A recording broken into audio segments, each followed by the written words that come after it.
Welcome back to the Midnight Mysteries sleeping experience. We're here to help you have the best night's sleep you've ever had.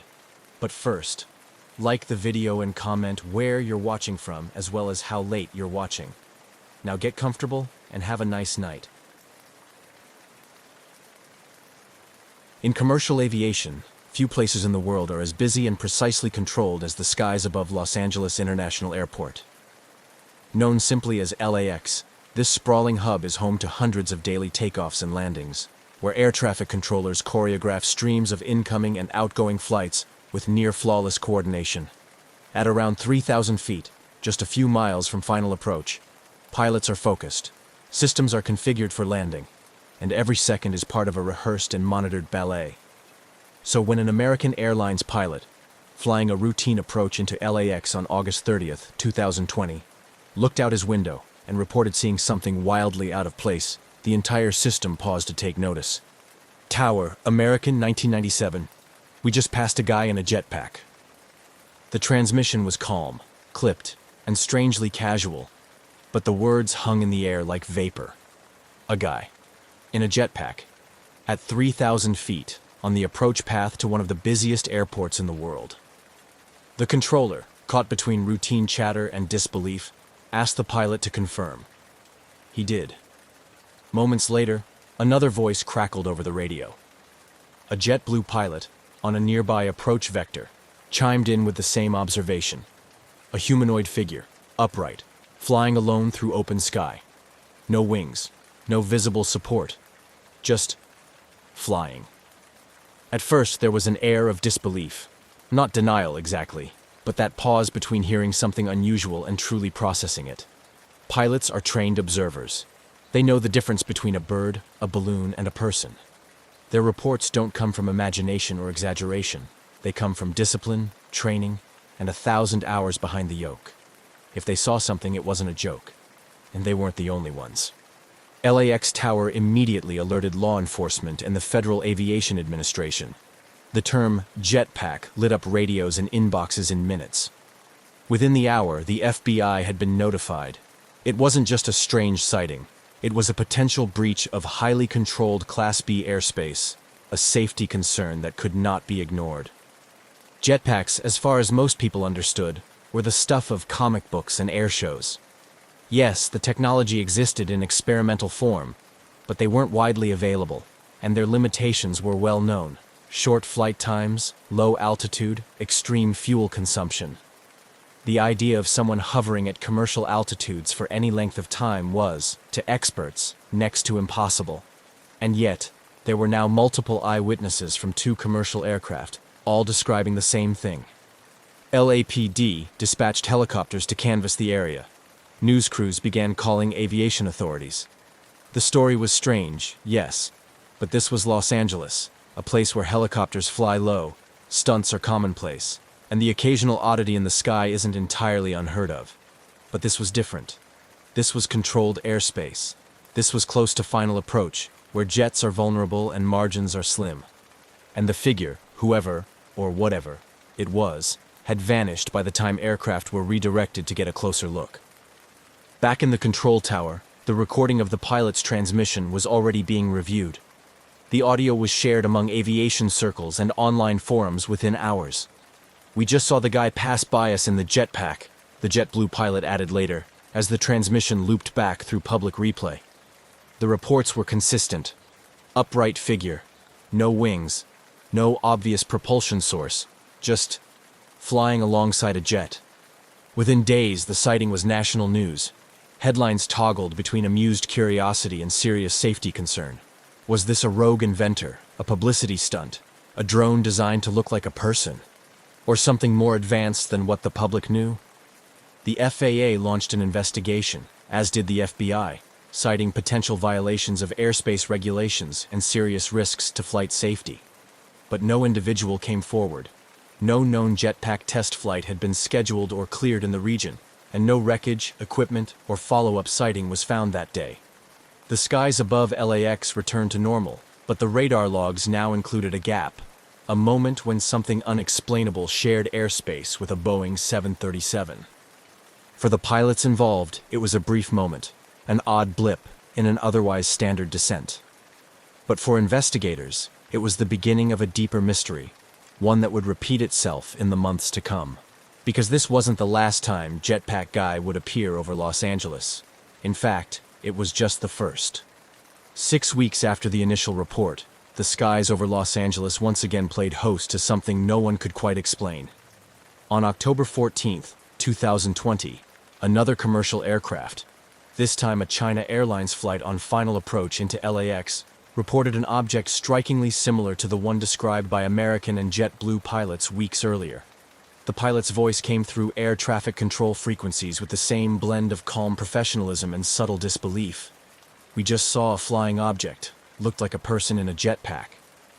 Once again, the figure had been spotted thousands of feet above the ground, dangerously close to the descent path into one of the busiest airports in the world. The timing, the location, and the description all echoed the earlier sighting. But despite an expanded response and active surveillance by the LAPD, no trace of the jetpack-like figure was found. It was becoming harder to dismiss the incident as a one-off error or a case of mistaken identity. These weren't casual eyewitnesses. These were commercial airline pilots with thousands of flight hours logged, trained to recognize potential hazards, and required to report them with accuracy and clarity. And now, there were more of them, saying the same thing. The FAA confirmed both sightings had been officially logged. Investigators reviewed radar data, flight paths, and local air traffic activity. Still, nothing showed up on radar. No transponders were active. No known aircraft, manned or unmanned, were authorized in the area at those altitudes.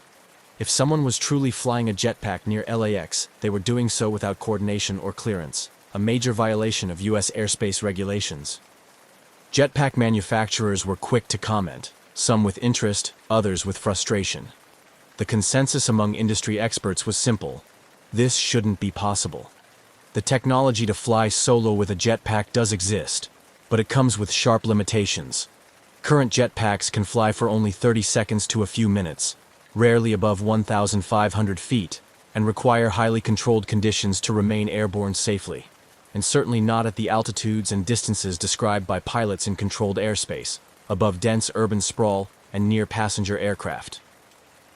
David Mayman, CEO of Jetpack Aviation, a Los Angeles-based company developing jetpack technology, openly stated that if someone had built a device capable of flying for extended periods at commercial altitudes, it would represent a leap beyond the current state of the art, and he would know. His company's jetpacks, while impressive, are not capable of the range, altitude, or stealth described in these incidents. As aviation authorities scrambled for explanations, the general public latched onto the mystery. News outlets began calling the figure Jetpack Guy. It became a social media curiosity. Memes and mock videos popped up, some humorous, others speculative. But behind the levity was a growing concern. Whoever, or whatever, was in the skies near LAX wasn't just turning heads. They were entering protected airspace, putting aircraft, passengers, and crews at risk. By November, the FAA and FBI had launched a joint investigation. Every agency with a stake in aviation safety was now watching closely. They reviewed reports, canvassed local airports, questioned operators of experimental aircraft, and scanned satellite imagery. Helicopters were deployed in the area with infrared and high-resolution cameras. Still, no definitive source. Then came a new lead. Around the same time as the second sighting, a video surfaced online showing what appeared to be a human-like figure drifting along the coast near Palos Verdes, south of LAX. Captured by a local flight school during a training exercise, the video showed a floating object, dark in shape and upright in posture, slowly moving through the air at around 3,000 feet. It didn't behave like a balloon, but it also didn't appear to have visible propulsion. It hovered, it drifted, and then disappeared into the haze. The footage deepened the mystery. Was this the same entity spotted by commercial pilots? Was it a drone made to resemble a person, perhaps even with a mannequin attached? Or was this simply a case of optical illusion, a stray object caught in the right light, seen from the wrong angle? Speculation began to stretch. Some experts suggested a sophisticated drone, possibly a hobbyist project gone too far. Others floated the idea of an elaborate hoax, though how such a prank could evade multiple radar systems and fly alongside aircraft without consequence remained unanswered. What was certain, however, was that this wasn't going away. LAX controllers continued to warn pilots to report any unusual aerial activity, and pilots, now aware of the prior sightings, were watching more closely. It wasn't a question of whether the jetpack guy would return. It was a question of when, and what, if anything, would be waiting for him on the ground. By early 2021, the jetpack guy had evolved from an aviation oddity into a full-blown mystery. With 3 pilot sightings logged near LAX and a growing archive of videos and speculation, the phenomenon was no longer a fleeting curiosity. It was a potential threat to flight safety. And still, there were no answers. No individual had come forward, no jetpack had been recovered, and no government agency could confirm what, exactly, was moving through controlled airspace, undetected and untraced. The Federal Aviation Administration and the FBI remained at the helm of the investigation, but their updates became increasingly scarce. The absence of solid leads was baffling. In an age of constant surveillance, radar coverage, and drone regulation, how could something, whether manned or unmanned, appear and disappear with such precision? The question wasn't rhetorical. It was one investigators were asking behind closed doors. Meanwhile, the Los Angeles Police Department, which had initially treated the sightings as a potential airspace violation, began taking a more active role. Helicopter patrols were deployed intermittently through the LAX approach corridor, particularly during peak travel times when traffic converged into tight formations on descent. LAPD air support teams flew grid searches, scanning for signs of jetpack activity using thermal cameras and long-range lenses. Nothing turned up. Not a blip. Not a trail. The airspace remained quiet until the next report came in. On July 28, 2021, the mystery returned. A Boeing 747 pilot, again descending into LAX, radioed air traffic control. "We just passed a guy in a jetpack." The location was consistent with previous sightings, 5 miles from the airport, around 5,000 feet. This time, ATC quickly notified other nearby aircraft and launched an immediate response. Helicopters were dispatched. Airspace data was reviewed in real time.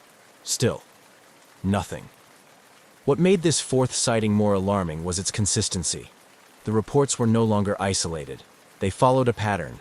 Similar altitudes, locations, and descriptions.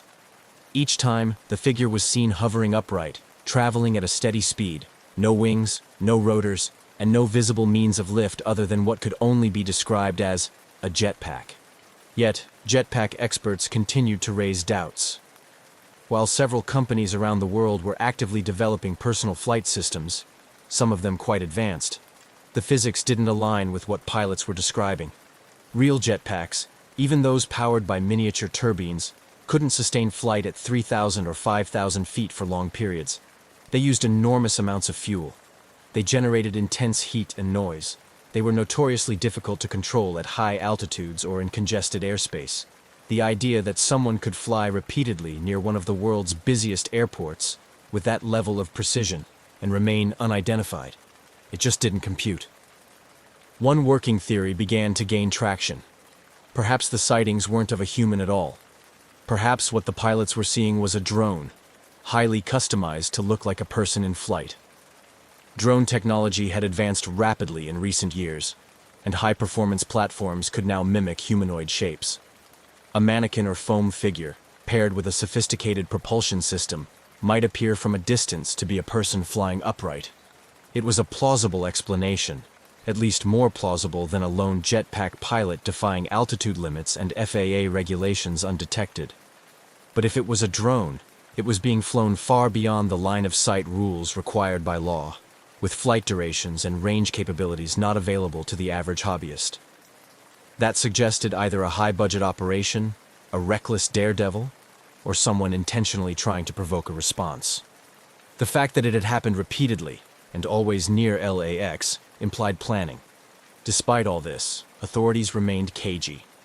Official statements confirmed that investigations were ongoing, but declined to share technical details. Internally, FAA analysts were reviewing radar logs and ADS-B tracking data from the time of the sightings.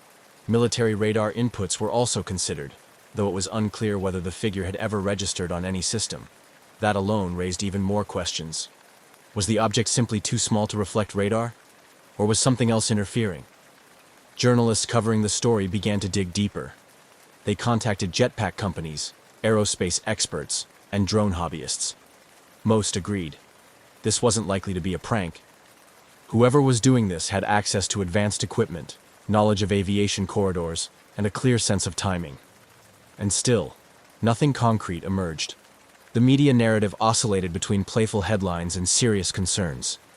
The FAA reiterated its warnings. Entering controlled airspace without clearance, especially in proximity to commercial aircraft, could result in severe penalties or prosecution. But no suspect was named. No arrests were made. No footage, beyond the now famous Palos Verdes video, had captured the figure up close. By mid-2021, the jetpack guy had become aviation's high-altitude phantom, real enough to be seen, but elusive enough to vanish without a trace. Pilots were instructed to continue reporting any sightings. Radar techs kept their eyes on unusual returns. And overhead, the descent into Los Angeles continued, one jet at a time, gliding through the sky where something unknown had passed not long before. By the end of 2021, the mystery of the so-called jetpack guy had transformed from an odd aviation anecdote into an unsolved case drawing attention from pilots, investigators, and even intelligence analysts. Despite 4 confirmed pilot reports, ground searches, and a viral video, there was still no definitive explanation. And then came something new. A clue, but of a different kind. In December 2020, a video began circulating on aviation forums and social media. It had been captured several months earlier by flight instructors near Palos Verdes, south of LAX. In the grainy footage, a humanoid-shaped figure appears to hover motionless at high altitude over the ocean. There were no wings, no contrail, no visible propulsion. It simply floated. The figure's legs dangled loosely, as if from a mannequin, and it drifted with the wind, eerily steady in its upright posture. Some experts quickly pointed to the possibility that the object wasn't a person at all, but a balloon. A very specific kind of balloon. Perhaps a novelty inflatable shaped like a human or superhero. Others weren't convinced. The object's stability and behavior in the air suggested more than passive drifting. Still, the theory gained ground. Could this explain the pilot sightings? Could a life-sized balloon, caught in a thermal or carried by upper-level winds, be the entire mystery? The FBI quietly acknowledged the theory in early 2021, noting that one working theory was that the sightings involved a balloon made to resemble a jetpack-equipped figure. But they didn't confirm that this explained everything. The locations didn't quite match. The altitudes reported by pilots seemed high for a standard inflatable. And the behavior, floating alongside jets on approach, didn't fully add up. The Palos Verdes footage complicated rather than clarified things. If it was a balloon, who launched it? Why? And why hadn't it been recovered? Investigators were left with another piece of the puzzle, but no corner pieces to frame the bigger picture. For many, the mystery only deepened. Because while the balloon theory might explain a few things, it didn't explain everything, especially not why pilots, trained observers, flying in broad daylight, continued to describe a person, not a drifting figure, a man, in a jetpack. By mid-2022, the jetpack guy phenomenon had settled into a strange limbo, unresolved, unconfirmed, but still very much alive in the minds of those who followed it. The mystery refused to fade, in part because it touched something deeper than aviation protocol. It challenged the limits of what we expect to be possible in the sky. At the heart of the growing concern was a simple fact. If a person, drone, or balloon was routinely entering restricted airspace near one of the busiest airports in the world, it posed a real safety risk. Airliners approaching LAX travel at high speeds in dense air traffic. A collision, even with a small object, could be catastrophic. This wasn't just a curiosity, it was a vulnerability. The FAA, now under increased scrutiny from the aviation community, reiterated their guidance to pilots. Report any unusual aerial activity immediately. Air traffic controllers near LAX kept a closer watch. But with no new confirmed sightings since mid-2021, the skies remained uneventful. Still, interest continued to grow behind the scenes. Private drone operators and engineers began analyzing the case, offering their own theories. Some suggested that the sightings could have been a drone platform equipped with a lightweight mannequin or dummy, built specifically to resemble a flying person. Such a craft could, in theory, be operated remotely with high precision, especially with modern GPS stabilization. It wouldn't require a pilot on board, just a skilled technician on the ground. But that theory, too, had holes.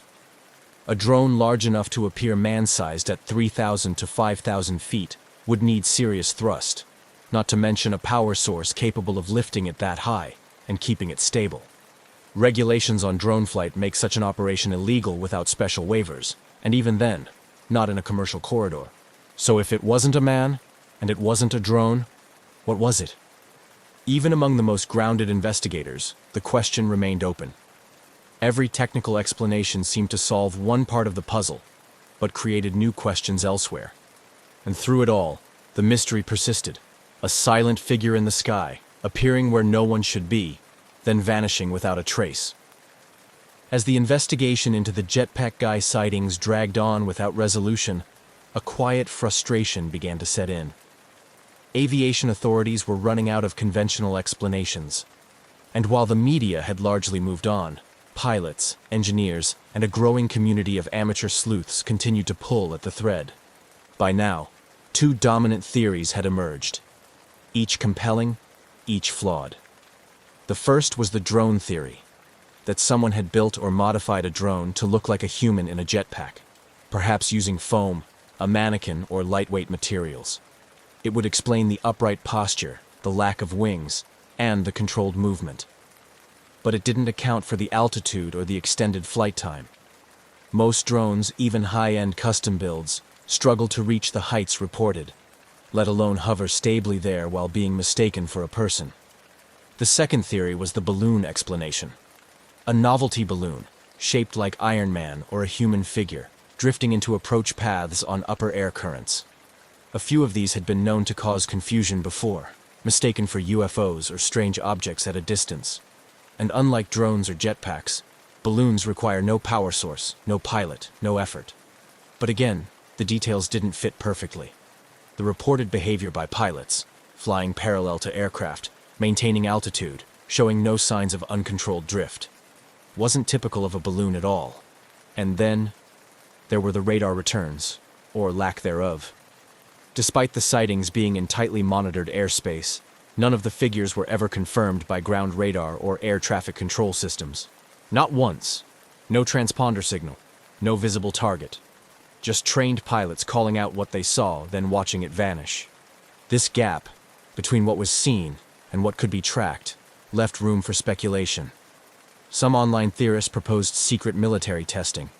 Others jumped to fringe ideas, cloaking technology, advanced flight suits, or even extraterrestrial probes. Most of these were dismissed outright, but their existence showed how far the public imagination had stretched trying to fill in the blanks. No matter how rational the conversation started, it always seemed to circle back to the same question. How could something be seen so clearly, by multiple pilots, and yet leave no trace behind? By early 2023, the jetpack guy had become more myth than man. His presence in the skies reduced to speculation and echo. There were no new sightings, no breakthroughs.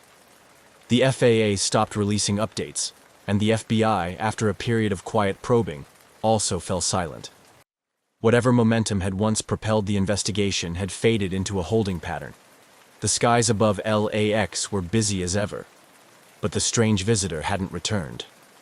For some, the mystery's slow disappearance was the answer itself. If it were a drone prank or an unsanctioned experiment, maybe the operator had stopped after realizing the risk, or after being quietly warned. If it was a one-off balloon incident, maybe it had been a fluke that gained more attention than it ever deserved. The absence of further appearances made a convenient case for coincidence, but others weren't so convinced. Many within the aviation world remained unsettled. Pilots who had seen the figure firsthand didn't walk away thinking they'd misjudged a balloon. These were professionals trained to identify threats in the sky, and they had described a person, upright, in motion. at altitudes where no solo flyer should be. Their stories hadn't changed, even when the world moved on. Investigative journalists revisited the case, looking for missed connections, any overlooked detail in radar logs, any unreported test flights, any quiet payoff or sealed file. Nothing surfaced. Radar operators from the original incidents remained baffled. One admitted in a later interview, "We had guys scanning the scopes live when it happened, and there was nothing there. No return at all." So the mystery endured, not as a constant news story, but as a quiet chapter in aviation lore. A moment where something appeared against the odds, then disappeared without explanation. And like all good mysteries, it didn't leave answers. Just a strange shape in the sky and the certainty that, for a few brief moments, the rules of flight didn't quite hold. Today, the story of the jetpack guy floats somewhere between urban legend and unresolved aviation case file. There's no confirmed identity, no recovered equipment, no public resolution. The official investigations have long since gone quiet, but the incident lives on, spoken of in pilot lounges, discussed in online forums, and remembered by those who saw it firsthand. In aviation circles, it serves as a kind of parable, a reminder that even in one of the most regulated, monitored, and controlled spaces on Earth, the sky above a major airport, something unknown can still slip through. Pilots remain vigilant. Controllers still reference the event from time to time, especially when an unusual blip appears on radar, or when a trainee asks if that jetpack guy thing really happened. It did. At least 4 pilots, on separate flights, in broad daylight, saw something that didn't belong in their airspace. They weren't drunk. They weren't confused. They were reporting what they saw. A figure, flying upright, alone, thousands of feet in the air. The FAA still logs it as an unresolved aerial occurrence. The FBI, when pressed, simply refers to the case as open, but inactive. There's nothing more to pursue, unless someone speaks up or something new appears. And so, it joins the quiet catalog of aviation anomalies, like the phantom aircraft that appear on radar but never visually materialize, like the ghost flights tracked over empty oceans. It's part of a strange truth about aviation. For all our technology, our control, and our charts of the sky, there are still moments that slip through the gaps. Jetpack Guy may never return, but if he does, if another voice crackles through the radio to say, "We just passed someone in a jetpack," pilots will believe it. They've seen it before. And the sky, for all its predictability, still has room for a little mystery. On the evening of June 23, 1950, Northwest Orient Airlines Flight 2501 was preparing for one of its regular long-haul flights across the United States. The aircraft, a Douglas DC-4 propliner, was a workhorse of commercial aviation, known for its reliability and robustness. It was scheduled to fly from New York City to Seattle with a stopover in Minneapolis, carrying 55 passengers and a crew of 3. As the passengers boarded at LaGuardia Airport, the mood was typical of a late evening flight. Some were weary business travelers preparing for a sleep during the flight, while others were families looking forward to their vacations or homecomings. The crew, led by the experienced Captain Robert Lind, completed their pre-flight checks with practiced efficiency. Captain Lind, a veteran with an impeccable record, was well familiar with the route, having flown it numerous times. The ground crew loaded the last pieces of luggage into the cargo hold as the stewardesses made final adjustments inside the cabin, ensuring everything was secure for takeoff. The weather reports indicated clear skies in New York, but there were reports of potential thunderstorms over Lake Michigan. Such weather was not uncommon during the summer months, and the crew was prepared to handle the usual turbulence that might arise from such conditions. As the last of the evening light faded, Flight 2501 took off smoothly from LaGuardia, ascending into the night sky. The powerful engines of the DC-4 hummed as the aircraft climbed, its lights becoming just another twinkling among the stars. The flight plan took the aircraft westward, over the expansive landscapes of the United States, scheduled to cross over several states before reaching the wide expanse of Lake Michigan. As the plane settled into its cruising altitude, Captain Lind communicated with air traffic control to confirm their route and report their position. The passengers, now more relaxed, were either dozing off or quietly engaging in their own activities. Some read books under the dim cabin lights, while others chatted softly with their neighbors. Several hours into the flight, as Flight 2501 approached Lake Michigan, the weather began to change. The clear skies gave way to increasing cloudiness, and distant flashes of lightning were visible on the western horizon. Captain Lind reviewed the latest weather updates and discussed the situation with his co-pilot. They decided to request a lower altitude from air traffic control, hoping to avoid the worst of the approaching storm system. The air traffic controller at Chicago's radar center acknowledged their request and began the process to authorize a change in altitude. However, this routine communication soon took a critical turn. As Flight 2501 crossed over into Michigan airspace, the weather conditions deteriorated rapidly. The aircraft began to encounter severe turbulence as it entered the storm, with passengers instructed to fasten their seat belts and secure any loose items. Despite the growing severity of the weather, the crew of Flight 2501 maintained their professionalism. Captain Lind and his co-pilot worked diligently to navigate through the increasingly rough conditions, adjusting their instruments and preparing for a more turbulent ride. In the cabin, the stewardesses did their best to reassure passengers, their calm demeanor helping to keep everyone as comfortable as possible under the circumstances. The last radio contact with Flight 2501 occurred shortly after their request to descend to a lower altitude. Captain Lind reported their position and intentions to air traffic control, his voice calm but firm over the radio. Then, as the storm enveloped the aircraft, communication was suddenly lost. The radar blip that represented Flight 2501 on the controller's screens blinked once more, then disappeared. Back at the radar center, controllers frantically tried to re-establish contact with the aircraft. Calls went unanswered, and the screen showed no sign of Flight 2501. As minutes turned into hours without any word from the plane, the situation became increasingly dire. Search and rescue operations were initiated as the reality of the situation set in.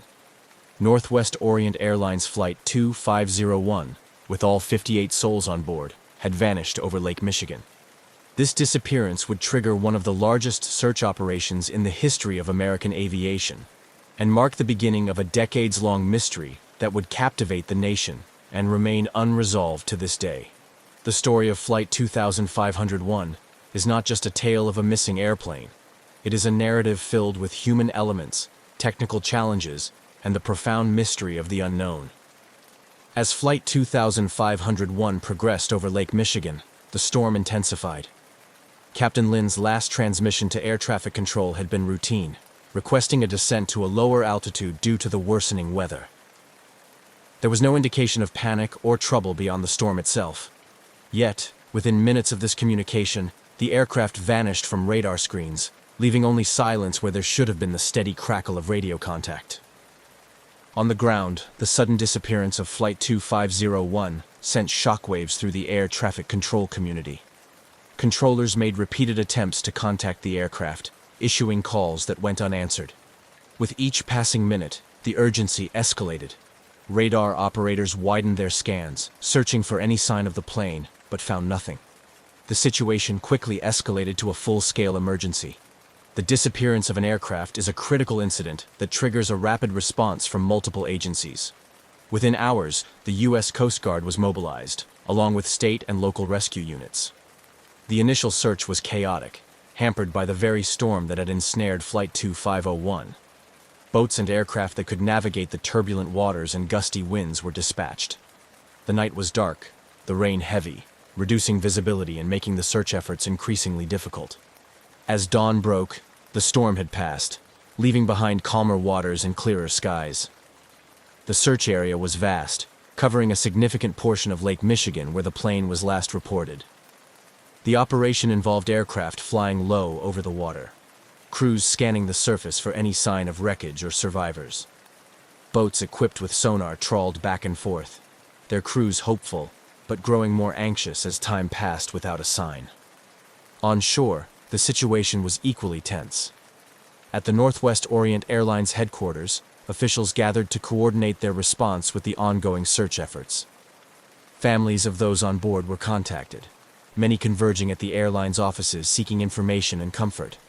The atmosphere was fraught with grief and tension, as airline staff tried to provide updates on the search and support for the families. The media began to cover the story extensively, with reporters stationed at airfields, Coast Guard stations, and the airline's offices. The public's interest in the story grew as the hours turned into days without any sign of Flight 2501. The lack of news added to the speculation and concern about what might have happened to the aircraft. Was it a victim of the storm, or was there another explanation for its sudden disappearance? As the search continued, debris began to surface. Small items such as seat cushions, life jackets, and minor fragments of metal were recovered from the lake. Each piece was carefully logged and examined, but none provided any significant clues that could explain the disappearance. The discovery of these items confirmed the grim reality that the aircraft had met a catastrophic end, but the main wreckage, fuselage, engines, and the majority of the structure remained elusive. The Civil Aeronautics Board, CAB, responsible for investigating civil aviation accidents, took charge of the investigation. Teams of experts were brought in to analyze the weather conditions at the time of the disappearance, the aircraft's maintenance records, and the crew's backgrounds. The investigation was exhaustive, delving into every conceivable aspect of the flight and its operation. Yet, the lack of substantial wreckage hindered the ability to draw definitive conclusions about the cause of the crash. Theories about what happened to Flight 2501 varied widely. Some experts speculated that a sudden downdraft, a common danger in thunderstorms, could have forced the plane into the lake. Others suggested structural failure due to stress from severe turbulence, without the aircraft's flight recorders, which were not mandated at the time, or significant wreckage. These theories remained speculative, each plausible, but unproven. As days turned into weeks, the official search was eventually scaled back. The reality set in that finding the aircraft might be impossible given the technology and resources available at the time. This decision was heartbreaking for the families, who had clung to hope that the search would provide answers and perhaps even miracles. In the aftermath, the impact of Flight 2501's disappearance resonated deeply. It led to changes in how weather was reported to aircraft and sparked discussions about improving safety protocols for flights over large bodies of water. It also highlighted the need for more robust search and rescue capabilities, including the eventual requirement for flight recorders, which would become known as black boxes, on commercial aircraft. The story of Flight 2501 thus became a catalyst for change in aviation safety, even as it remained one of the great unsolved mysteries of commercial aviation. The families of the lost passengers and crew continued to remember them, holding annual memorials and pressing for ongoing searches. Their loss was not forgotten, and the mystery of Flight 2501 continued to inspire both caution and curiosity in the aviation community. When the radar contact with Northwest Orient Airlines Flight 2501 was lost on that stormy night over Lake Michigan, it signaled the start of a complex, multi-agency search and rescue operation that would eventually become one of the largest in the history of the Great Lakes. Initial efforts were hampered by the same storm that Flight 2501 encountered. The turbulent weather, with gusting winds and heavy rains, made immediate search activities challenging and dangerous. As the storm cleared in the early morning hours, the U.S. Coast Guard, along with several local maritime agencies, launched their vessels into the still choppy waters of Lake Michigan. Helicopters and fixed-wing aircraft from the Coast Guard and Michigan State Police were dispatched at first light. Pilots navigated above the vast water body, scanning for any signs of the missing aircraft. Their eyes searched for oil slicks, debris, or anything that could be linked to Flight 2501. Meanwhile, boats equipped with sonar systems crisscrossed the estimated crash area, hoping to detect underwater wreckage. On shore, the situation was becoming a focal point for national media attention. Reporters flocked to the Coast Guard stations and the Northwest Orient Airlines offices, where impromptu press centers had been set up. Family members of those on board the ill-fated flight gathered too, their faces etched with worry and grief, holding on to each other and waiting for any news. The airline's executives, faced with the enormity of the situation, coordinated closely with the search teams and federal aviation officials. They provided detailed information about the aircraft and its passengers, hoping it might aid the search efforts. Northwest Orient Airlines also set up support services for the families, offering counseling and regular updates about the search operation. As the search entered its second and third days, the scope expanded. The U.S. Navy joined the operation, bringing in additional ships and aircraft equipped with more advanced search technology. These military assets were used to cover larger areas of the lake more quickly than the smaller Coast Guard vessels and civilian boats could manage. Despite these extensive efforts, the search teams found frustratingly little. Small pieces of debris began to surface, items that were confirmed to be from Flight 2501, bits of upholstery, shards of window glass, and personal effects floating among the waves. Each discovery was meticulously catalogued and analyzed, providing grim evidence of the plane's disintegration, but little information on the cause.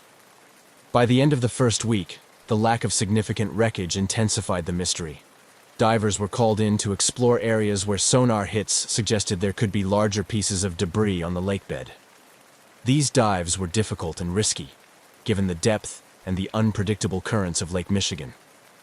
The divers worked in challenging conditions, sometimes battling poor visibility and strong underwater currents that made each dive a potentially perilous endeavor. Parallel to the physical search, investigators from the Civil Aeronautics Board, CAB, began their inquiry into the disappearance. They examined meteorological data from the night of the flight, looking for clues in the storm patterns that might explain what happened.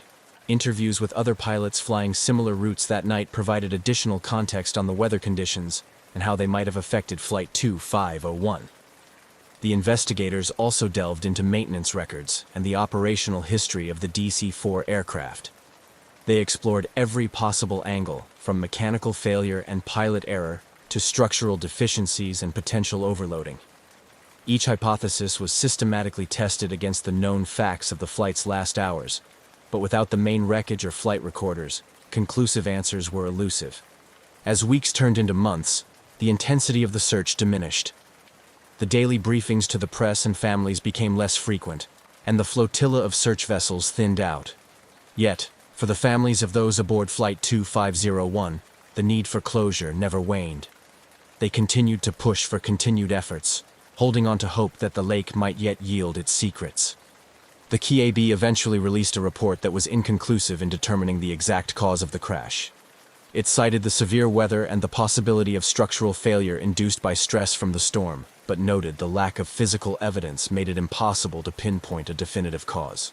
The report did, however, lead to recommendations for improving storm tracking and weather reporting to aircraft, hoping to prevent similar tragedies in the future. Decades later, the disappearance of Flight 2501 remains a poignant chapter in the annals of aviation history. It stands as a reminder of nature's power and the limits of human technology, a story that continues to evoke both sorrow and fascination. For the families of the lost, the lakeshore became a place of pilgrimage, a site to gather, remember, and perhaps one day find peace. The ongoing mystery surrounding the disappearance of Northwest Orient Airlines Flight 2501 had by now stirred considerable public and professional interest. Various theories about what had led to the aircraft's sudden loss began to circulate, each contributing its part to the complex tapestry of speculation. These ranged from mechanical failure and catastrophic weather events to more sinister possibilities such as sabotage. In the realm of formal investigation, the Civil Aeronautics Board, CAB, led the charge, poring over every piece of evidence, from weather reports to the aircraft's maintenance history. They sought to understand how a well-maintained, reliable aircraft like the DC-4 could simply vanish without a trace. Mechanics and engineers scrutinized the plane's service records, confirming that all routine checks and balances had been performed before the flight. Meanwhile, meteorologists provided in-depth analyses of the storm that Flight 2501 had encountered, noting that while severe, such weather conditions were not typically beyond the capability of the aircraft to withstand. Parallel to these professional inquiries, amateur sleuths and conspiracy theorists also took a keen interest in the disappearance. Some suggested that the aircraft might have been brought down by a bomb, theorizing that the lack of debris was consistent with a mid-air explosion that could have dispersed wreckage over a wider area, thus eluding search efforts. Others speculated about a possible collision with another aircraft, perhaps military, which was not reported due to the secretive nature of Cold War operations. Amid these swirling theories, One of the more grounded speculations involved a sudden structural failure caused by stress from the storm. Aviation experts pointed out that while the DC-4 was robust, unexpected weaknesses could emerge under extreme conditions. The possibility that the aircraft had suffered a critical failure at a high altitude could explain the minimal debris and the lack of a distress signal if the breakup had been swift and total. As the investigation continued without definitive conclusions, the families of the passengers and crew found themselves in a painful limbo. The lack of closure weighed heavily, their grief compounded by the swirling uncertainty and speculation. They rallied for continued investigation, pressing for new searches and reaching out to anyone who might shed light on the fate of their loved ones. In response to these family advocacies, annual memorials were organized, both as a way to honor those lost and to keep the public's attention on the unresolved case. These events often featured moments of poignant remembrance alongside calls for action, with speeches that melded personal loss with broader appeals for aviation safety improvements. The emotional toll of the tragedy and the ongoing mystery also reverberated through the broader aviation community. Airlines and regulatory bodies, spurred by the tragic loss of Flight 2501, began to reconsider and revise their safety protocols. This led to increased investments in weather tracking technologies and improvements in aircraft design, especially concerning structural integrity and storm resistance. These changes reflected a growing acknowledgement within the industry that safety must evolve with the increasing complexity of air travel. The lessons drawn from the Flight 2501 tragedy and similar incidents began to shape a new era of aviation safety protocols, focusing on preventing recurrence by understanding the failures of the past. Meanwhile, as technology advanced, new efforts were made to locate the wreckage of Flight 2501. Innovations in sonar and underwater exploration offered hope that the main crash site might finally be discovered. These modern searches, often led by volunteer groups or funded by grants, were driven by a blend of historical interest and a commitment to providing answers to the families who had waited for decades. Each new search brought a flurry of media attention, rekindling public and professional interest in the case. Documentaries and news specials delved into the story, interviewing aging relatives of the passengers, retired investigators, and experts in aviation archaeology. These programs often concluded with a note of hope that somewhere beneath the waters of Lake Michigan, the answers to the mystery of Flight 2501 waited to be discovered. Through these continued efforts, the story of Northwest Orient Airlines Flight 2501 remained alive, a somber reminder of nature's unpredictability and the relentless pursuit of closure in the face of unfathomable loss. Each chapter in the ongoing saga added layers to the legacy of the flight, intertwining threads of technological progress, human resilience, and the enduring quest for understanding. The ongoing quest to understand the disappearance of Northwest Orient Airlines Flight 2501 had significant repercussions across the aviation industry, highlighting critical areas for improvement in both technology and regulatory practices. The tragedy, unresolved and haunting as it was, catalyzed a series of changes designed to enhance the safety and reliability of air travel. In the wake of the disappearance, there was a concerted effort to improve weather forecasting and its integration into pilot briefings. The severe storm that Flight 2501 encountered was known to air traffic controllers and the Meteorological Service. Yet the existing protocols for communicating such critical information to aircraft were deemed insufficient. This led to more stringent requirements for real-time weather updates and mandatory weather briefings for flights traversing known problematic routes. Simultaneously, this incident underscored the vulnerability of aircraft to severe weather conditions and prompted research into better structural designs and materials that could withstand extreme turbulence. Aircraft manufacturers began collaborating more closely with meteorologists to understand how aircraft could be designed or modified to survive unexpected severe weather encounters. Moreover, the lack of debris and difficulty in locating the wreckage highlighted the limitations in search and rescue operations at the time. This realization pushed for advancements in emergency location technology. The push for equipping aircraft with more reliable emergency locator transmitters (ELTs) gained momentum. These devices, designed to emit signals in the event of a crash, were made more robust and effective, ensuring they could withstand impacts and operate under a broader range of conditions. The tragedy also played a pivotal role in the eventual development and mandatory installation of flight data recorders, FDRs, and cockpit voice recorders, CVRs, known colloquially as black boxes. While these were not new concepts in 1950, the Flight 2501 disaster underscored their potential value in solving aviation mysteries. By the late 1950s and early 1960s, regulations began to change, gradually making these devices standard equipment on commercial aircraft, providing investigators with crucial data in the aftermath of accidents. Aside from technological and procedural enhancements, the Flight 2501 incident had a profound impact on regulatory practices. It prompted a re-evaluation of how flight over large bodies of water was managed, leading to more rigorous safety protocols. New regulations were put in place requiring more comprehensive life-saving equipment on board and rigorous survival training for flight crews. For the families of the passengers and crew lost with Flight 2501, these changes were a bittersweet outcome. While they might not bring back their loved ones, these improvements in aviation safety provided a legacy of increased security for future air travelers.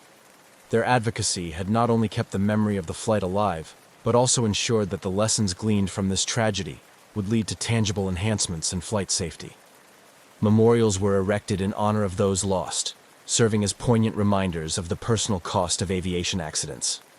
These memorials became sites of reflection, not only for the grieving families, but also for the communities and professionals within the aviation industry, reminding everyone of the ever-present need for vigilance and improvement. As technology continued to evolve, so did the efforts to locate Flight 2501's wreckage. Periodic expeditions were launched, fueled by advancements in underwater technology and driven by a mix of historical interest, technical challenge, and a deep-seated desire for closure. Each expedition brought hope that the aircraft might finally be found, providing answers to the lingering questions that had persisted for decades. Documentaries and news articles periodically revisited the story, each iteration renewing public interest and understanding of the impact such tragedies have on technology, regulation, and human lives. Through these stories, the legacy of Flight 2501 lived on, a narrative interwoven with lessons of resilience, the advancement of science, and the unyielding human spirit seeking answers in the face of adversity. Each retelling served to honor those lost and to celebrate the progress made in their memory, ensuring that their legacy would continue to influence safer skies for future generations. As decades passed since the disappearance of Northwest Orient Airlines Flight 2501, the unresolved mystery continued to captivate the imagination of many, serving as a poignant reminder of the uncertainties inherent in early commercial aviation and the ongoing quest for safety improvements. The legacy of the flight persisted, influencing not just regulatory practices and technological advancements, but also shaping cultural narratives and inspiring continued exploration. The collective memory of the incident was kept alive through a combination of public memorials, family advocacy, and periodic media attention. Each year, families of the passengers and crew gathered at memorials erected near the shores of Lake Michigan. These ceremonies were somber, yet meaningful occasions, where personal stories were shared, candles were lit, and flowers were laid in remembrance of those lost. The gathering served as a testament to the enduring impact of the tragedy on the community and provided a support network for the families affected by the disaster. These memorials also attracted historians, safety experts, and aviation enthusiasts, each drawn by the story's historical significance and the lessons it offered. The narrative of Flight 2501 became a case study in the evolution of flight safety, discussed in academic papers and featured at conferences focused on aviation history and technology. Through these forums, the incident was analyzed and reanalyzed, highlighting how each piece of the story contributed to a broader understanding of the risks and necessary precautions in air travel. Meanwhile, technological advancements in sonar and underwater exploration technology spurred new interest in locating the wreckage of Flight 2501. Every few years, renewed efforts were made to search the depths of Lake Michigan, driven by both improvements in technology and a hopeful desire to provide closure to the families. These searches were often collaborative efforts involving local historical societies, volunteer groups, and occasionally government agencies. The search teams used advanced side-scan sonar equipment capable of creating detailed images of the lakebed, a far cry from the technology available at the time of the disappearance. Documentaries and investigative reports played a significant role in maintaining public interest in the flight.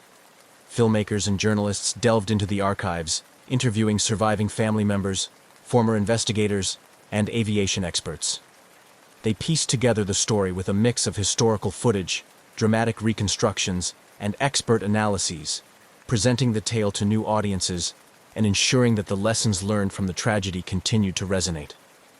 The narrative of Flight 2501 also found its way into popular culture, inspiring episodes of television shows, novels, and even theatrical productions. These portrayals varied from highly factual retellings to more speculative interpretations, exploring themes of fate, tragedy, and the human spirit's resilience.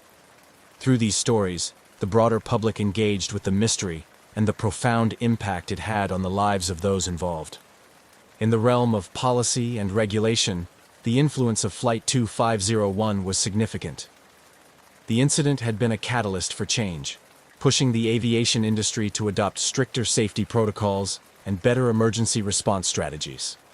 These changes were continually updated as new technologies and methodologies emerged, part of the industry's ongoing commitment to learning from past tragedies. The introduction of global positioning systems, GPS, and automatic dependent surveillance broadcast, ADS-B, technologies in aviation marked significant milestones in the industry's evolution. These systems provided real-time tracking of aircraft anywhere in the world, a far leap from the radar and communication technologies of 1950. Flight 2501 had underscored the critical need for such advancements, and as these systems became standard, they significantly enhanced the safety and management of flight operations. The continued interest in Flight 2501 also encouraged regulatory bodies to maintain rigorous oversight of aircraft maintenance and crew training programs. The aviation industry's growth was tempered with caution, with each new technological advancement or operational procedure tested against the backdrop of incidents like Flight 2501. The tragedy became a yardstick by which safety measures were evaluated and improved. Educational institutions used the story of Flight 2501 to teach new generations of aviation professionals about the importance of safety protocols, crisis management, and ethical considerations in aviation. Universities and training academies incorporated the case into their curricula, using it as a foundation for discussions on everything from engineering solutions to psychological preparedness for emergencies. As technology continued to advance, the possibility of one day locating Flight 2501 remained an achievable goal. The development of autonomous underwater vehicles, AUVs, and remotely operated vehicles, ROVs, equipped with high-definition cameras offered promising new tools in the search for submerged wreckage. These technologies, coupled with more sophisticated data analysis techniques, provided hope that the lake might yet yield its secrets. Meanwhile, the families and communities connected to the tragedy remained engaged, their resolve undiminished by the passage of time. They continued to advocate for ongoing searches, support technological advancements, and participate in public discussions about aviation safety. Their involvement ensured that the memory of those lost on Flight 2501 was honored not just as a past event, but as a continuing influence on the present and future of aviation. In conclusion, the story of Northwest Orient Airlines, Flight 2501, is a profound narrative about loss, discovery, and the unending quest for answers. It serves as a reminder of the vulnerabilities once faced in air travel and the strides taken to overcome them. The legacy of Flight 2501 endures, woven into the fabric of aviation history and continuing to inspire efforts that aim to make air travel safer for all. In the cold upper reaches of Earth, where flight paths cut through skies layered with ice and silence, military aircraft serve as both transportation and symbol, trusted, tested machines that brave the world's most unforgiving climates. One such aircraft was the Canadian Forces C-54 Skymaster, a four-engine transport plane used routinely in Arctic operations during the early 1960s. built to be rugged and reliable. It carried cargo, personnel, and at times classified payloads through snowblind corridors above the North Atlantic. On a winter day in 1964, one of these aircraft lifted off from Goose Bay, Labrador, headed for Thule Air Base in Greenland. It was a route the military knew well. The plane never arrived. Its crew called her the Snowbird, a name fitting for a plane that routinely danced with sub-zero altitudes, skating through clouds between icy islands and frozen fjords. That morning, the Skymaster carried 6 Canadian military personnel and a modest load of cargo. There was nothing unusual in the mission, and nothing in the pre-flight checks to raise alarm. The crew, seasoned in northern navigation, understood the hazards: crosswinds, poor visibility, radio blackouts, and the ever-present cold. But on that day, forecasts were clear. The aircraft's departure went as expected. Weather conditions were within operational limits, and the flight's course was well traveled, with military radars along the way ready to monitor its movement. Initial radio contact confirmed the Snowbird had reached cruising altitude. It was approximately halfway through its journey when the silence began. A routine position report never came. Controllers reached out, expecting a delay in check-in, maybe a frequency change or signal bounce. When there was still no reply after 10 minutes, then 20, the worry became formal. The aircraft had disappeared from communication, and soon after, from radar entirely. It was difficult to tell precisely when the plane vanished. In the Arctic, signals flicker, instruments shift under magnetic strain, and contact can dip in and out for no clear reason. But this was different. There was no fading signal, no static-filled final transmission, no distress call. The Snowbird had gone from present to absent in an instant, as if the sky had simply closed behind it. An immediate alert was issued. Canadian and American forces launched coordinated search and rescue operations from both coasts of Greenland and from Labrador. Aircraft combed the planned route, while teams on snowmobiles and dog sleds explored isolated fjords and ice fields. From the air, spotters scanned the snow for anything: an oil sheen, a shadow beneath the surface, a tear in the whiteness. There was nothing. The Arctic has a way of swallowing things. Planes, boats, and stories disappear into its depths, as if the landscape itself is complicit in their erasure. The rescue teams knew this well, yet held on to hope. Even with freezing temperatures and relentless winds, a survival scenario wasn't impossible. Emergency beacons had been known to fail in the cold. Crews had survived crash landings in worse conditions. But as days passed, hope thinned. No emergency beacon had activated. No visual trace of the aircraft or its crew was ever spotted. The grid widened, helicopters refueled mid-air to extend their range, and coastlines were flown over again and again. Search ships traced the edge of drifting ice, sonar pinging into black water beneath fractured floes. But still, there was nothing. No wreckage, no sound, no signal. Only the low growl of engines slicing through silence. After 2 weeks, the operation was scaled back. The official presumption was that the Snowbird had gone down somewhere over the ocean or ice shelf, breaking apart and sinking below visibility. The cause remained unknown. Icing, mechanical failure, navigational error, any could be possible. But there was no data to support any theory. The Arctic, as always, offered no clues. In the aftermath, families were told the search had ended. They were left with no grave, no explanation, only a cold void where answers should have been. For the military, it was logged as a loss during routine transport. Tragic, but not unprecedented. The Cold War had many such silences. Still, for those who followed the story closely, something felt off. This wasn't just a disappearance. It was the complete absence of any trace. No debris, no distress, no drifted parts. In Arctic aviation, even violent crashes tend to leave marks. The Snowbird, it seemed, had simply left the sky. Years would pass before questions resurfaced, and strange findings would cast shadows on the official account. But in 1964, the Snowbird vanished with barely a sound, and the ice, as it often does, closed itself around the mystery. In the hours following the disappearance, a sense of urgency swept across Canada's northeastern military network. The Arctic is no place for delay.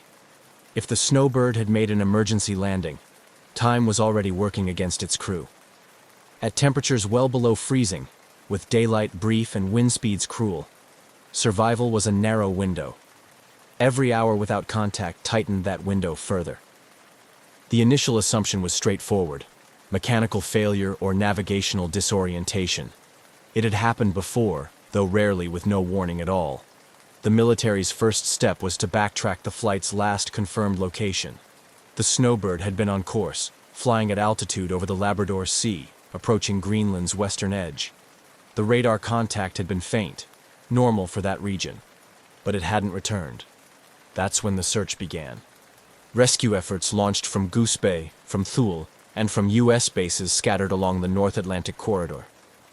Aircraft equipped with infrared scanners flew grid patterns day and night. Their crews peered through frosted windows, tracing white on white, searching for the unnatural. A wing, a shadow, a glint of aluminum in the snow. Helicopters ventured into fjords and valleys, landing on remote ice to investigate dark spots or anomalies picked up by satellite images.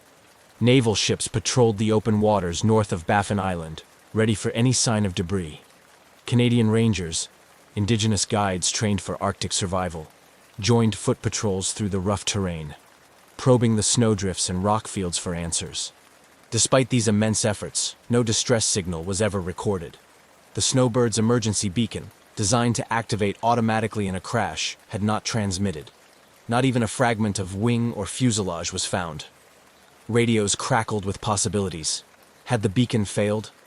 Had the plane broken apart mid-air? Could it have sunk under thin ice and vanished beneath the surface? Search teams remained hopeful in the first few days. Downed aircraft had been found before, sometimes after weeks, but usually with at least some clue. Oil, fabric, a life raft carried by current. Here, there was only blankness. By the fifth day, crews began searching beyond the original flight path, exploring the possibility that wind or ice might have carried wreckage elsewhere. Still, the Arctic remained mute. Back home, the disappearance dominated military briefings and gripped local headlines. Families clung to updates, each new lead a flicker of hope. But those hopes dimmed as the reality set in. There were no leads, only absence.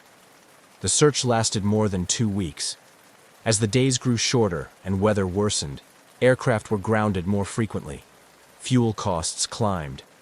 Risks to search personnel increased. Eventually, the operation was officially stood down. An advisory was issued. Presumed crash due to unknown cause, no survivors expected. Officially, the file was closed. The Snowbird and its crew had been lost during routine Arctic transit, likely due to mechanical or weather-related failure. But privately, among the pilots and officers who had searched, that answer never truly settled. It wasn't just the disappearance. It was the precision of it, the completeness, the lack of trace, in a region where even the fiercest crashes often leave scars on snow and ice. In the following years, the story faded from headlines, but not from memory. In mess halls and on northern airstrips, the name Snowbird was still spoken quietly. It became something of a ghost flight, a reminder of the unforgiving sky and the limits of technology in a place ruled by cold and silence. Some mysteries in the Arctic are buried under layers of snow. Others, it seems, are lost in the space between radar blips and the quiet places where nothing answers back. The Snowbird had become one of them. Weeks had passed since the Snowbird vanished into Arctic air, and the official search had ended. But for those involved in the operation, pilots, radar technicians, search and rescue teams, the silence that followed was almost more unnerving than the disappearance itself. Usually, something turned up. A piece of metal, a fuel slick, a bit of fabric drifting in the sea. But the Snowbird left no signature behind. It was as if the plane had simply never existed. Despite the search being scaled down, a few aircraft continued flying the route unofficially, mapping areas not originally covered. These weren't missions on the record. They were quiet loops through unflown corridors, motivated by instinct more than protocol. In the North, there's a kind of unspoken obligation among air crews. If one of your own goes missing, you keep looking, even if no one tells you to. The Canadian military reviewed every radar record from that day. Cold War surveillance systems along the Arctic Circle, shared between NORAD and Canadian Air Command, logged aircraft movements minute by minute. Controllers double-checked the last known ping, noted at a routine altitude just before the signal blinked out. There had been no climb, no sudden descent. Just a faint echo. Then nothing. What puzzled many was the absence of disruption. No deviation, no loss of speed, no signal of an unfolding emergency. The Skymaster had been cruising cleanly, as if everything was normal right up until it wasn't. For seasoned aviators, this was the detail that stuck. If it had been weather, why no call? If it had been mechanical, why no signs of distress? There was another layer to the puzzle: geography. Much of the Snowbird's path crossed vast regions of thick sea ice and glacial rock, where even large aircraft can vanish with ease. A controlled ditching into frozen water might pull an entire fuselage under the surface in minutes. If ice closed over the site quickly, any physical trace would be sealed away until thawed, if it thawed at all. But even in such cases, fragments often escape. The Arctic moves constantly, pushing wreckage to shorelines or thinning over time. Here, nothing moved. The case grew colder. Military reports were filed, classified, and stored. Families were offered words of sympathy and the kind of closure that came without explanation. In remote bases, the Snowbird was quietly memorialized, not with statues or ceremonies, but with stories told over quiet meals and on long northern flights. Pilots would glance at the ice below and wonder where it might be, if it was even still whole. Years passed. The Cold War deepened. Technology advanced. Satellites began to map the Earth more fully, and aerial surveillance stretched farther across the globe. Still, nothing turned up. Occasionally, blips appeared on radar near Greenland's coast, unidentified returns that vanished as quickly as they came, but none could be traced back to the Snowbird. Each time, teams followed up, hopeful, only to find ice shadows, trick reflections, or nothing at all. Eventually, the case took on a different kind of silence, the kind that turns mystery into legend. The Snowbird wasn't just a lost aircraft anymore. It became a symbol among northern flyers. The one that got away, the flight that never called, never cried out, and never came home. Its memory was carried not in archives, but in cautious glances toward the horizon and unspoken respect for a sky that offers no guarantees. And then, long after the search had ended, long after official channels had stopped looking, something unexpected surfaced. A fragment, a hint, a small piece of metal bearing an identification code, one that matched the missing aircraft. But it was found far from where it should have been. The silence, it seemed, was not the end of the story. It was only the beginning of something stranger. More than a decade had passed since the Snowbird vanished, and the trail had long gone cold. Official records were boxed and archived, families had received their final letters, and those involved in the original search had either moved on or retired. The loss had become history, quiet, unresolved, and filed away. But for those who remembered, the story never really faded. It lingered in the background, resurfacing from time to time in aviation circles, in northern mess halls, and in the memories of those who had flown that same corridor and looked down, wondering. In communities across Labrador and coastal Greenland, where northern skies and military aircraft are a part of daily life, the Snowbird was not forgotten. Locals recalled the low hum of search planes overhead during those weeks in 1964, the strange quiet that followed, and the stories that trickled through afterward. There were murmurs of an aircraft seen briefly in a blizzard, lights low on the horizon, then gone. Whispers of strange signals caught on old civilian radios. These were passed off as folklore, perhaps even stress-tinged memories in harsh conditions. But the persistence of those stories hinted at something deeper. For the families of the lost crew, time didn't dull the questions. Without wreckage, there was no grave. Without cause, no closure. Every few years, One of the relatives would write to the Canadian military or Department of National Defense, asking if anything new had been found. The answers never changed. Nothing new to report. Still, the story stayed alive in the shadows. Aviation researchers began to include the snowbird in growing lists of unexplained flight disappearances. Cases where aircraft had gone missing without distress calls, in fair weather, with no trace. These were often mentioned in the same breath as much larger, more well-known mysteries. But unlike those, the snowbird had occurred in a time and place where isolation itself could erase evidence. As new generations of pilots were trained, instructors occasionally told the story, not to frighten, but to remind. Of vigilance, of unpredictability, of how even the best machines and the most experienced crews could disappear without a sound. The snowbird became a cautionary tale, a ghost flight of the North. By the late 1970s, as Cold War tensions continued to shape Arctic airspace, renewed interest in the region's history brought a few researchers back to the snowbird's file. It wasn't prompted by any new evidence, just curiosity, and a sense that something about the case had never quite fit. One aviation historian began collecting anecdotal accounts from locals in eastern Greenland. Another started reviewing old magnetic mapping charts from the 1960s, looking for interference anomalies that could have affected navigation. What they found were inconsistencies, odd weather patterns logged around the time of the flight, irregular compass readings reported by other aircraft in nearby airspace that same week, and early military radar data that showed a blip deviating far from the snowbird's intended route, but never explained. None of it proved anything, but it was enough to reopen interest. Questions began to resurface. Could the aircraft have veered hundreds of miles off course? Was the failure not mechanical, but navigational? Or had something else entirely interfered? And then came the reports of debris. Small, scattered, and oddly located. The story of the snowbird, it seemed, wasn't quite finished. Somewhere in the far north, something had begun to re-emerge from the ice. It began quietly, almost without notice.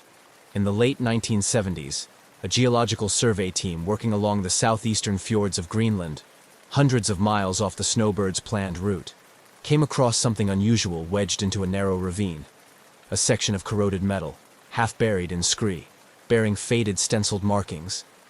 At first, it was assumed to be debris from a weather balloon, or perhaps Cold War military equipment dumped long ago. But one technician, a former airman, recognized the style of the code. When the fragment was analyzed more closely, it revealed part of a serial number, one that matched the Canadian Force's missing Skymaster, the Snowbird. The news was passed through official channels, quietly at first, and then with growing curiosity. This wasn't where the plane was supposed to be, not remotely.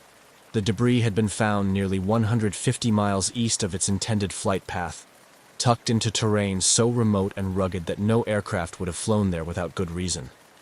More pieces followed. Over the next 5 years, hikers, hunters, and Arctic researchers reported other small finds.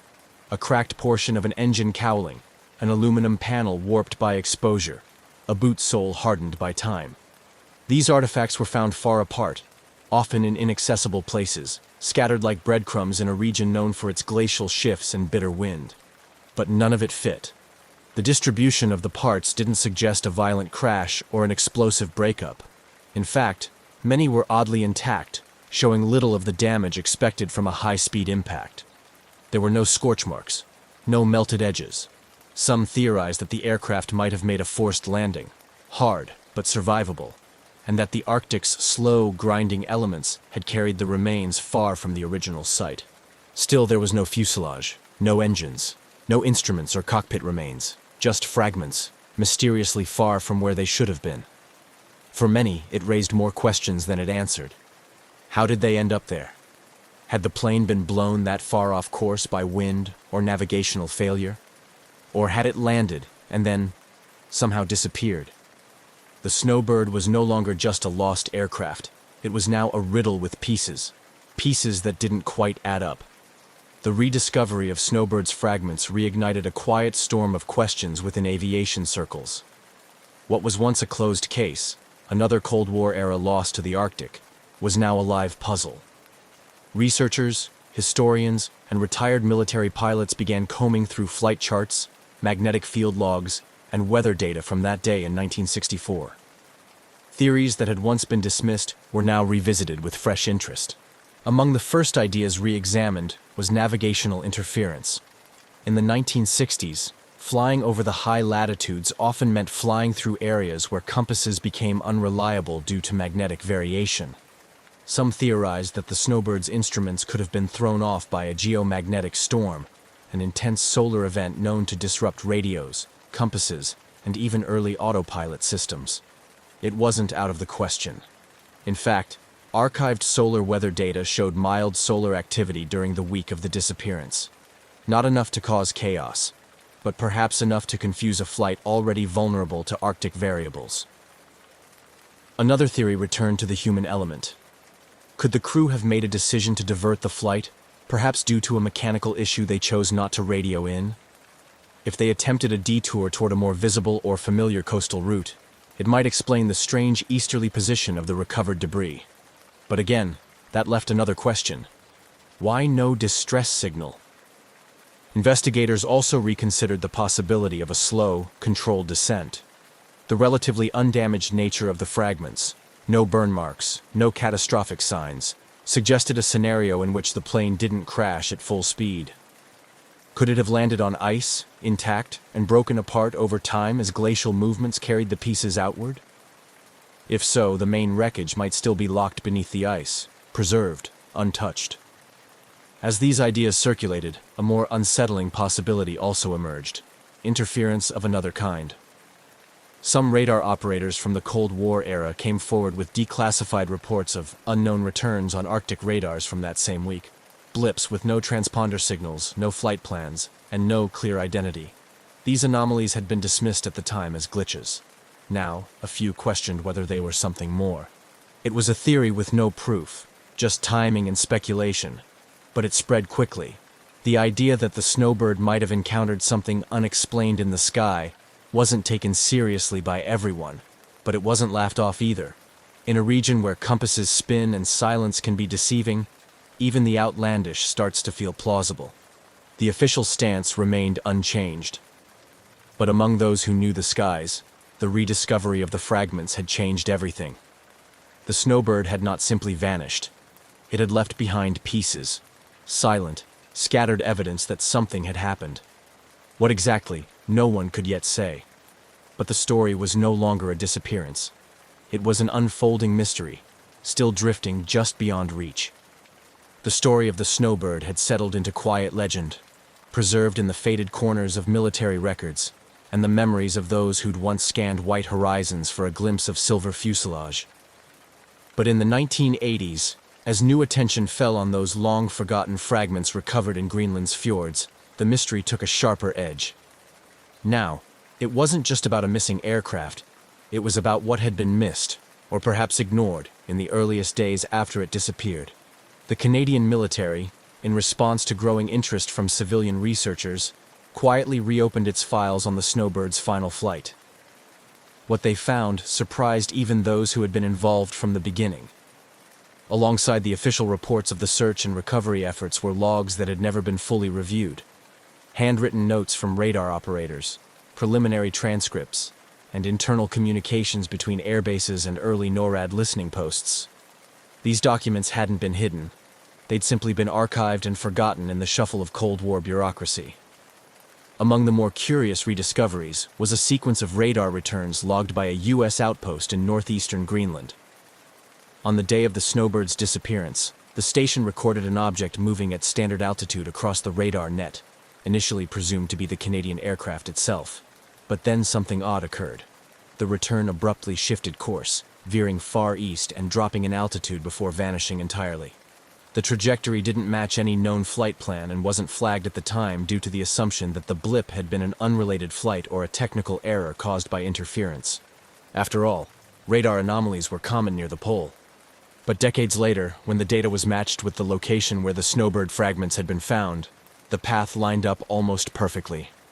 What had once been discarded as noise now looked suspiciously like a flight deviation, a real-time record of the plane veering far off its expected route. The question was, why? Retired personnel who had served in Arctic surveillance stations during that era were contacted. Some recalled the event faintly, but others remembered strange activity in the skies during that week.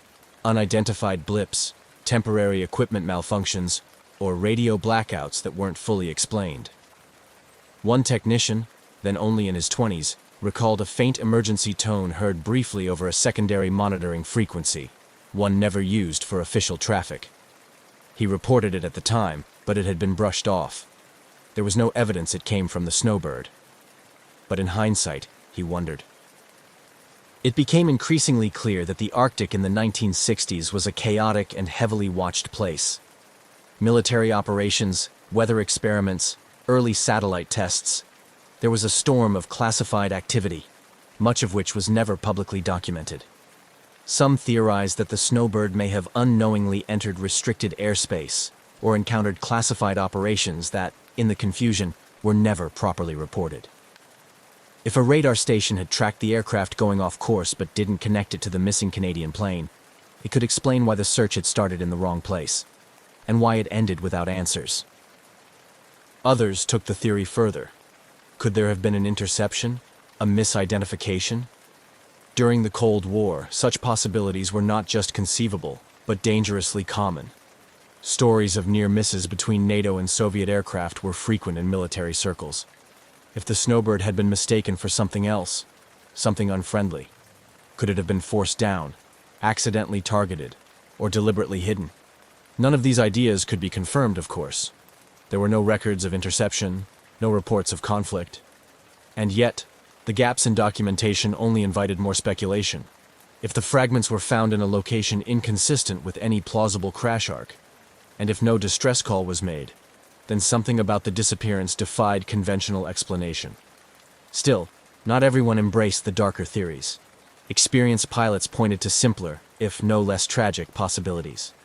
A navigational failure, compass drift perhaps, combined with a failure of the pressurization system could have rendered the crew unconscious. The aircraft might have continued on its own, guided only by autopilot or prevailing winds, eventually descending or breaking up in an area far from where anyone expected. It was a clean explanation, but it didn't quite match the condition of the recovered fragments. They seemed too intact, too misplaced. In the end, what the rediscovered documents did was shift the snowbird from a forgotten loss into an open case, one surrounded by layers of uncertainty and fragments of overlooked truth. Researchers compiled everything they could: satellite data, radar charts, recovered parts, and laid them out like a puzzle missing just one or two critical pieces. And that was the trouble. It was always just short of certainty. The snowbird had returned, in part, from the silence, but not enough to explain what truly happened that day in 1964. It remained a question half-answered, a story retold in parts. And as the search continued, now digital, now forensic, now historical, the Arctic skies seemed to hold on to their secrets just a little longer. Decades had passed, but the Arctic never forgot.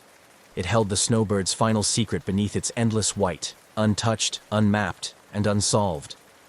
The fragments discovered along Greenland's rugged coastline were all that ever surfaced. The fuselage, cockpit, engines, and the 6 souls on board remained where they had vanished, locked in a mystery that the cold seemed determined to keep. But while the land gave up little, those drawn to the snowbird refused to let the trail go cold again. By the early 2000s, advances in satellite imagery, ice-penetrating radar, and remote sensing technology offered new hope. Civilian researchers, retired military officials, and a new generation of Arctic historians began revisiting the disappearance with tools far beyond what was available in 1964. Scans of Greenland's southern ice sheet, especially along routes connected to the recovered debris, were analyzed for anomalies, depressions, or metallic signals beneath layers of compacted snow. There were moments of excitement. A radar signature, faint but structured, was detected in a glacial pocket less than 70 kilometers from the fjord, where parts of the aircraft had first been found.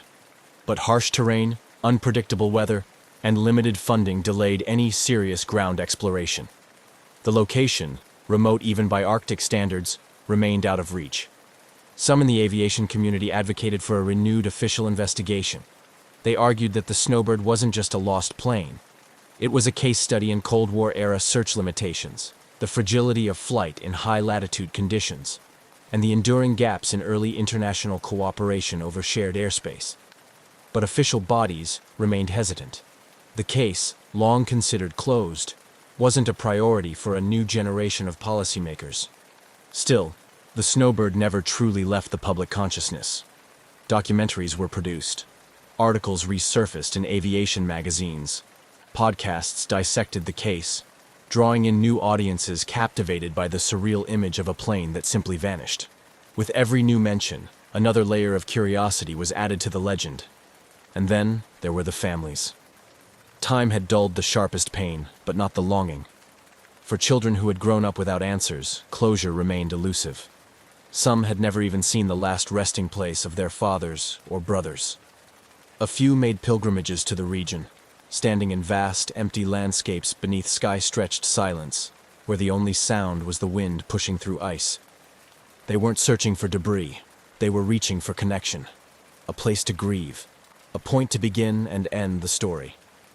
In a small memorial ceremony held in 2014, on the 50th anniversary of the flight, veterans, family members, and Arctic pilots gathered at Goose Bay. Stories were shared. Names were read. The Snowbird was remembered not only as a tragedy, but as a reminder that in aviation, even the best-trained crews and the most reliable machines can be humbled by nature's scale, and by the unknown. What remains today is not just the unanswered question of where the Snowbird fell, but how easily silence can swallow even the most traceable of things. In an age before global satellite tracking, before real-time black box transmissions and digital fail-safes, flights relied as much on the eyes and ears of their crew as on the steel beneath them. A navigational hiccup, a whiteout, a shift in wind. Any of these could start a chain of events that no one would see coming. There's also the lingering possibility, small but persistent, that the Snowbird didn't just vanish. It was missed. Misread on a radar. Misplaced on a chart. That in the chaos of overlapping military activity, experimental aircraft, and sensitive Cold War operations, the truth of its last moments was quietly buried under layers of need-to-know silences and fractured record-keeping. But maybe the final answer will never come. Perhaps the Snowbird's real story lies not in a definitive explanation, but in its resonance. It represents the margins of control in aviation, the quiet power of an environment that offers no second chances, and the humility required to fly through such places. Not every disappearance is destined for resolution. Some remain, like the Arctic itself, open, endless, and frozen in time. So the Snowbird remains a question in the sky, a ghost in the ice. Its story told not in certainty, but in the search. And maybe that's what gives it its haunting power. That in a world so mapped, so digitized, so explained, we can still lose something so completely. Somewhere beyond the edge of radar, beneath snow too deep for memory, a plane waits. Whether it will be found or not doesn't change what it's already given. A reminder that mystery still exists, that even in silence, some stories still speak. On the warm evening of March 8, 2014, the atmosphere at Kuala Lumpur International Airport was typical of a busy hub. Passengers, some weary from their journeys, others excited, congregated in the bustling departure area. Among them were the 227 passengers of Malaysia Airlines, flight MH370, a diverse group of individuals from 14 different countries, each with their own stories and destinations. The flight, scheduled to depart for Beijing Capital International Airport, was set to traverse one of the busiest air routes in the Asian corridor. The aircraft designated for the flight was a Boeing 777-200ER, known for its stellar safety record and favored by airlines for its range and comfort. Malaysia Airlines, the flag carrier of Malaysia, had maintained an excellent safety record, and this Boeing was one of the jewels in its fleet. Preparations for Flight MH370's journey were meticulous. Luggage was loaded, safety checks conducted, and passengers boarded smoothly under the watchful eyes of a seasoned crew.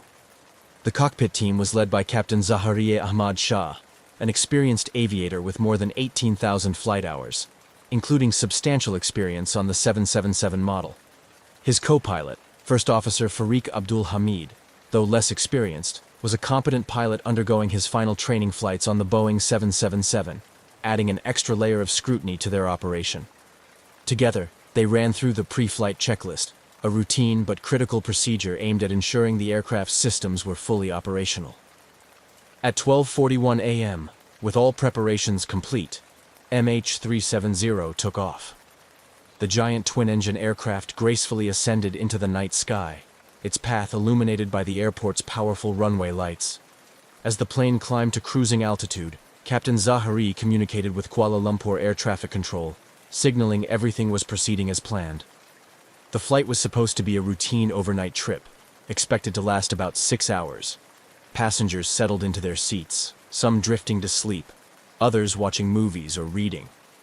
The cabin crew, adept at ensuring passenger comfort, moved through the aisles with practiced ease.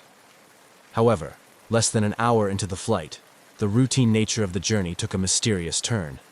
The last communication from Captain Zaharieh came at 1:19 a.m. when he radioed in with a casual, "Good night, Malaysian 370," as the aircraft was handed over from Malaysian to Vietnamese air traffic control.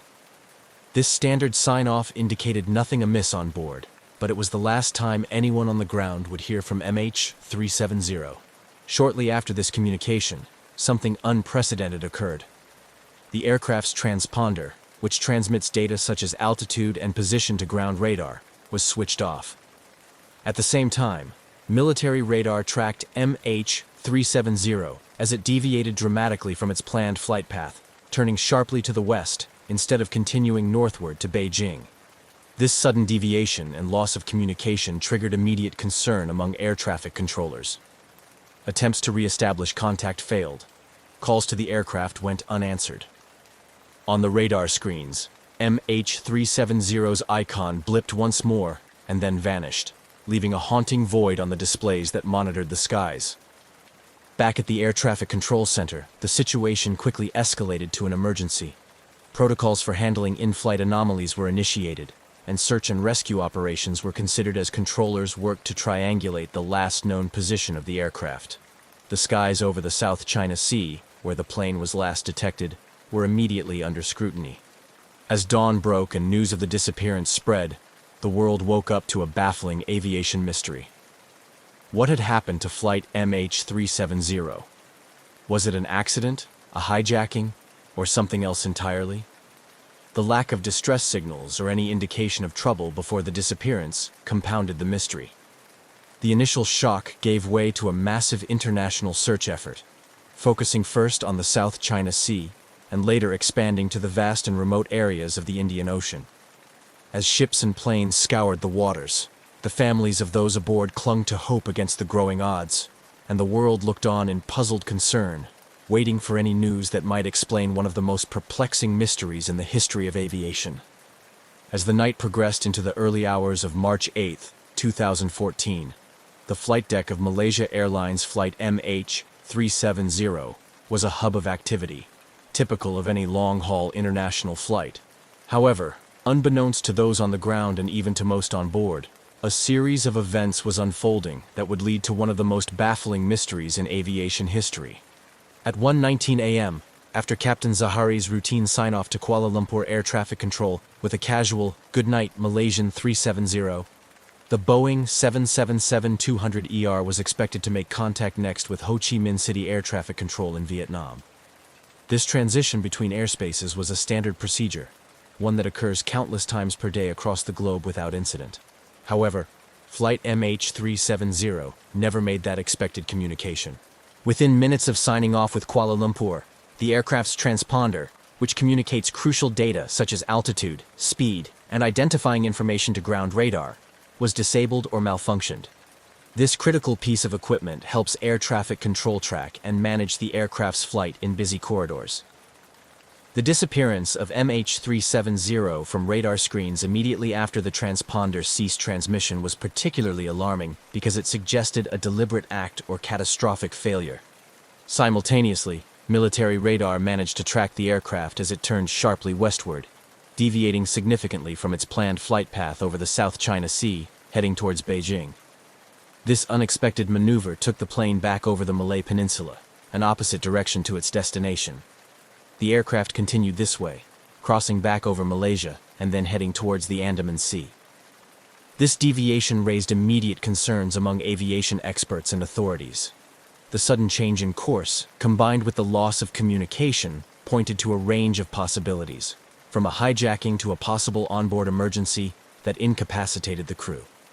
Yet, the absence of any distress signals or communications from the crew left everyone groping for answers. As dawn broke and MH370 failed to arrive in Beijing, the situation escalated into a full-scale international crisis. At Kuala Lumpur International Airport, anxious family members began gathering, desperate for any news about the fate of their loved ones. The lack of definitive information created a tense atmosphere, compounded by growing media presence broadcasting live, feeding a global audience starved for updates. The Malaysian authorities, initially caught off guard by the scale and complexity of the incident, struggled to provide timely and consistent information. The first hours after the disappearance were marked by confusion and conflicting reports about the aircraft's last known position and status. This lack of clarity would later be criticized and seen as indicative of the need for better crisis management protocols in aviation incidents. International involvement grew rapidly. Given the plane's disappearance in a geopolitically sensitive region, several countries whose citizens were on board, as well as those with capable search and rescue operations, offered assistance. The United States, China, and Australia, among others, quickly became involved, bringing sophisticated technology and logistical support to aid in the search. The search area initially focused on the South China Sea, where the plane was last expected to be according to its flight path. However, analysis of subsequent automated satellite handshakes, periodic electronic communications between the aircraft and a satellite, even though the main communication systems were off, suggested a different and more complicated trajectory. These faint signals indicated that the aircraft continued flying for several hours after losing contact, leading to a drastic expansion of the search area. This revelation prompted one of the largest and most expensive search efforts in aviation history, initially concentrated in the South China Sea, and then shifting to vast, uncharted waters of the southern Indian Ocean off the west coast of Australia. The challenges of this expanded search were immense. The ocean depths, remote location, and often treacherous sea conditions made the search efforts incredibly difficult and costly. As the International Task Force scoured thousands of square miles without finding any trace of MH370, the world watched, captivated by the unfolding mystery. Theories abounded, fueled by the scarce and often contradictory snippets of information released by authorities. Each new day brought hope that the vast seas would give up their secrets, but as weeks turned into months, hope began to fade. The profound impact of the disappearance on the families of those aboard was heart-wrenching. The uncertainty and lack of closure took a significant emotional toll, manifesting in public outcries and pleas for continued efforts to find the aircraft and solve the mystery of what happened to Flight MH370. As the realization dawned that Flight MH370 had deviated so dramatically from its intended route without any communication, the complexity of the search operation increased exponentially. This unexpected turn of events shifted the narrative from a routine flight to one of the most enigmatic aviation mysteries in history. The lack of communication post-disappearance, coupled with the aircraft's drastic deviation from its flight path, intensified the urgency and scale of the international search and rescue operation. The international community rallied quickly, with multiple countries contributing resources and expertise. The search initially focused on the South China Sea, where the aircraft was last reported by civilian radar. However, analysis of satellite data soon suggested a completely different and much more complex scenario. The aircraft was not where it was supposed to be, nor had it followed any predictable course after communication was lost. The Malaysian authorities, leading the investigation and response, were under intense international scrutiny. The world demanded answers that were slow to come, complicating the emotional and political landscape. Families of the passengers gathered at airports in Beijing and Kuala Lumpur, grappling with the growing dread that the disappearance was not just a mere accident, but perhaps a profound mystery with no easy answers. The shift in search efforts to the Indian Ocean came after analysis of satellite handshakes, automated signals sent between the aircraft and a satellite even after the main communication systems had gone silent. These signals were critical in suggesting that MH370 had continued to fly for several hours after losing contact with air traffic control.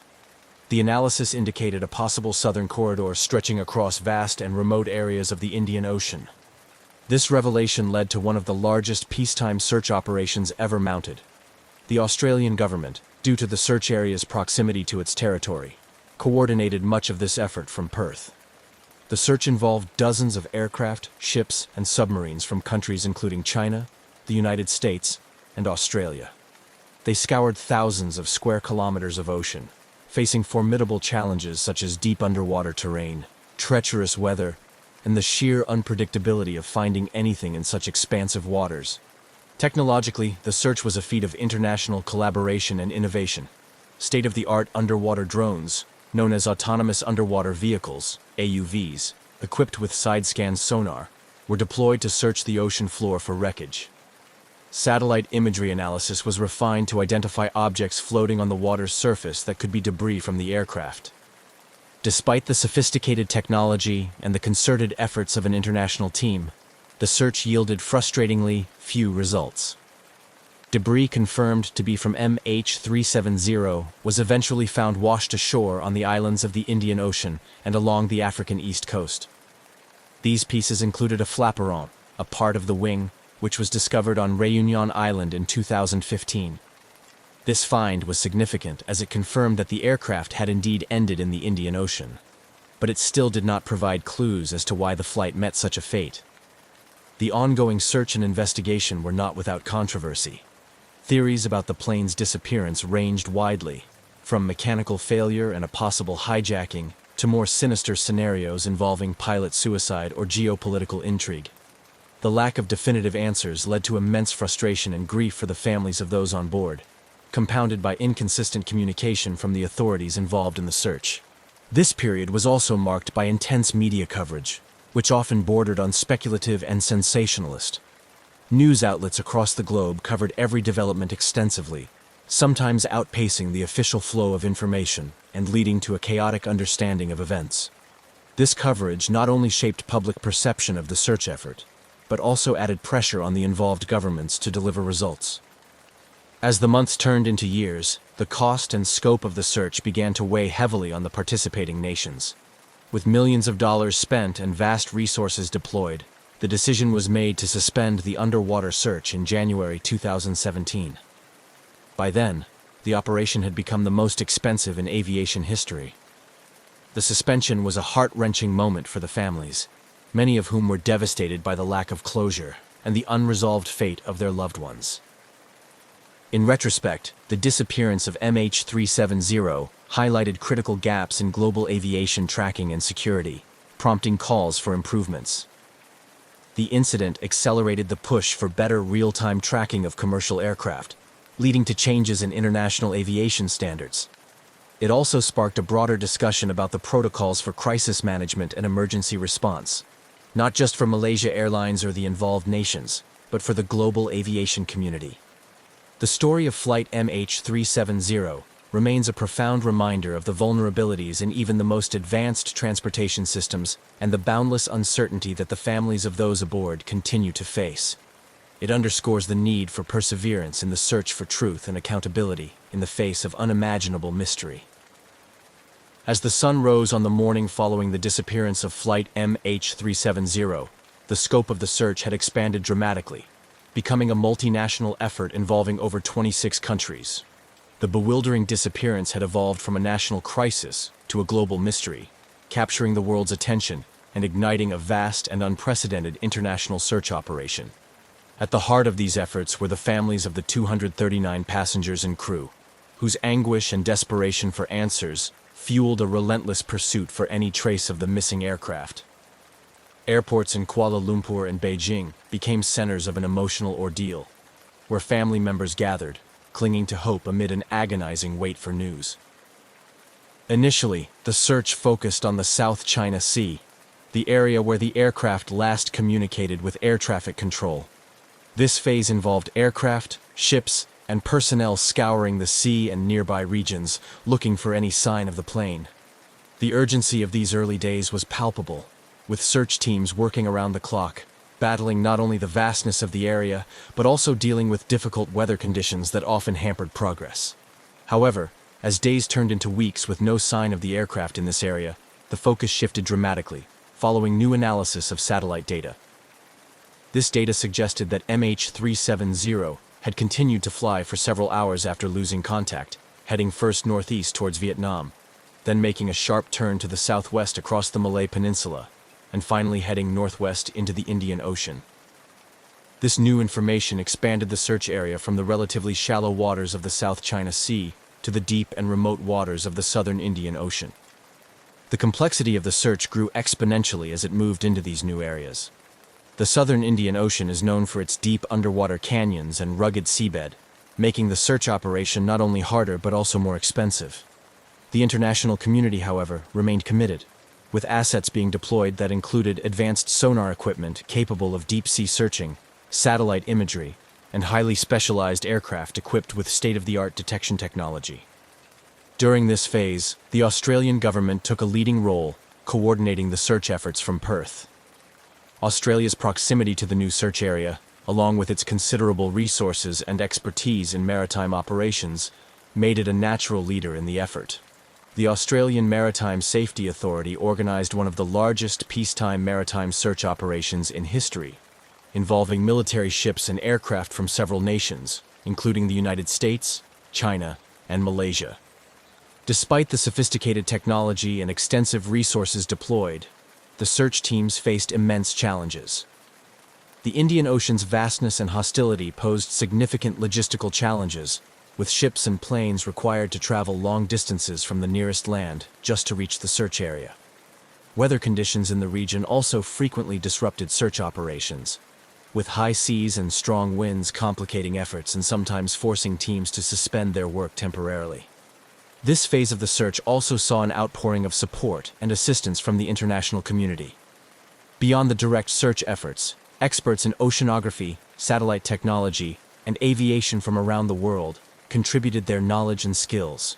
Universities and research institutions offered their expertise in analyzing satellite data and flight path scenarios to refine the search area further.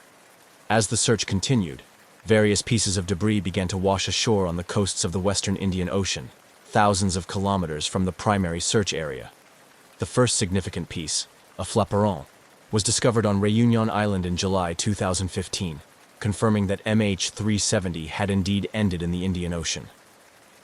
This discovery was a poignant moment for the families, providing them with some concrete evidence, yet it also deepened the mystery of what had happened during the flight's final hours.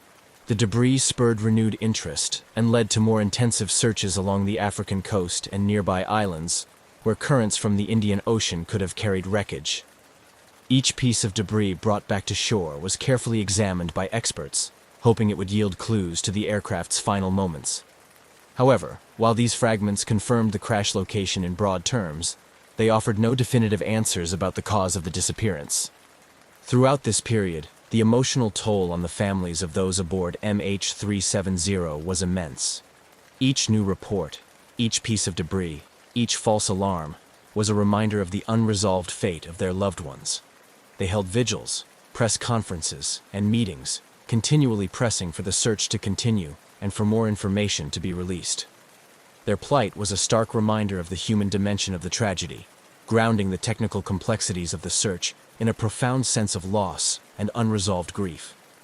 As the third year since the disappearance approached, the official underwater search was eventually suspended, with authorities citing the lack of new evidence to guide their efforts. This decision was met with anguish and frustration from the families, many of whom felt that abandoning the search meant giving up on ever finding the answers they so desperately sought. However, unofficial efforts and private searches continued, driven by the hope that somewhere in the vast ocean lay the keys to unraveling the mystery of MH370. The disappearance of Malaysia Airlines flight MH370 presented an unparalleled challenge in aviation history, prompting an extensive international collaboration unlike any other seen before. As the initial search areas in the South China Sea and later the southern Indian Ocean yielded no conclusive results, the focus gradually shifted towards expanding the search based on new theoretical trajectories and satellite data. This effort grew to involve numerous countries and became one of the largest international maritime search operations ever undertaken. The search's expansion into the Indian Ocean was based on complex calculations made by satellite communications experts and analysts. These experts meticulously examined the handshakes, automatic, hourly communications between the aircraft and a satellite.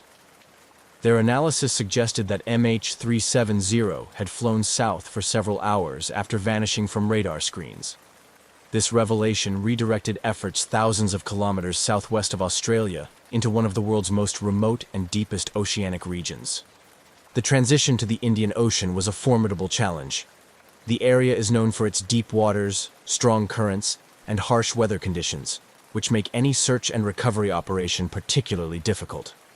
The depth of the ocean in the search zones often exceeded 4,000 meters, with mountainous underwater terrain that complicated the use of sonar and underwater drones. In this phase, the Australian Transport Safety Bureau, ATSB, took a leading role, supported logistically by the Australian Maritime Safety Authority, AMSA.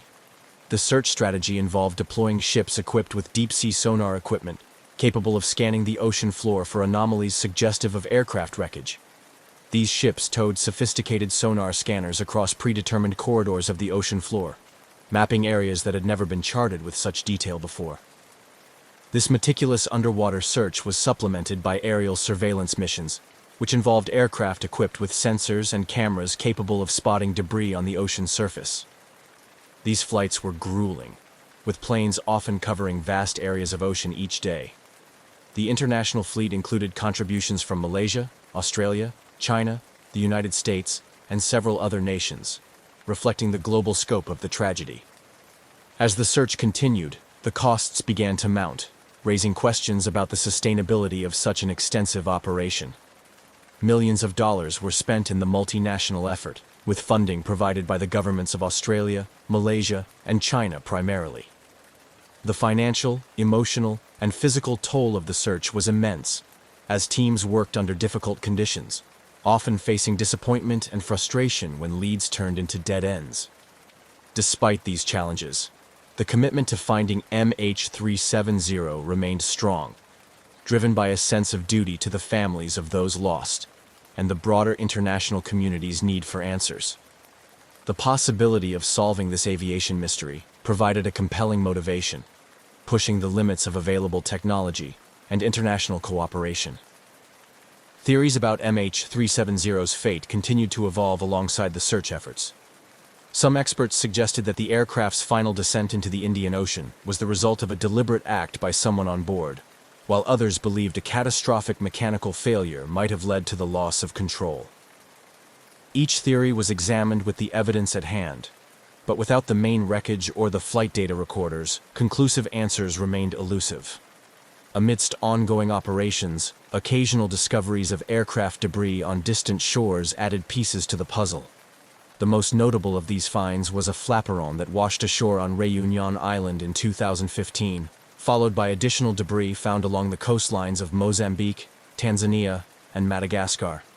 These pieces were carefully analyzed by aviation experts who confirmed that they belonged to MH370.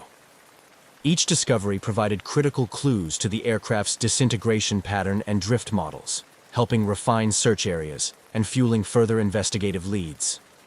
However, these fragments offered limited insights into the events that transpired on board before the aircraft entered the ocean. The lack of data recorders continued to hamper efforts to understand the precise sequence of events during the flight's final hours. As a result, the investigation into MH370's disappearance maintained a high degree of uncertainty, with more questions than answers. The emotional impact on the families of the passengers and crew was profound and enduring. Regular meetings, vigils, and public appeals kept the memory of the missing alive and maintained pressure on governments and agencies to continue the search. These families, bound by shared tragedy, became advocates for aviation safety reforms, pushing for changes that would ensure no other flight met a similar fate. By late 2016, Despite the most sophisticated search technology and analysis then available, the underwater search was officially suspended without finding the main wreckage.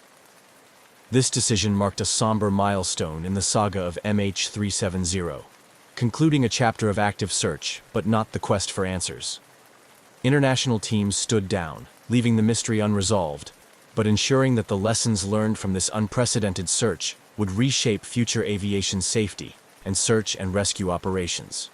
The story of MH370 is not just a tale of a missing airplane, it is a chronicle of human determination, international unity, technological innovation, and the relentless pursuit of truth in the face of overwhelming odds. It serves as a reminder of the vulnerabilities inherent in modern aviation and the continuous need for improvement in global communication and monitoring systems. As the search for Malaysia Airlines flight MH370 transitioned from an active mission to a more investigatory and speculative phase, the focus increasingly shifted towards understanding not just the whereabouts of the missing aircraft, but the reasons behind its mysterious disappearance. This shift was marked by profound deliberations over the available data, including satellite communications, debris analysis, and the examination of all possible mechanical and human factors that could have led to the tragedy. The investigation into MH370 was as multifaceted as it was international, drawing on expertise from across the globe. The Joint Investigation Team, led by Malaysia but including specialists from Australia, China, the United States, and the United Kingdom, pored over every detail. Central to their analysis were the satellite handshakes, automated, hourly signals sent between the aircraft and a satellite that provided the only post-disappearance communications indicating the plane's possible location. These signals were groundbreaking in their ability to offer data points on the aircraft's location, yet they also underscored the vast regions over which the aircraft could have traveled. Analysts used this data to construct potential flight paths, leading them to focus on the southern Indian Ocean, a remote area that posed significant challenges for any search and recovery operations. Simultaneously, investigators delved into the backgrounds and actions of the flight crew, particularly the captain and the first officer. Scrutiny fell on the captain's personal life and his home flight simulator, which some reports suggested contained flight paths leading into the Indian Ocean, although these findings were later deemed not suspicious by official investigators. Despite thorough background checks, no evidence suggested that the crew had intentions or motivations for deliberately diverting the flight. Technical and mechanical theories were also exhaustively explored. The Boeing 777-200ER was examined in terms of its maintenance history and any known issues that could lead to catastrophic failure. The possibility of a depressurization event, which could have incapacitated everyone on board, was considered, as well as other scenarios such as an onboard fire or electrical failure. However, without physical evidence from the bulk of the wreckage, particularly the black boxes, definitive conclusions remained frustratingly out of reach. The role of satellite data in the investigation became a subject of both praise and criticism. The unprecedented use of this technology provided crucial insights and helped direct the search efforts post-disappearance. Yet, it also highlighted the limitations of current global aircraft tracking systems, which could lose complete track of an airliner. This realization prompted a push within the international aviation community for improvements in tracking technology, ensuring that commercial aircraft could be monitored in real time, anywhere in the world. This push led to significant regulatory changes. The International Civil Aviation Organization, ICAO, and other regulatory bodies proposed new standards for aircraft tracking, mandating that by 2021, all aircraft must be capable of transmitting their location at least once every minute in distress conditions. Furthermore, the tragedy accelerated the adoption of enhanced cockpit security measures and more rigorous mental health screening for pilots, addressing issues of cockpit intrusion and pilot sabotage. As technical and regulatory frameworks evolved, so did public and cultural responses to the disappearance. MH370 became a touchstone for art, literature, and media, reflecting societal attempts to come to terms with the unknown. Documentaries and books sought to unravel the mystery, while feature films and fictional accounts explored the human stories intertwined with the disappearance. The emotional resonance of the tragedy also had a profound impact on the families of those aboard, MH370. They became vocal advocates for the victims of air disasters, forming support networks that lobbied for changes in aviation policy and continued search efforts. Their persistent presence in the media and at international aviation forums ensured that the lessons from MH370 continued to influence discussions on global aviation safety.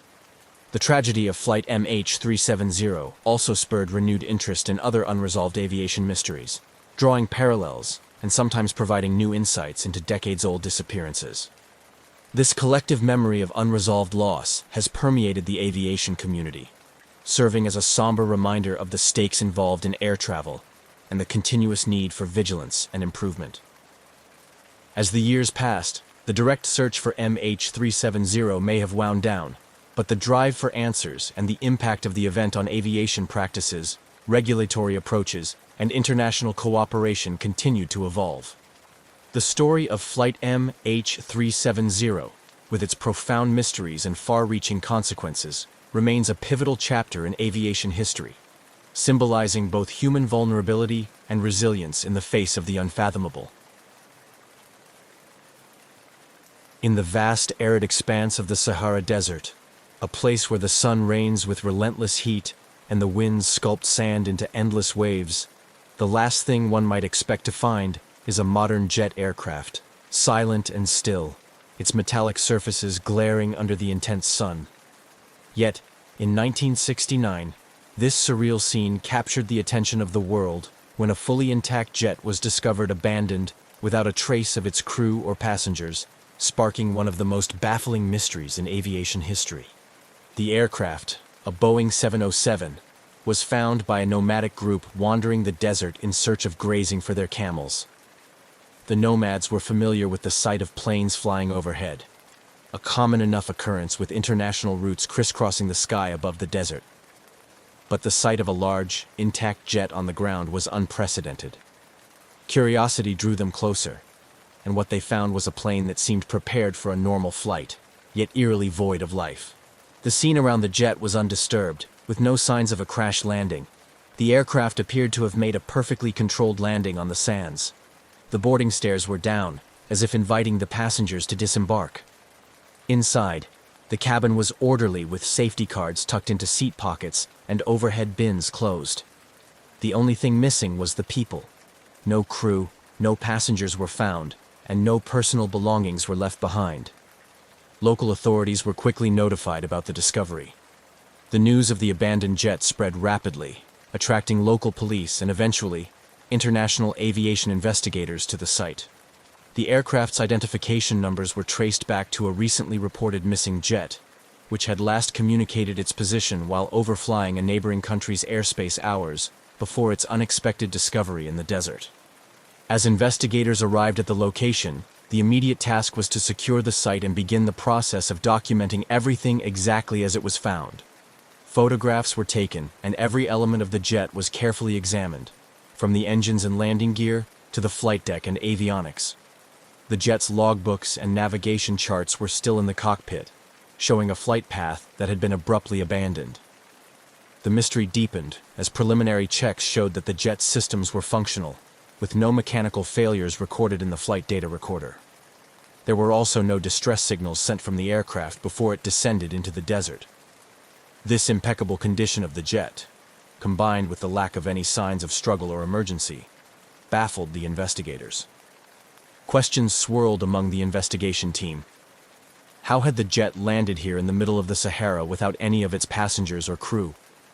Why were there no signs of a hasty evacuation or an emergency situation that might have prompted such an unusual landing? Theories began to form, but each seemed as unlikely as the next.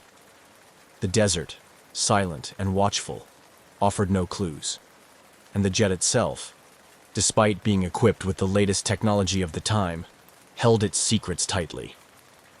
This enigmatic discovery would come to challenge the boundaries of what was understood about aviation incidents. It also posed poignant questions about the fate of those who had been aboard.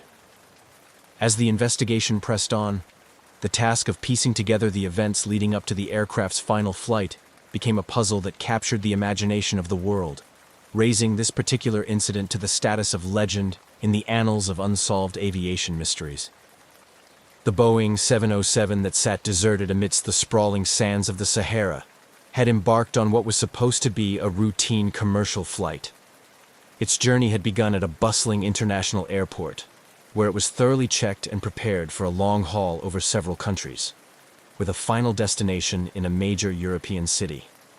The jet, a marvel of modern aviation technology, was equipped to ensure a safe and comfortable journey across vast distances, manned by a seasoned crew well-versed in such routes.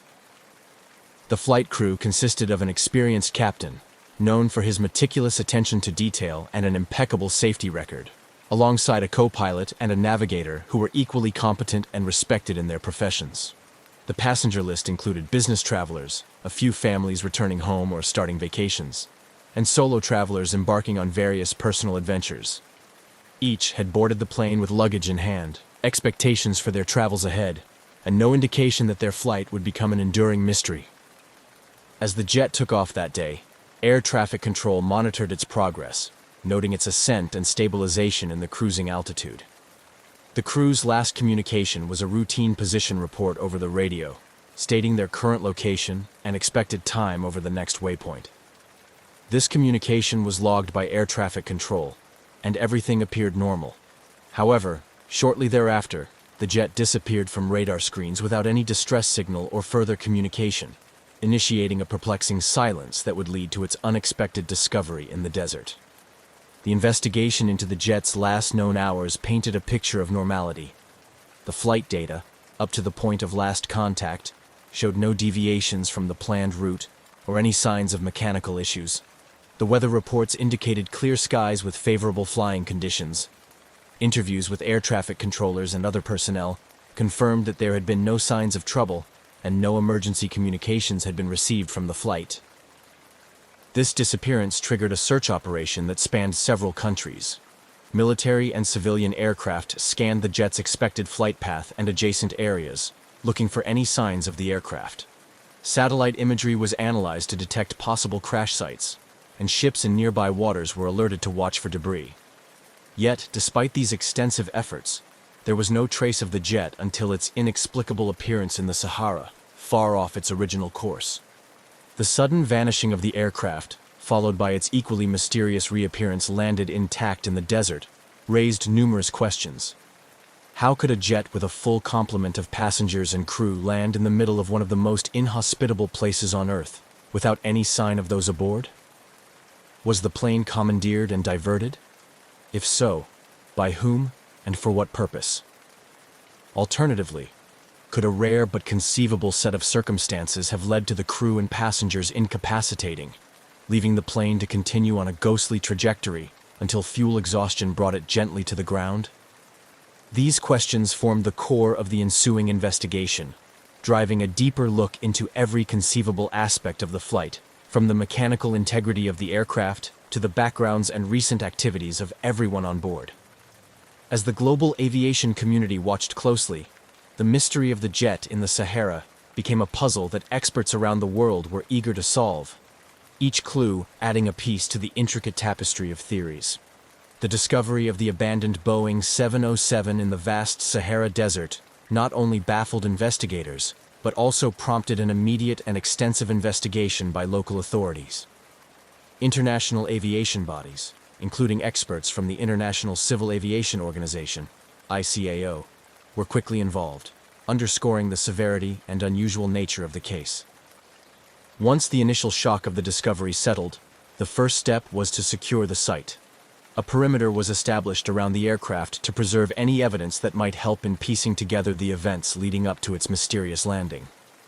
Forensic teams meticulously examined the jet, taking note of every detail, from the positions of the cockpit controls to the arrangement of items found in the cabin.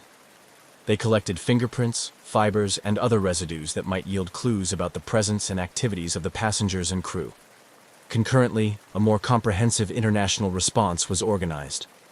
Given the jet's last known flight path crossed multiple international borders, authorities from several countries collaborated, sharing radar data, flight logs, and other relevant information. This cooperation was pivotal, as the jet had disappeared from radar coverage and left little for investigators to work with. The collaborative international effort aimed to reconstruct the flight's path and determine how it ended up in such a remote location.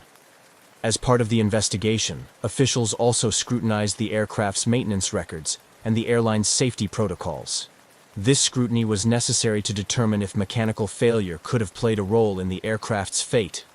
Interviews with maintenance crew and inspections of other aircraft in the fleet provided additional contexts, though initially, nothing pointed to a mechanical or technical failure.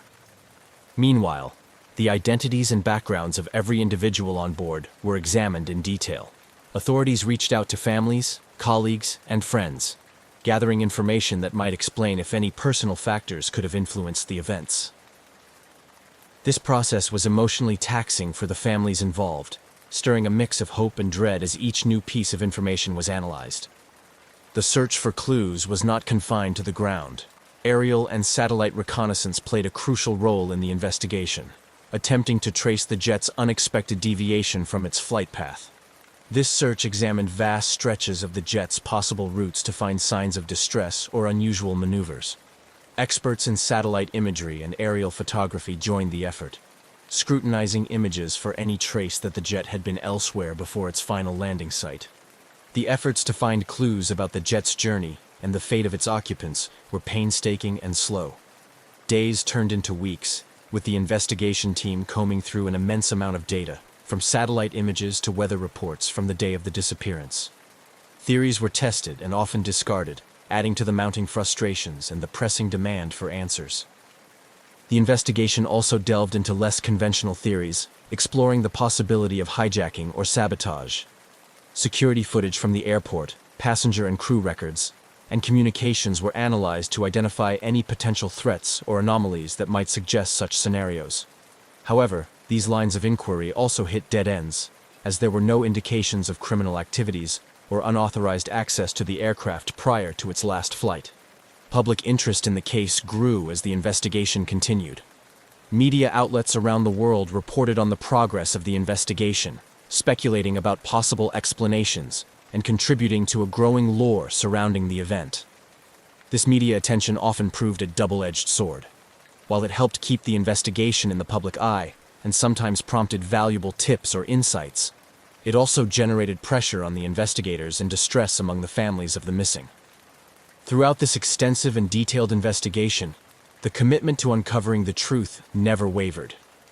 Each lead, no matter how small or seemingly inconsequential, was followed in the hope of solving the enigma of the jet that landed itself in the Sahara. This relentless pursuit of answers underscored the complexity and determination of those involved in unraveling one of the most perplexing mysteries in aviation history.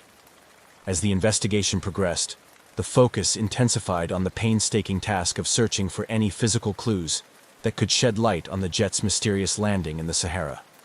The search teams, composed of experts in various fields, conducted thorough ground searches in the vast desert surrounding the found aircraft, hoping to find items that might have been ejected or lost during an unrecorded emergency landing. Ground search teams meticulously scoured the area immediately around the jet. This included combing through the sand for miles in each direction, looking for footprints, discarded items, or any other evidence that might indicate the movements of the passengers and crew after landing. Given the harsh desert environment, this task was arduous. The shifting sands and extreme temperatures posed significant challenges, often erasing what little trace might have existed. Simultaneously, aerial and satellite searches provided a broader view of the area. Advanced satellite imagery was employed to scan vast stretches of the desert, looking for any disturbances in the natural landscape that might suggest the plane had traveled over it, or that survivors had wandered away from the initial landing site. Helicopters and drones equipped with high-resolution cameras and thermal imaging technology flew over the region, expanding the search radius and providing real-time data to the teams on the ground. Despite these exhaustive efforts, the searches yielded few tangible results. The desert seemed to have swallowed any clues, leaving the investigation team grappling with more questions than answers. The pristine condition of the aircraft at the discovery site suggested a controlled landing rather than a crash, which only deepened the mystery. How had the aircraft landed so perfectly, without any trace of the crew or passengers. With physical searches providing limited insights, the investigation expanded to include detailed analysis of radar and satellite data from the days leading up to the jet's disappearance. This analysis aimed to reconstruct the flight path more accurately and identify any unusual deviations or moments when the aircraft might have gone off course. The data recovery process involved syncing timestamps from various international radar installations, a complex task given the differences in technology and coverage areas. Experts also considered the possibility that the aircraft might have been flown deliberately off course, a scenario that pointed towards deliberate human intervention rather than mechanical failure. This line of investigation led to further scrutiny of the flight crew's backgrounds and recent behaviors, searching for any signs of discontent, financial problems, or connections that might suggest a motive for diverting the flight.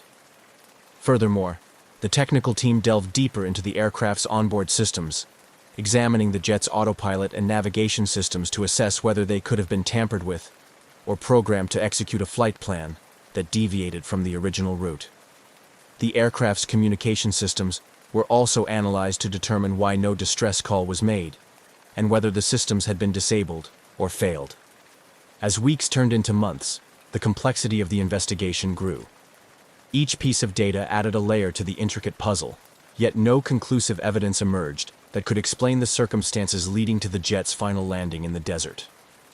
The lack of answers was frustrating for the investigators and agonizing for the families waiting for any news of their loved ones. Throughout this extensive search and investigative effort, the commitment of the teams never wavered. The mystery of the silent passenger jet in the desert captured the attention of the global aviation community, reminding everyone of the vast unknowns still present in modern aviation and the relentless pursuit of answers that drives human curiosity and ingenuity. As the exhaustive physical and technical investigations continued without yielding conclusive results, the range of theories regarding the disappearance of the jet and its passengers began to proliferate. Each theory attempted to fill the void left by the lack of concrete evidence, ranging from plausible explanations involving hijacking and sabotage to speculative scenarios including supernatural elements. Among the more grounded theories was the possibility of hijacking or sabotage. This line of thought was driven by the meticulous analysis of the aircraft's last known communications and radar signatures, which showed no signs of distress or deviation until shortly before it disappeared. Investigators pored over passenger lists and crew backgrounds, searching for any links to criminal networks or previous behavior that might suggest a motive for redirecting the aircraft. However, despite deep dives into the personal lives of those on board, no clear connections or motives emerged. Another compelling theory revolved around a catastrophic mechanical or technical failure that somehow did not compromise the aircraft's ability to land intact. Experts in aviation mechanics scrutinized the aircraft's maintenance records and interviewed the ground crew who had serviced the plane prior to its final flight. They examined scenarios where critical systems could fail in such a way that communication was lost while basic flight control was maintained. Yet, the condition of the jet upon discovery, undamaged and apparently landed with precision, made this theory difficult to support. Simultaneously, some investigators considered the potential for an elaborate insurance fraud scheme, where the aircraft was landed intentionally in a remote area to be later declared lost.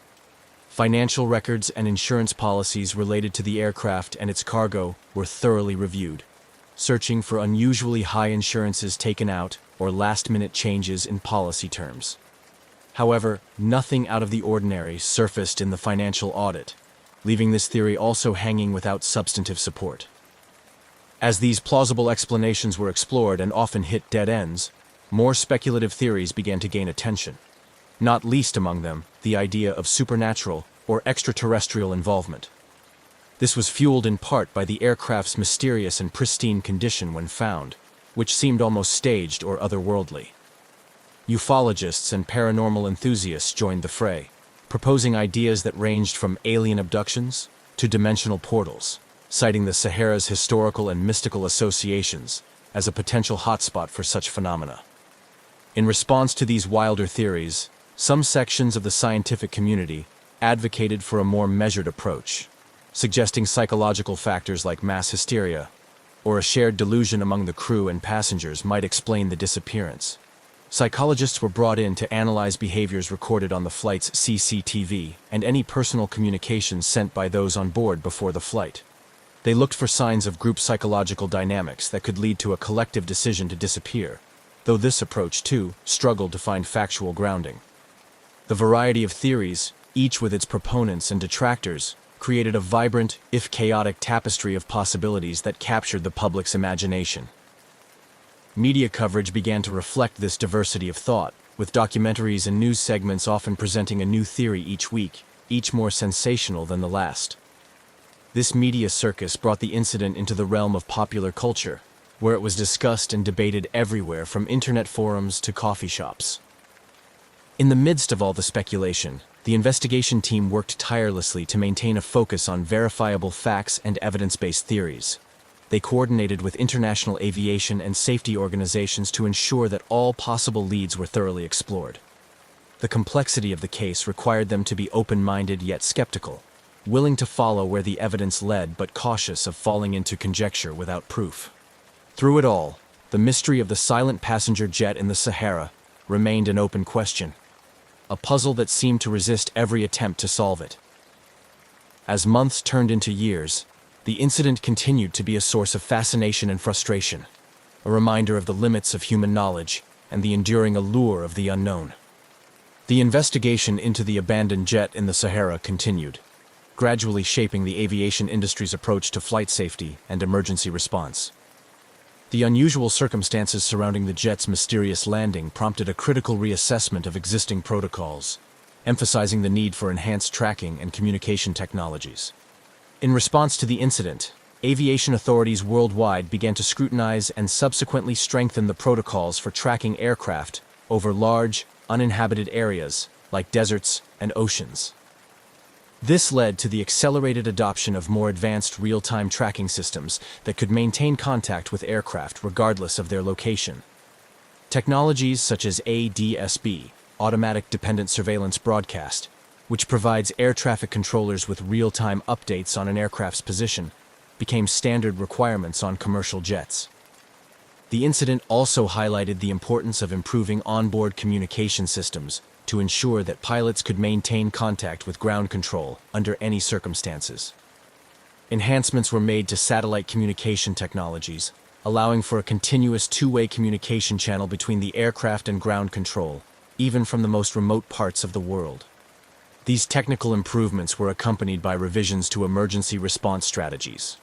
The mysterious circumstances of the jet's landing, with no distress call or indication of trouble, led to the development of more robust procedures for investigating and responding to sudden silences or disappearances of aircraft.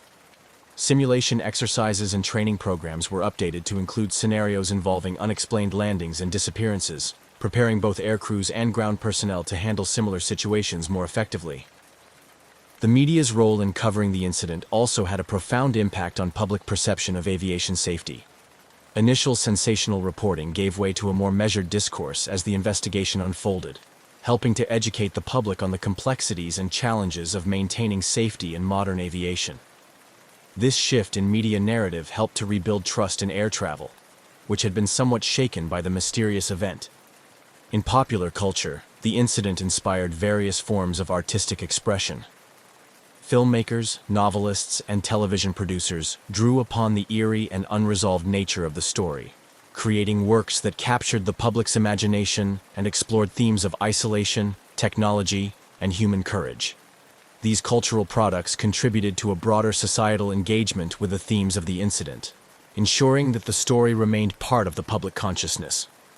Additionally, the incident became a focal point for discussions about transparency and government accountability in handling unexplained events. Advocacy groups pushed for more open access to information regarding aviation anomalies, arguing that public scrutiny can play a crucial role in improving safety standards. This led to somewhat more transparent practices, with authorities becoming more forthcoming about incidents in their investigations. The legacy of the abandoned jet in the Sahara is a complex tapestry of technological advancement, cultural impact, and improved safety protocols. It serves as a poignant reminder of aviation's vulnerabilities and the constant need for vigilance, innovation, and cooperation to ensure the safety of air travel. As the industry continues to evolve, the lessons learned from this mysterious incident remain a crucial part of the dialogue on how best to navigate the skies safely and responsibly. The mysterious discovery of the abandoned jet in the Sahara not only puzzled investigators and aviation experts, but also left a significant mark on popular culture and spawned a variety of conspiracy theories. The intrigue surrounding the event permeated various media, influencing films, literature, and sparking fervent discussions among both skeptics and believers. In popular culture, the abandoned jet became the subject of numerous documentaries, each attempting to unravel the mystery from different angles. Filmmakers explored the incident, often blending factual investigation with speculative fiction to engage audiences. The enigmatic nature of the case proved to be a fertile ground for storytellers, who envisioned scenarios ranging from espionage and governmental cover-ups to paranormal activity and alien interventions. These stories, while fictional, tapped into the collective fascination with the unexplained, drawing large audiences eager to explore the boundaries of reality. Literature also mirrored this fascination. Authors of thriller and mystery genres found inspiration in the Desert Jet, crafting novels that delved into the psychological and societal impacts of such a bewildering event. These books often portrayed characters grappling with the unknown, using the backdrop of the mysterious jet to explore themes of isolation, human fear of abandonment, and the existential dread of the unexplained. Furthermore, the incident spurred a slew of conspiracy theories that flourished on internet forums and social media platforms. These theories ranged from the plausible to the outlandish, with some suggesting that the jet was part of a secret government experiment gone awry, while others believed it was evidence of time travel or an interdimensional portal. These discussions were not just limited to fringe groups. They occasionally made their way into mainstream debates, prompting public figures and experts to weigh in on the possibilities. The proliferation of such theories highlighted a deep-seated human need to find explanations for the inexplicable. They also underscored the distrust some segments of the public had towards official accounts of mysterious incidents, reflecting a broader skepticism of authority. This skepticism often led to vigorous debates about transparency and the need for open government investigations into unexplained phenomena. Educationally, the incident became a case study in critical thinking and media literacy within academic settings. Teachers and professors used the event to encourage students to analyze sources, differentiate between evidence-based conclusions and speculation, and understand the impact of media on public perception. This educational aspect was crucial in fostering a more discerning and questioning approach among students, preparing them for a world where distinguishing between fact and fiction is increasingly complex. The cultural impact of the mysterious jet in the Sahara extended beyond entertainment and education. It became a part of the social dialogue on mystery and exploration, a modern-day enigma that challenged our understanding of technology, human nature, and the cosmos. As such, it remained a topic of enduring interest, continuing to inspire curiosity and awe years after the initial discovery. Thus, the legacy of the silent passenger jet went far beyond its physical remnants in the desert. It became a symbol of the unknown, a catalyst for imagination, and a beacon for those who dare to question and explore the uncharted territories of human knowledge and understanding. As the years passed, the jet's mystery remained unsolved, but its impact was indelibly etched into the cultural and intellectual landscape, proving that some mysteries, whether solved or not, have the power to captivate and transform. As the years passed since the discovery of the abandoned jet in the Sahara, the mystery remained largely unsolved, continuing to puzzle experts and captivate the public imagination. The ongoing fascination with the incident has not only sustained interest in the case, but also fostered a legacy that influences various aspects of aviation, government policy, and popular culture. The enigmatic nature of the incident has ensured that it remains a topic of discussion at aviation safety conferences and symposiums around the world. Experts regularly revisit the case, using it as a benchmark to discuss improvements in flight tracking technology and emergency response protocols. The incident underscored the importance of robust communication systems and reinforced global efforts to implement real-time tracking technologies across all commercial flights to prevent such mysteries in the future. The unresolved case continues to be a significant point of reference for training programs in aviation academies, Instructors use the scenario to teach students about crisis management, decision-making under duress, and the procedures for handling unusual in-flight events. The discussions often extend beyond technical responses, delving into ethical considerations such as the responsibility of crews to passengers and the impact of decisions on the families involved. In the realm of policy and governance, the incident has prompted ongoing debates about transparency and public access to information regarding aviation anomalies. Advocacy groups have emerged, pushing for legislation that requires governments and agencies to be more forthcoming with information about such incidents. These efforts have led to some changes in policy, with several countries adopting more transparent processes for reporting and investigating unexplained aerial phenomena. The case has also continued to inspire a wide range of cultural productions. New documentaries and investigative reports emerge periodically, each bringing fresh perspectives or revisiting old theories with new information. These productions contribute to a layered narrative that combines factual investigation with creative speculation, keeping the public engaged and eager for any new developments. Moreover, the incident has permeated academic discussions, becoming a subject of study in fields as diverse as psychology, sociology, and journalism. Academics analyze the public and media responses to the incident as a case study in human behavior, the spread of misinformation, and the societal impacts of unresolved mysteries. Such studies often highlight how human beings deal with the unknown, the role of the media in shaping public perception, and the psychological effects on those directly involved in or affected by such incidents. On a more personal level, the legacy of the mystery continues to impact the families of the crew and passengers who were aboard the jet. For many, the lack of closure remains a source of ongoing grief and frustration.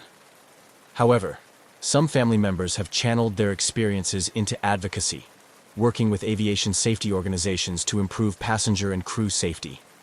Their efforts ensure that the incident, while unresolved, has a constructive impact on the future of aviation. In the broader community, the abandoned jet has become a symbol of the enduring human fascination with the unknown. It sparks the imagination of those who hear about it for the first time and continues to intrigue those who have followed the story since the discovery. The incident serves as a reminder of the limits of human knowledge and technology, prompting both humility and a relentless drive for innovation among scientists, explorers, and theorists. Ultimately, the legacy of the silent passenger jet is woven into the fabric of modern lore, a mysterious narrative that challenges our understanding of the world and propels us toward greater exploration and discovery.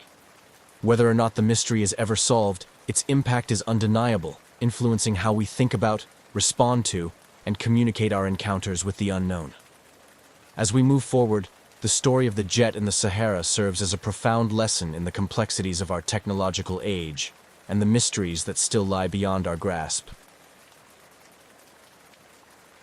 On January 30th, 1979, Narita International Airport bustled with the usual clamor of international travel as Varig Brazilian Airlines prepared its Boeing 707 cargo aircraft for a long-haul flight to Rio de Janeiro, Brazil, with a planned stopover in Los Angeles, USA. This particular flight, Varig Flight 967, was not just any routine cargo operation. It was transporting a collection of valuable paintings by the renowned Japanese-Brazilian artist Manabu Mabe, making the flight notable for both its cultural and logistic responsibilities. The Boeing 707, a workhorse of the skies, was well regarded for its robust performance and reliability in long-distance cargo transport. Varig, Brazil's leading international airline at the time, had a sterling safety record and was experienced in managing high-value cargo, ensuring that all protocols for the security and safe handling of the artworks were meticulously followed. The crew, led by an experienced captain, was well versed in the nuances of trans-Pacific flights, adding an extra layer of confidence to the operation. Preparations for the flight began early in the afternoon, with ground staff overseeing the careful loading of the cargo. Each of Mabe's paintings was securely crated and inspected before being loaded into the aircraft's hold, a process observed by both security personnel and insurance representatives, given the considerable value of the artworks. The importance of the cargo added a palpable sense of urgency and precision to the loading process. As the winter sun began to set, casting long shadows over the tarmac, the crew made their final checks. The flight plan was reviewed, weather forecasts checked, and communications equipment tested. Each member of the six-person crew carried out their responsibilities with the professionalism born of routine and the seriousness demanded by the nature of their cargo. With the cargo secured and all pre-flight checks complete, the Boeing 707 taxied to the runway. The engines roared to life, a deep, steady hum that spoke of power and readiness.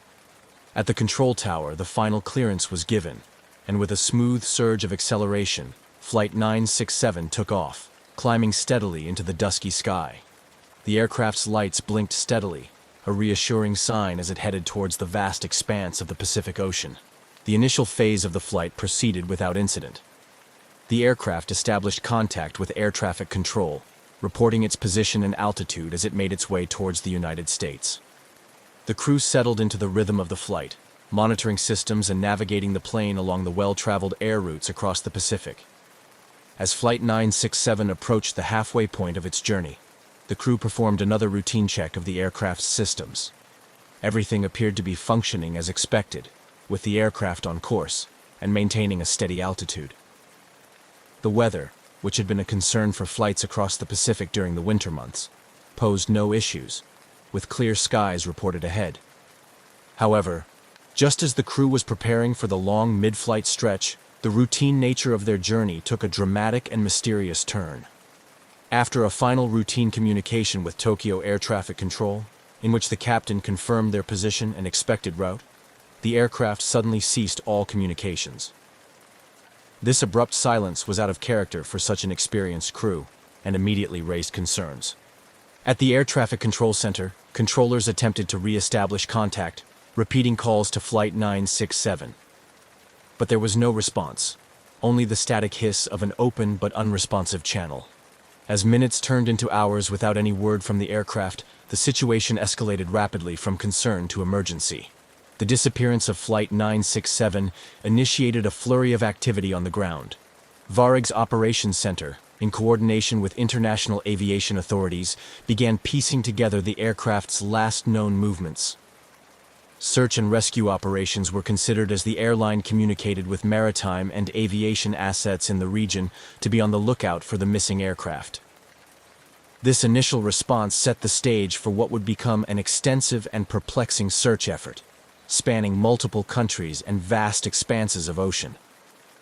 As the reality of the situation set in, the mysterious disappearance of Flight 967 with its invaluable cargo of artwork became a pressing enigma, prompting questions and theories that ranged from simple mechanical failure to more sinister possibilities of foul play. The fate of the aircraft and its crew, along with the artistic treasures it carried, had become an urgent and baffling mystery, captivating the attention of the world. The last known contact with Varig Flight 967 came as the Boeing 707 was approximately halfway over the Pacific Ocean, en route from Tokyo to Los Angeles. After routine communications with air traffic control, the aircraft, like a ghost, vanished from radar screens. The disappearance was both sudden and total, leaving no trace of the aircraft or any indication of trouble. Upon realizing the gravity of the situation, Varig and the relevant aviation authorities sprang into action. Initial hopes were that the aircraft might have diverted due to an emergency, seeking an alternate landing at one of the numerous available airstrips scattered across the Pacific Islands. However, as hours turned into days without any sign of the aircraft or distress calls, these hopes dimmed. The immediate aftermath of the disappearance saw the initiation of a large-scale search operation. Coordinated by Japanese, American, and Brazilian authorities, the search covered vast swathes of the Pacific Ocean, an area known for its deep waters and challenging weather conditions. The operation included aircraft from the U.S. Coast Guard, Japanese self-defense forces, and several commercial ships that altered their routes to aid in the search. Despite the extensive resources deployed, the search teams faced significant challenges. The Pacific Ocean's vastness and the lack of precise last-known coordinates complicated efforts. The Boeing 707 had disappeared in one of the most remote parts of the world, where radar coverage was spotty and satellite tracking of aircraft was not yet a standard practice.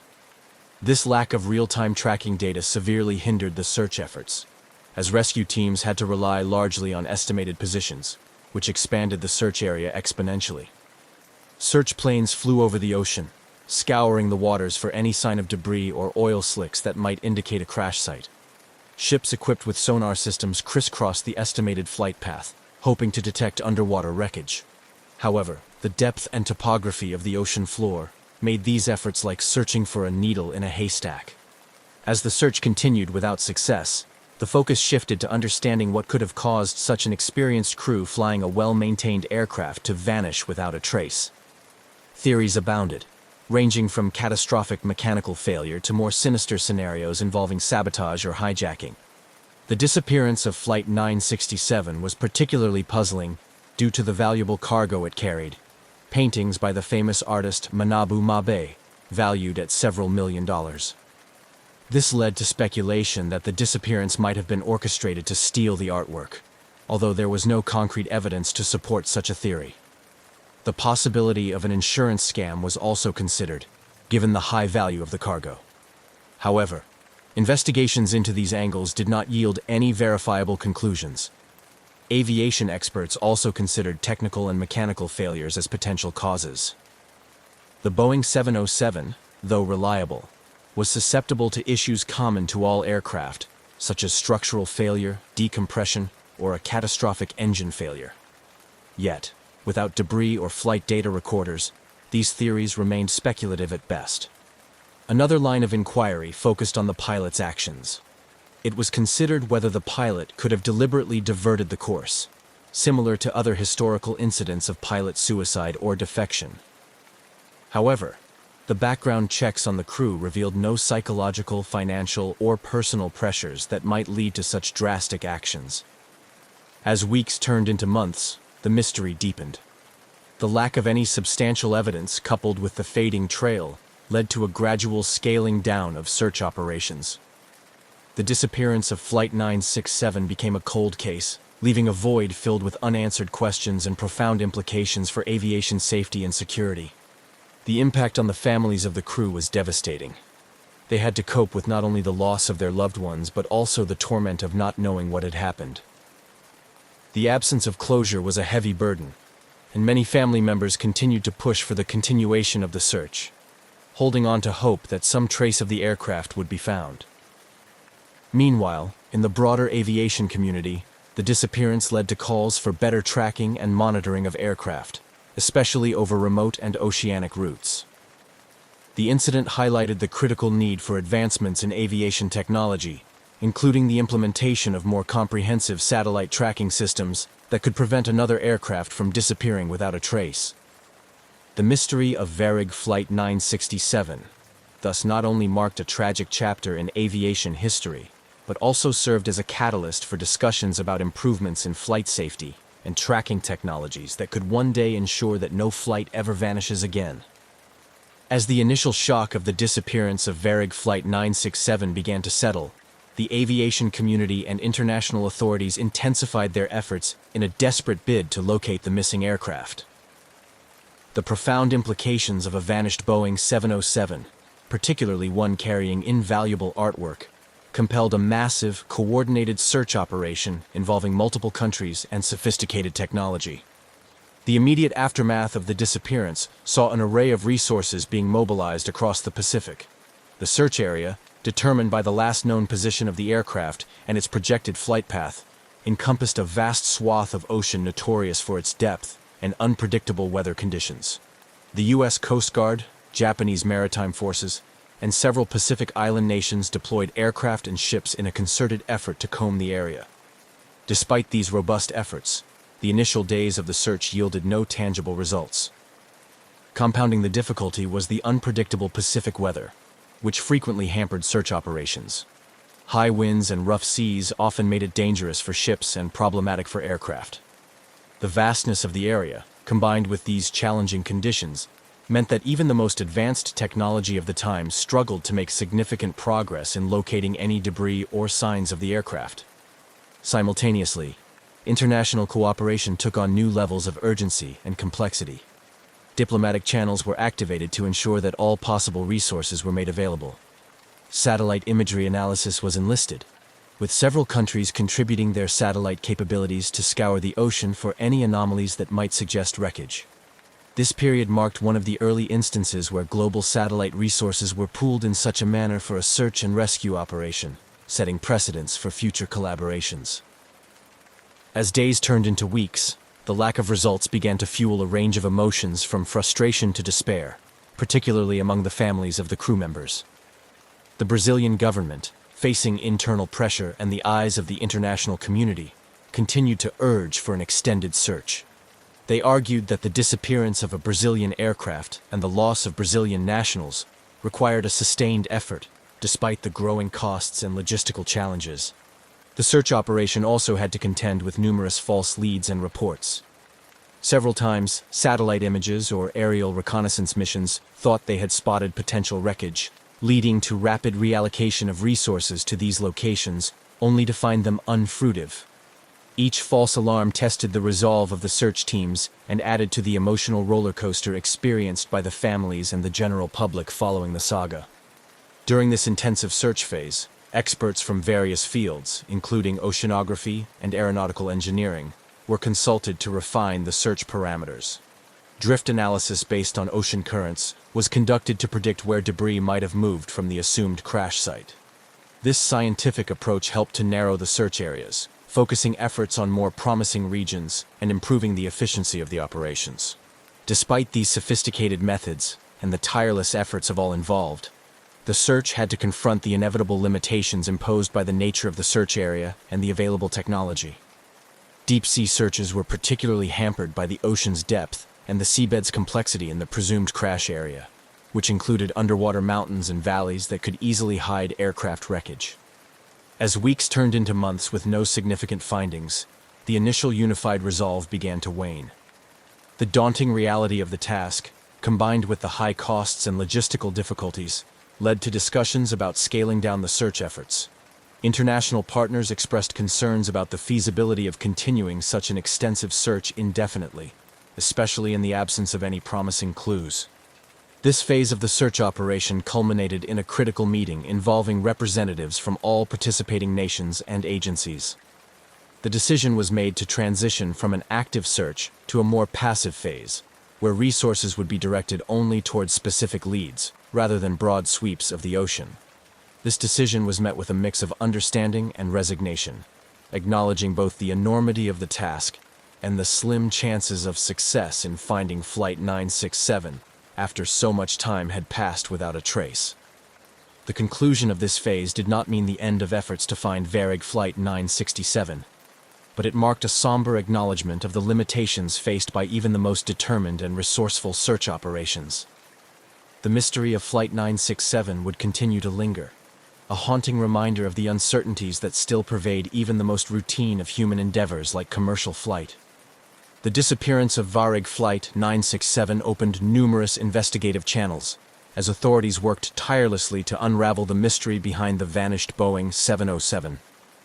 The focus was divided between mechanical and structural theories, potential human factors, and even the more sinister possibilities of foul play, given the valuable cargo of artwork on board.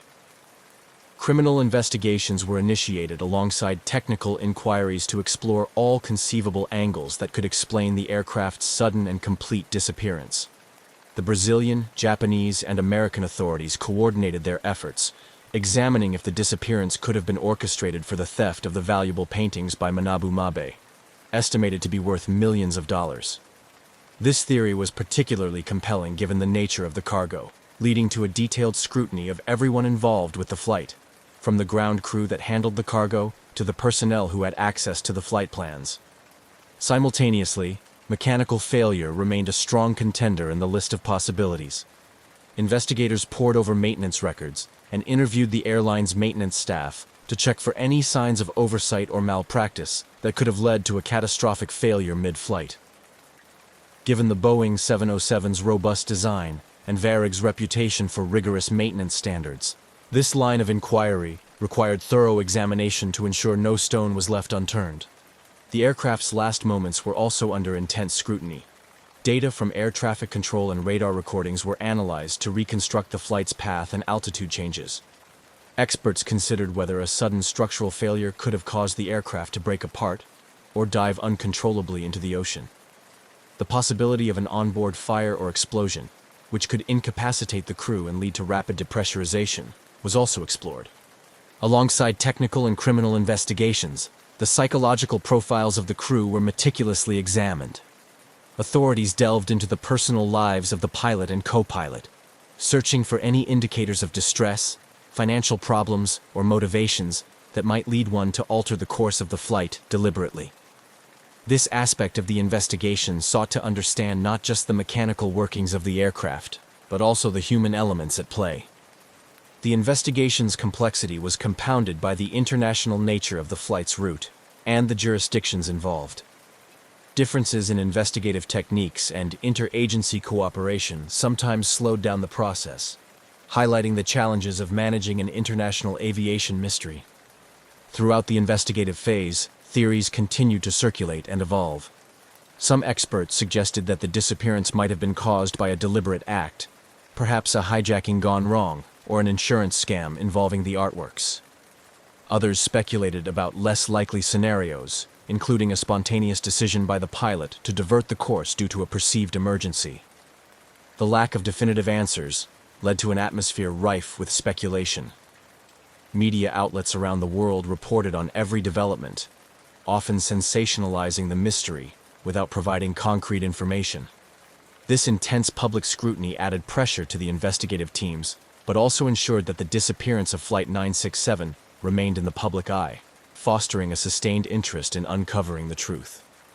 As months turned into years without conclusive evidence or wreckage, the investigations gradually scaled back. However, the mystery of Flight 967 continued to engage the professional and amateur sleuth communities alike. Online forums, documentaries, and annual conferences dissected every piece of available data, propelling the story into the realm of legendary aviation mysteries. While the official investigations provided no definitive conclusions, they significantly influenced future aviation security measures and protocols for transporting valuable cargo. The disappearance of Flight 967 became a case study in aviation safety courses around the world, teaching new generations of pilots and airline executives about the complexities and unforeseen dangers of air travel. Despite the lack of closure, the investigative efforts into the disappearance of Varig Flight 967 underscored the importance of comprehensive safety and security protocols in aviation, leaving an indelible mark on the industry and continuing to inform practices to this day. As the mystery of Varig Flight 967's disappearance continued to baffle the world, its impact resonated deeply within the aviation industry, particularly in terms of security and cargo transport. The vanished Boeing 707, carrying millions of dollars worth of artwork, prompted a significant reevaluation of cargo security protocols worldwide, leading to enhanced measures designed to protect valuable air freight and ensure the safety of those tasked with its transport. The incident underscored vulnerabilities in the system that could potentially be exploited for criminal purposes. In response, international aviation bodies, including the International Civil Aviation Organization, ICAO, and individual national aviation authorities, began to intensify their focus on securing air cargo. New regulations were introduced, requiring more rigorous background checks for airport and airline personnel, especially those handling valuable or sensitive cargoes. The aim was to create a more robust barrier against theft, smuggling, and other illegal activities. Technological advancements were also accelerated as a direct consequence of the Flight 967 mystery. Innovations in tracking technology became a priority, with significant investments made into real-time tracking systems that could monitor aircraft even over remote areas like the open ocean. These systems were designed to prevent a repeat of situations where a plane could disappear without a trace, providing continuous updates on an aircraft's position, speed, and altitude. The implementation of these tracking systems saw the introduction of the Global Aeronautical Distress and Safety System, GADSS, which was recommended by ICAO and began to be implemented by airlines globally. GADSS was designed to ensure that aircraft could be tracked in real time anywhere in the world, making it virtually impossible for a plane to vanish without leaving a digital footprint. Furthermore, the loss of Flight 967 catalyzed improvements in how cargo was screened and loaded onto aircraft. Security measures were tightened, with enhanced scanning equipment and more stringent inspection procedures put in place at major airports around the world. These procedures not only aimed to detect potential threats like explosives or contraband, but also ensured that the documentation and handling of valuable items like artworks were thoroughly controlled and monitored. Airlines and insurance companies, recognizing the financial risks associated with transporting high-value items, started requiring additional security measures and higher assurance levels before agreeing to carry such cargoes. This often included escorts for valuable items, sealed and tamper-proof containers, and dedicated storage areas within aircraft where access was strictly controlled. The training of airline and airport staff in security procedures also saw significant enhancements. Personnel were now regularly drilled on emergency and security protocols, including scenarios involving hijacking, theft, and other security breaches. These training programs were designed to ensure that staff could respond quickly and effectively to protect passengers, crew, and cargo under a variety of adverse conditions. Despite these advances and heightened security measures, the disappearance of Flight 967 continued to haunt the aviation community. The event became a case study in many security training programs, used to illustrate potential vulnerabilities and the importance of vigilance and adherence to protocols.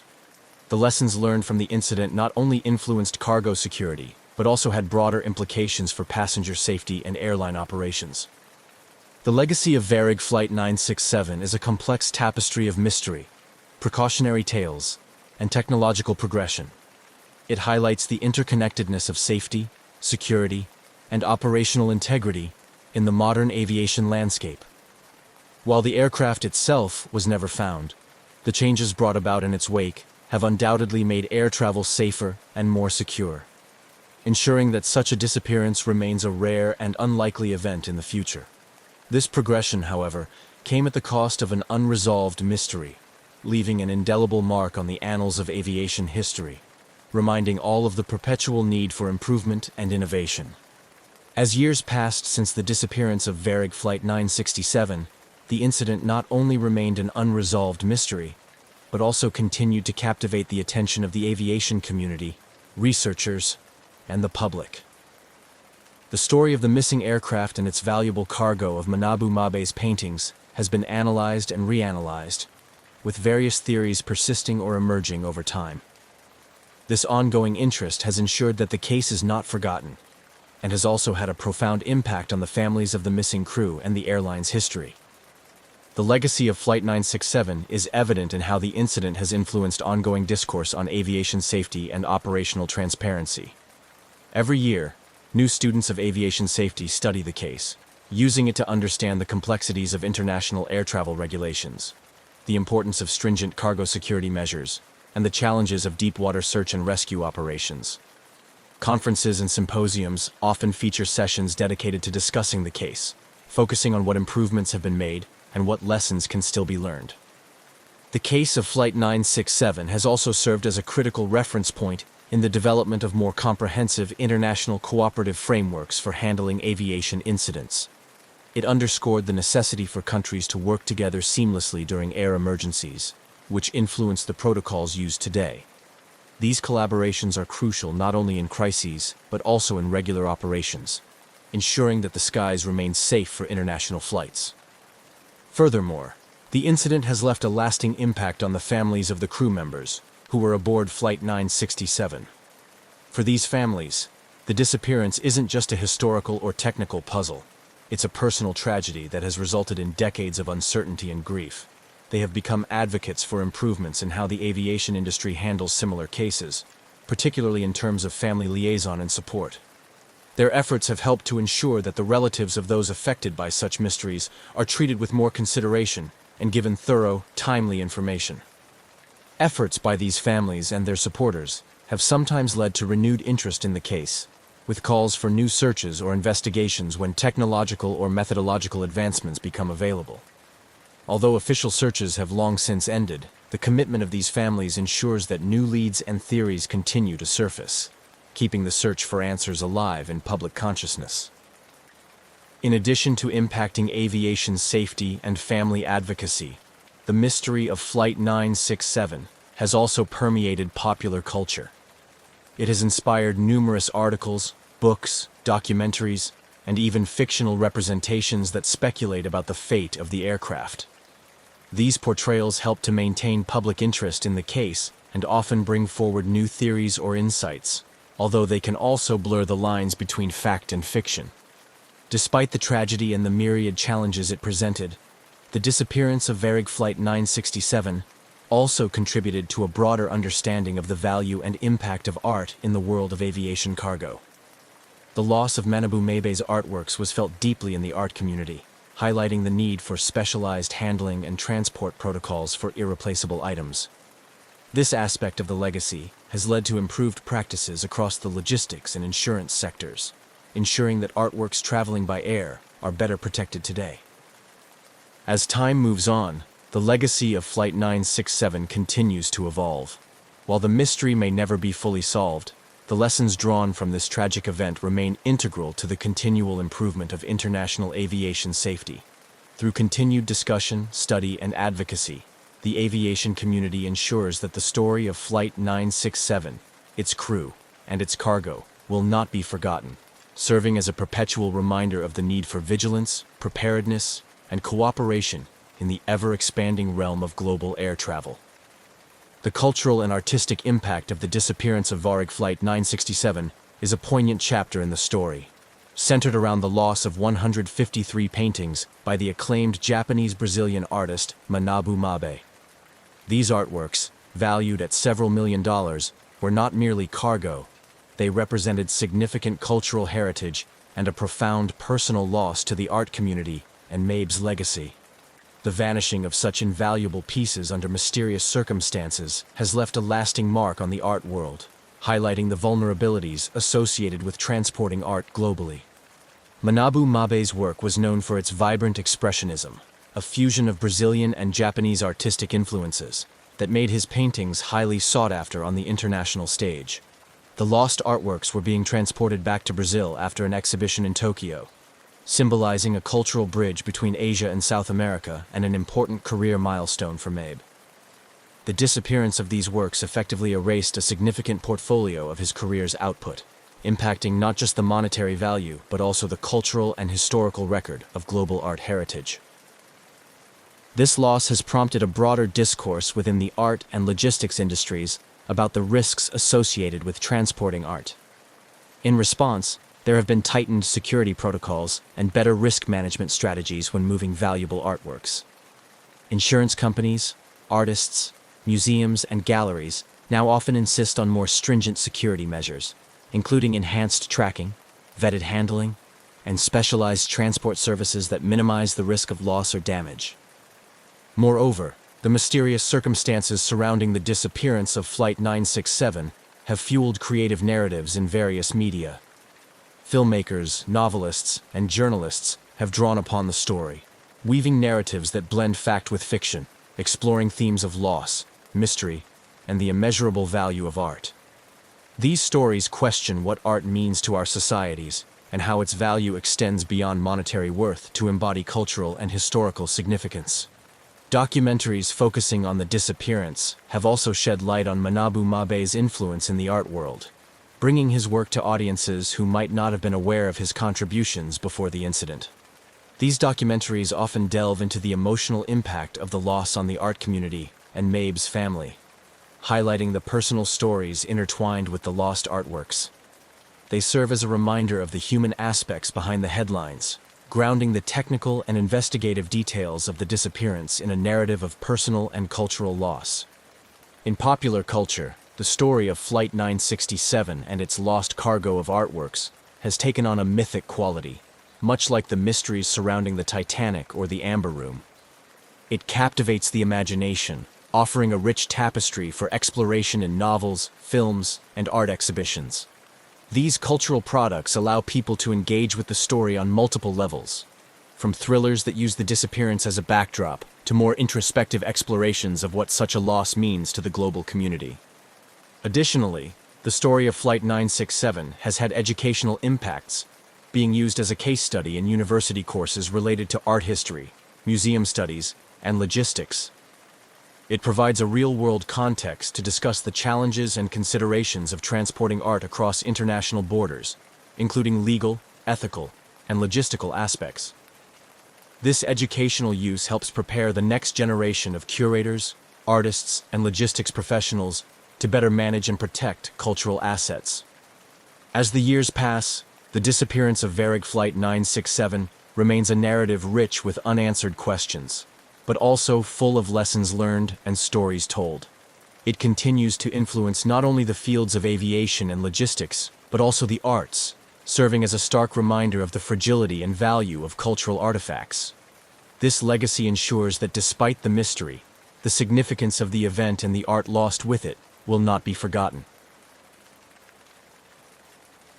On a beautiful morning in 1970, a small Cessna aircraft, gleaming under the early sunlight, prepared for a routine flight that was soon to enter the annals of aviation mysteries. The pilot, an experienced aviator with a penchant for exploring the skies, conducted his pre-flight checks with meticulous attention. Little did he know, his upcoming journey over the Bermuda Triangle would challenge the boundaries of his understanding of time and space, turning a standard flight into a perplexing puzzle that continues to intrigue enthusiasts and experts alike. The pilot, whose passion for flying was matched only by his curiosity for the unknown, was no stranger to the legends surrounding the Bermuda Triangle. Yet, his scientific mind required more than anecdotal tales to sway his skepticism. Today's flight, originating from a small airstrip in Florida, was charted along a course that would take him directly over one of the most discussed regions in maritime and aerial folklore. His plan was straightforward: fly to the Bahamas, a trip he had made numerous times before, albeit never directly passing through the heart of the triangle. As he loaded his gear into the cockpit, the morning air was still and the sky clear, conditions that promised an uneventful journey across the serene Atlantic waters. The aircraft's instruments, all functioning within their optimal ranges, showed no sign of the drama that would soon unfold. His flight log was meticulous, documenting every detail, from fuel levels to the expected time of arrival, based on standard flight speeds and known weather conditions. Taking off, the Cessna lifted gracefully into the air, its engine humming steadily as it climbed to cruising altitude. The world below shrank away, leaving only the vast blue of the Atlantic stretching into the horizon. The early part of the flight was as serene as any pilot could hope for, with panoramic views of the ocean sparkling under the morning sun. However, as the aircraft edged closer to the coordinates that marked the Bermuda Triangle, a subtle change began to permeate the cockpit. The first sign was a flicker in the dashboard instruments. Dials twitched erratically, and the radio static increased. The pilot, initially unperturbed, made adjustments, attributing the anomalies to possible atmospheric interference common in this area of the globe. But the situation swiftly escalated as the compass began to spin inexplicably, and the familiar hum of the engine seemed to syncopate with an unfamiliar rhythm. The skies, still visually clear, now felt charged with an unexplained energy. Trying to maintain his course, the pilot felt a growing sense of disorientation, as if the very essence of time and space around him was warping.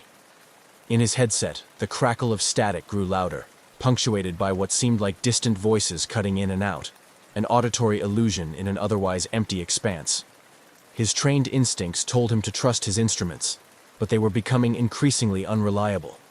Glancing at his watch, he noted the time, planning to cross-check it with the flight duration to gauge any discrepancies upon landing. As quickly as it began, the phenomenon ceased. The instruments stabilized as suddenly as they had faltered, the radio cleared, and the Cessna resumed its steady drone.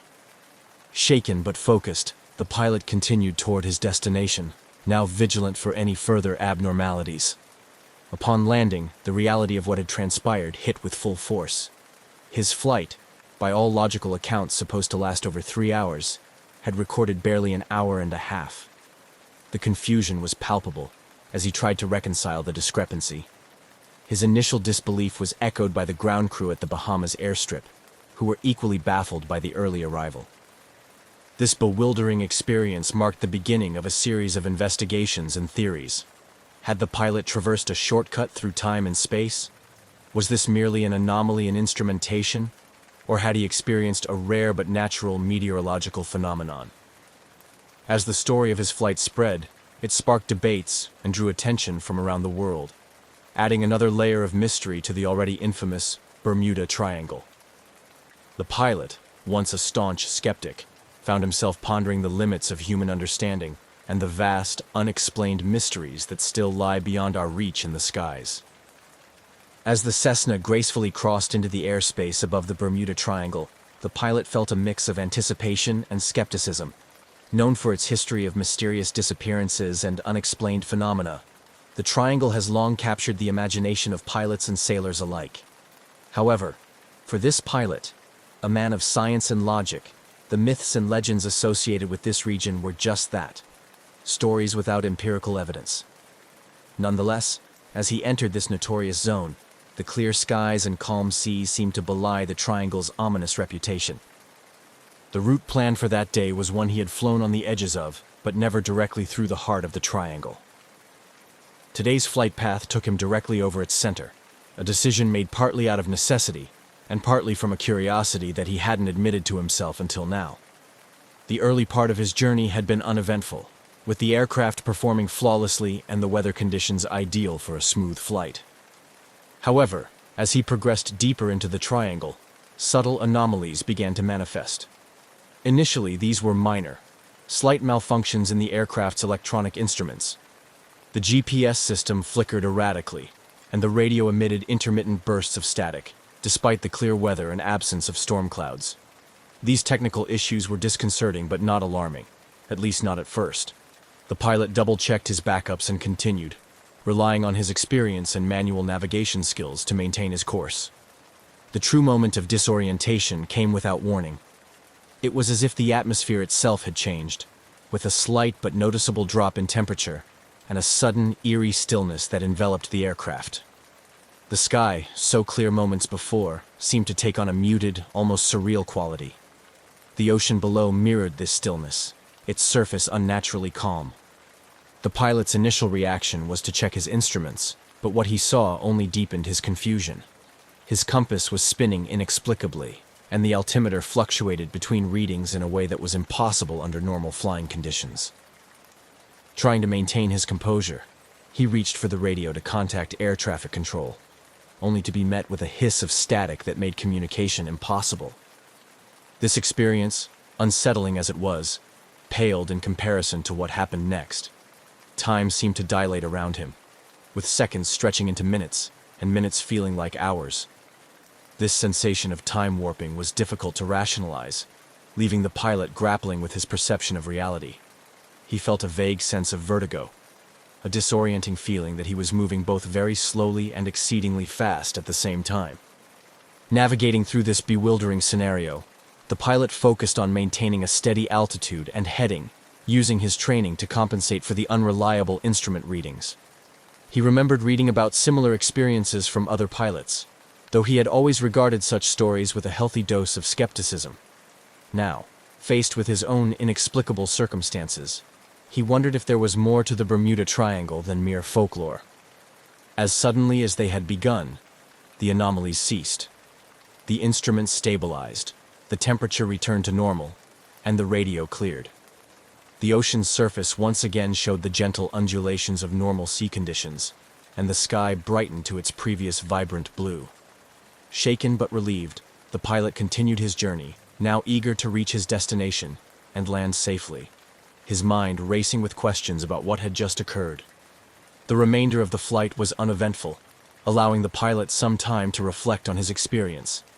Had he experienced a natural phenomenon unique to this region, or was there something more?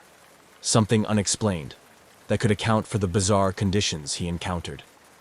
These questions would linger in his mind, fueling both his own curiosity and the inevitable discussions that would follow his report of the incident. As the small Cessna emerged from the enigmatic clutches of the Bermuda Triangle, the pilot felt a surge of relief. The instruments stabilized, the skies remained clear, and the air traffic communications resumed their normal clarity. Yet, the feeling of disorientation and the haunting quiet of the past hour lingered in his mind. He knew the flight was far from over, not just in distance, but in the mental and emotional processing of what had just occurred. Upon landing at his destination in the Bahamas, far earlier than scheduled, the pilot was greeted with a mixture of confusion and concern from the ground crew. His premature arrival threw the routine operations into disarray, and as he stepped out of the aircraft, the weight of his experience began to truly sink in. The ground crew, aware of his intended flight path and expected time of arrival, immediately questioned the discrepancy. The pilot, still grappling with his own confusion, attempted to provide a coherent explanation. The discrepancy in time was stark. According to the clocks on the ground and the flight logs, the journey that should have taken over 3 hours was completed in just under 90 minutes. This impossibility was not lost on the pilot or the airport staff, prompting an immediate and thorough review of the aircraft's logs and instruments. The debriefing session that followed was intense. The pilot recounted his experience in detail to both the airport authorities and later to representatives from the Aviation Safety Board. His account included the initial instrument malfunctions, the strange atmospheric conditions, the sensation of time dilation, and the abrupt return to normalcy. His report was met with skepticism, but the undeniable fact of his early arrival demanded serious consideration. Technical experts examined the Cessna with fine-tooth combs, searching for any faults that could explain the anomalies reported. All systems were found to be in perfect working order, and no mechanical issues were identified that could have accounted for the acceleration in flight time. The GPS data, recovered from the onboard navigation system, confirmed the aircraft's accelerated passage through the designated flight path, further deepening the mystery. The situation called for an investigation that went beyond routine mechanical checks.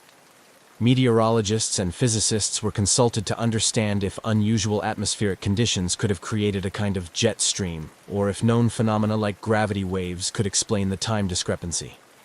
However, all scientific explanations fell short of providing a satisfactory answer.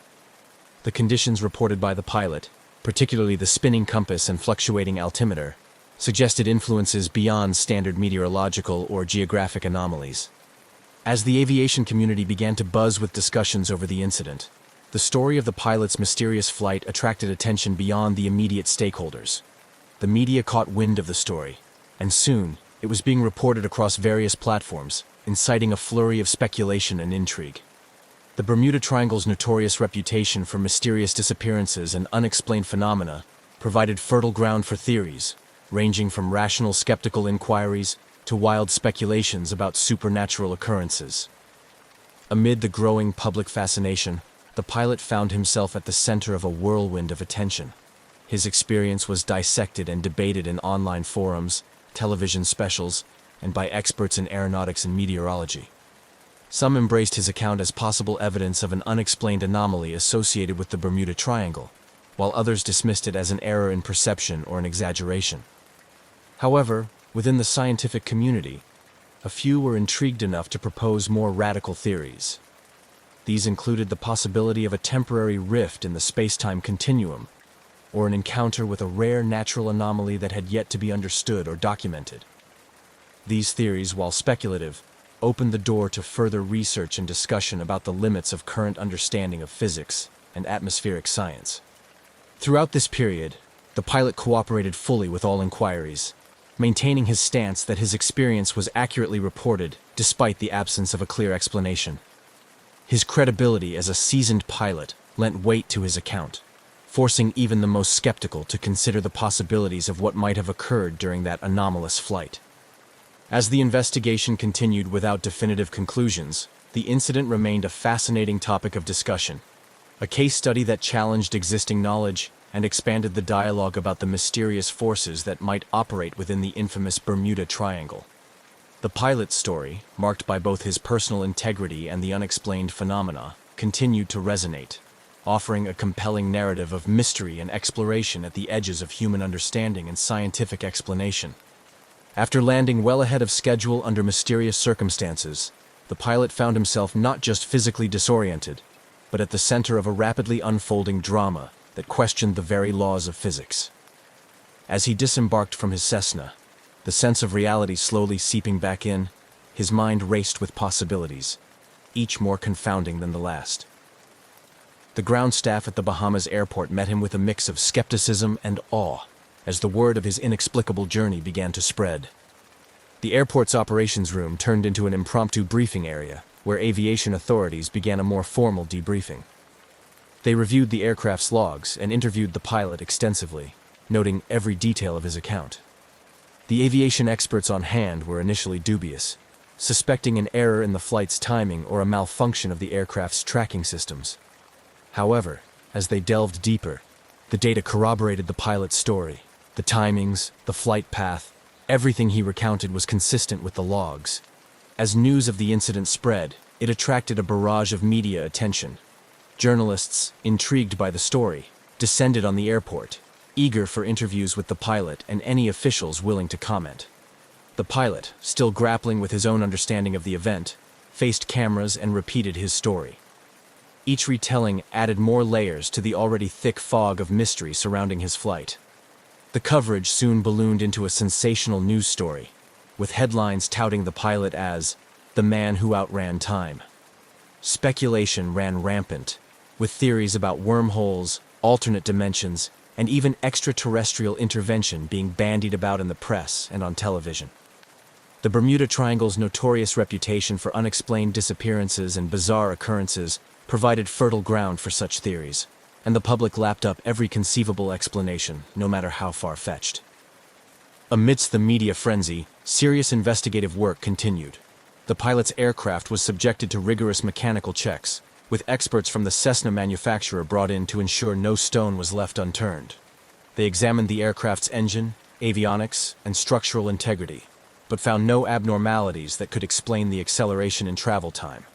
The GPS and other navigation systems were also scrutinized and found to be in perfect working order, deepening the enigma. Aviation analysts and experienced pilots weighed in, discussing the possibilities of rare meteorological phenomena that could have influenced the flight. Some suggested highly localized wind currents that might have pushed the plane at an unusually high speed, while others theorized about unrecognized atmospheric anomalies specific to the Bermuda Triangle area. The scientific community, generally skeptical of supernatural explanations, urged caution and a focus on plausible scientific explanations.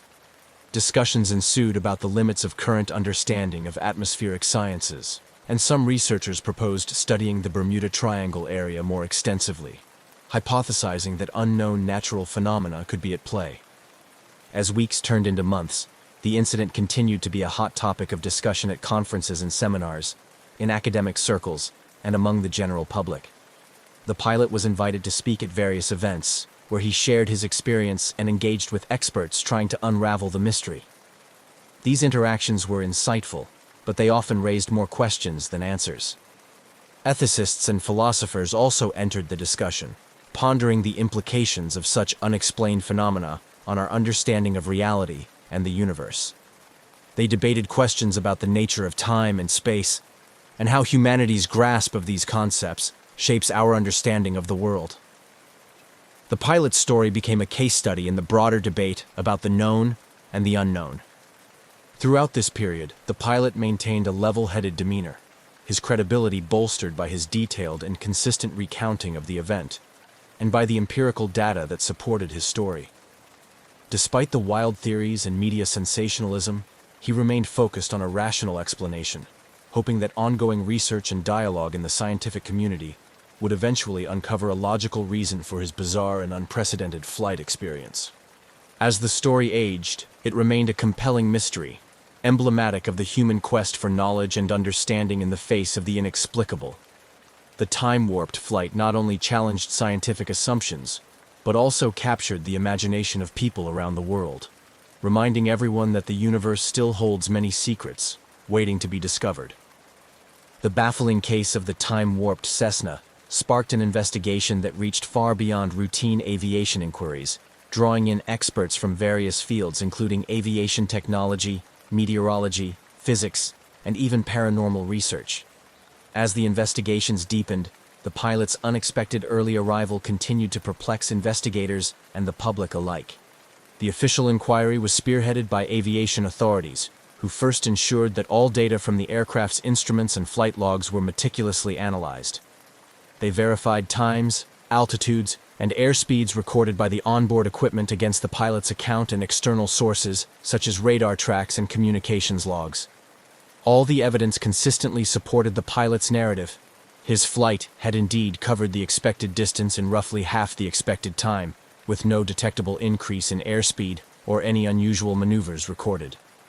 To further complicate matters, the mechanical inspection of the aircraft revealed no modifications or anomalies that could have inadvertently increased the plane's speed.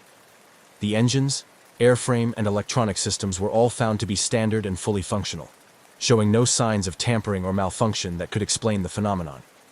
With mechanical and instrumental errors ruled out, investigators turned to environmental factors.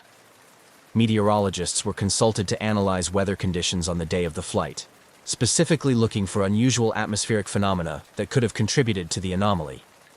This inquiry looked into rare occurrences like jet streams or sudden wind shears that might account for rapid transit, but nothing out of the ordinary was recorded in the weather data for that region on the day in question. Physicists also joined the investigation, intrigued by the possibility of unknown scientific phenomena. They explored concepts ranging from gravitational anomalies to more speculative ideas like spatial distortions, or the existence of a previously undocumented type of atmospheric tunneling effect. However, these theories remained speculative, with no empirical data to support them, leaving the scientific community both baffled and fascinated. Parallel to the scientific and technical investigations, the story attracted the attention of paranormal enthusiasts and theorists who linked the incident to the Bermuda Triangle's notorious reputation for mysterious occurrences. This angle was popular in the media and among the public, leading to a proliferation of sensationalist theories involving time slips, dimensional gateways, and other science fiction-like explanations. Television documentaries and online forums speculated wildly about the pilot's experience, drawing connections to past disappearances and unexplained events in the Triangle. The fervor around these theories prompted a broader discussion about the reliability of anecdotal evidence and the scientific approach to unexplained phenomena. Skeptics and believers alike debated the merits of pursuing investigations into what some considered to be pseudoscience, while others argued for the importance of keeping an open mind to all possibilities in the face of inexplicable evidence. As the months passed, the incident remained unsolved but became a case study in the limitations of current scientific understanding. Academics and researchers used the event as a springboard to discuss how science addresses anomalies and the role of unexplained phenomena in advancing scientific inquiry.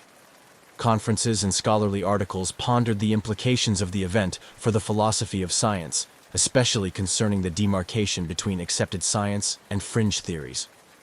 Ultimately, the official investigation concluded without a definitive explanation for the pilot's premature arrival. The final report stated that while all known possibilities had been exhaustively explored, the incident still lacked a satisfactory scientific explanation. It recommended ongoing monitoring of similar incidents and encouraged further research into atmospheric and environmental conditions in the Bermuda Triangle.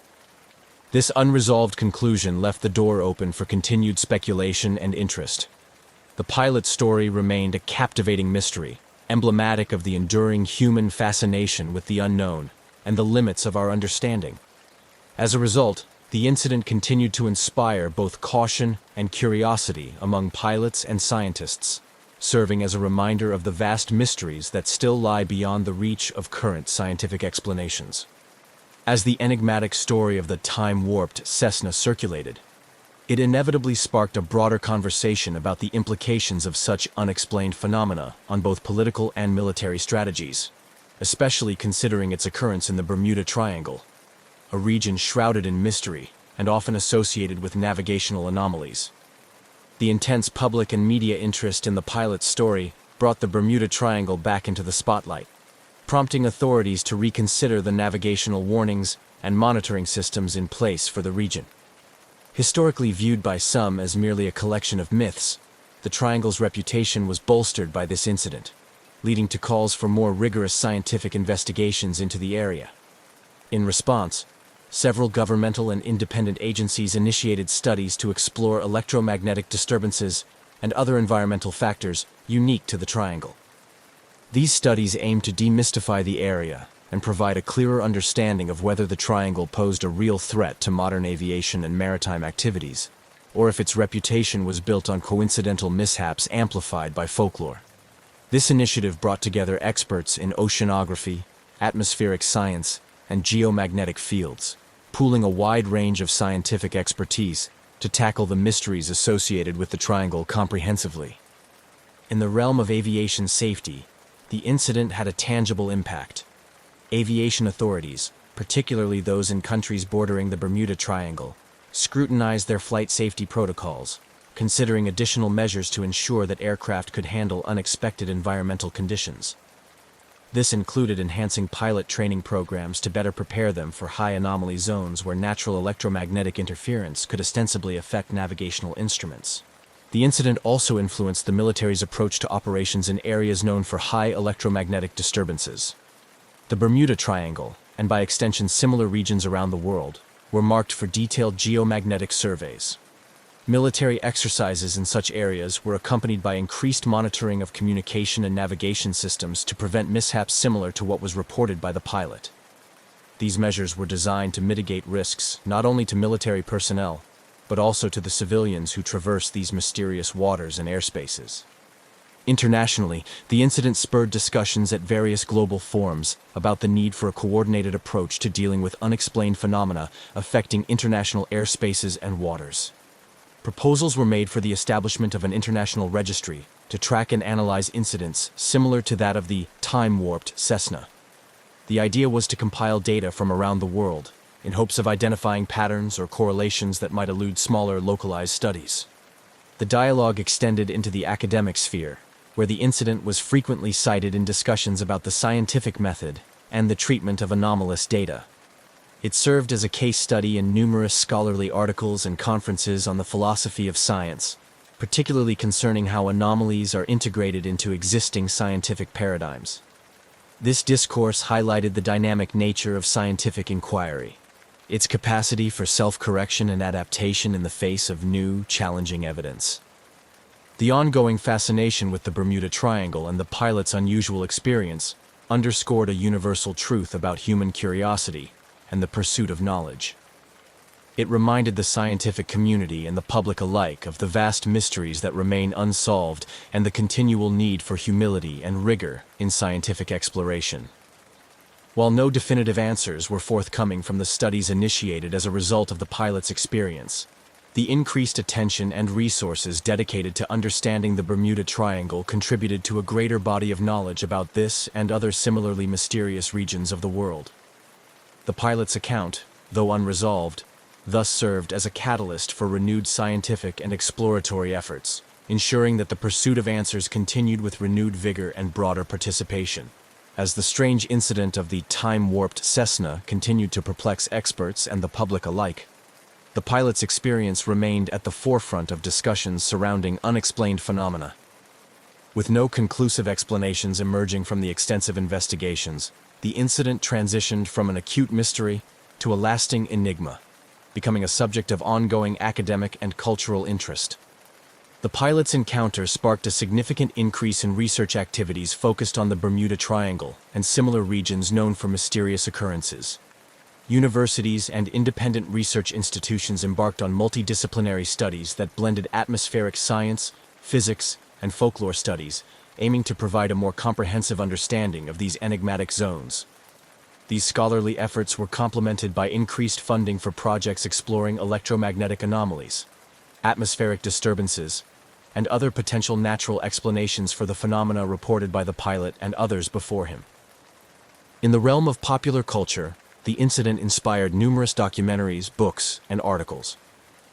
These narratives often blended fact with fiction, sensationalizing the event to capture the imagination of a global audience.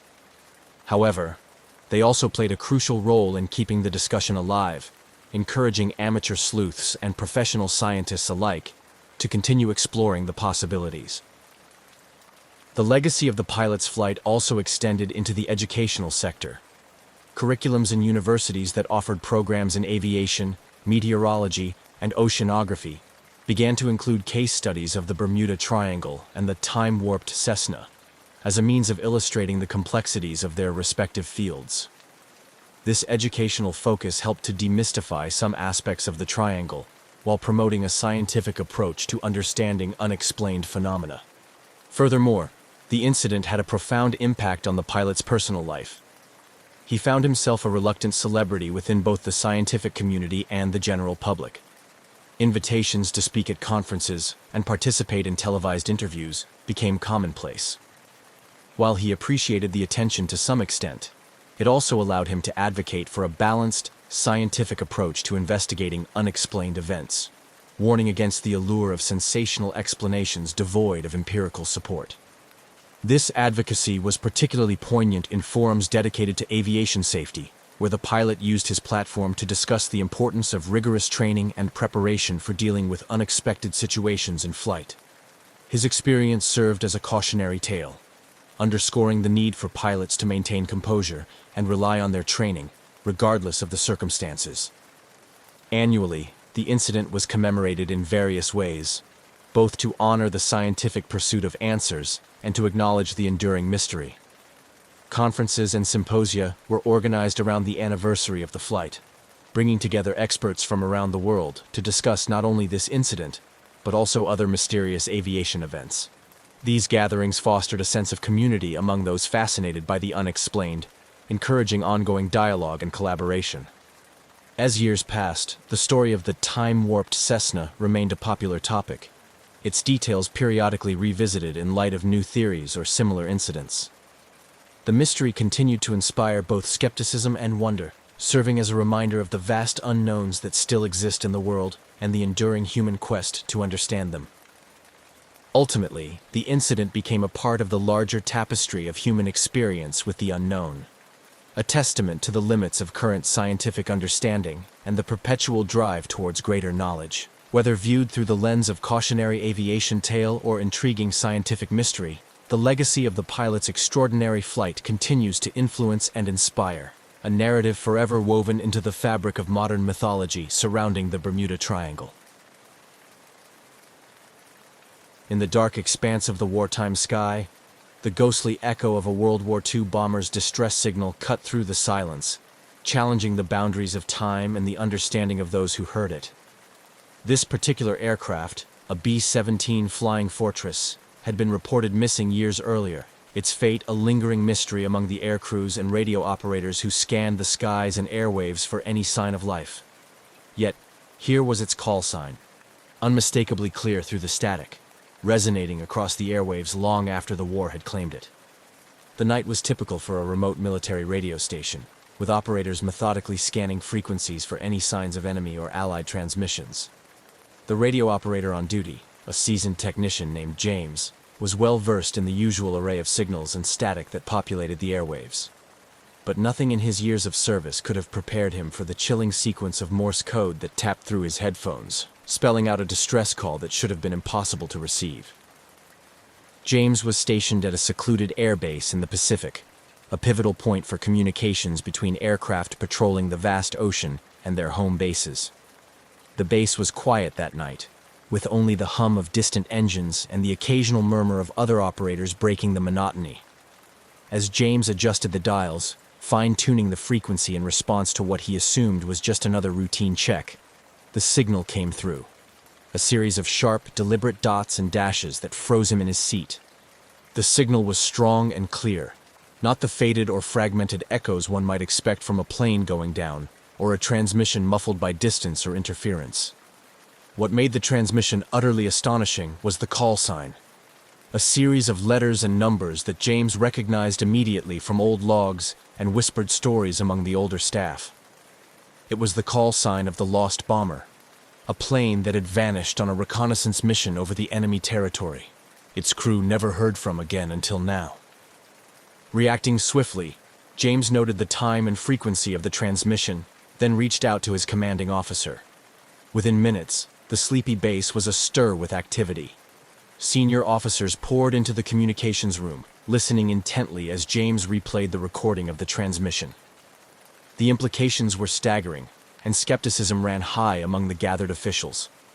Could it be a delayed echo of the original distress call, somehow trapped and then released by unusual atmospheric conditions?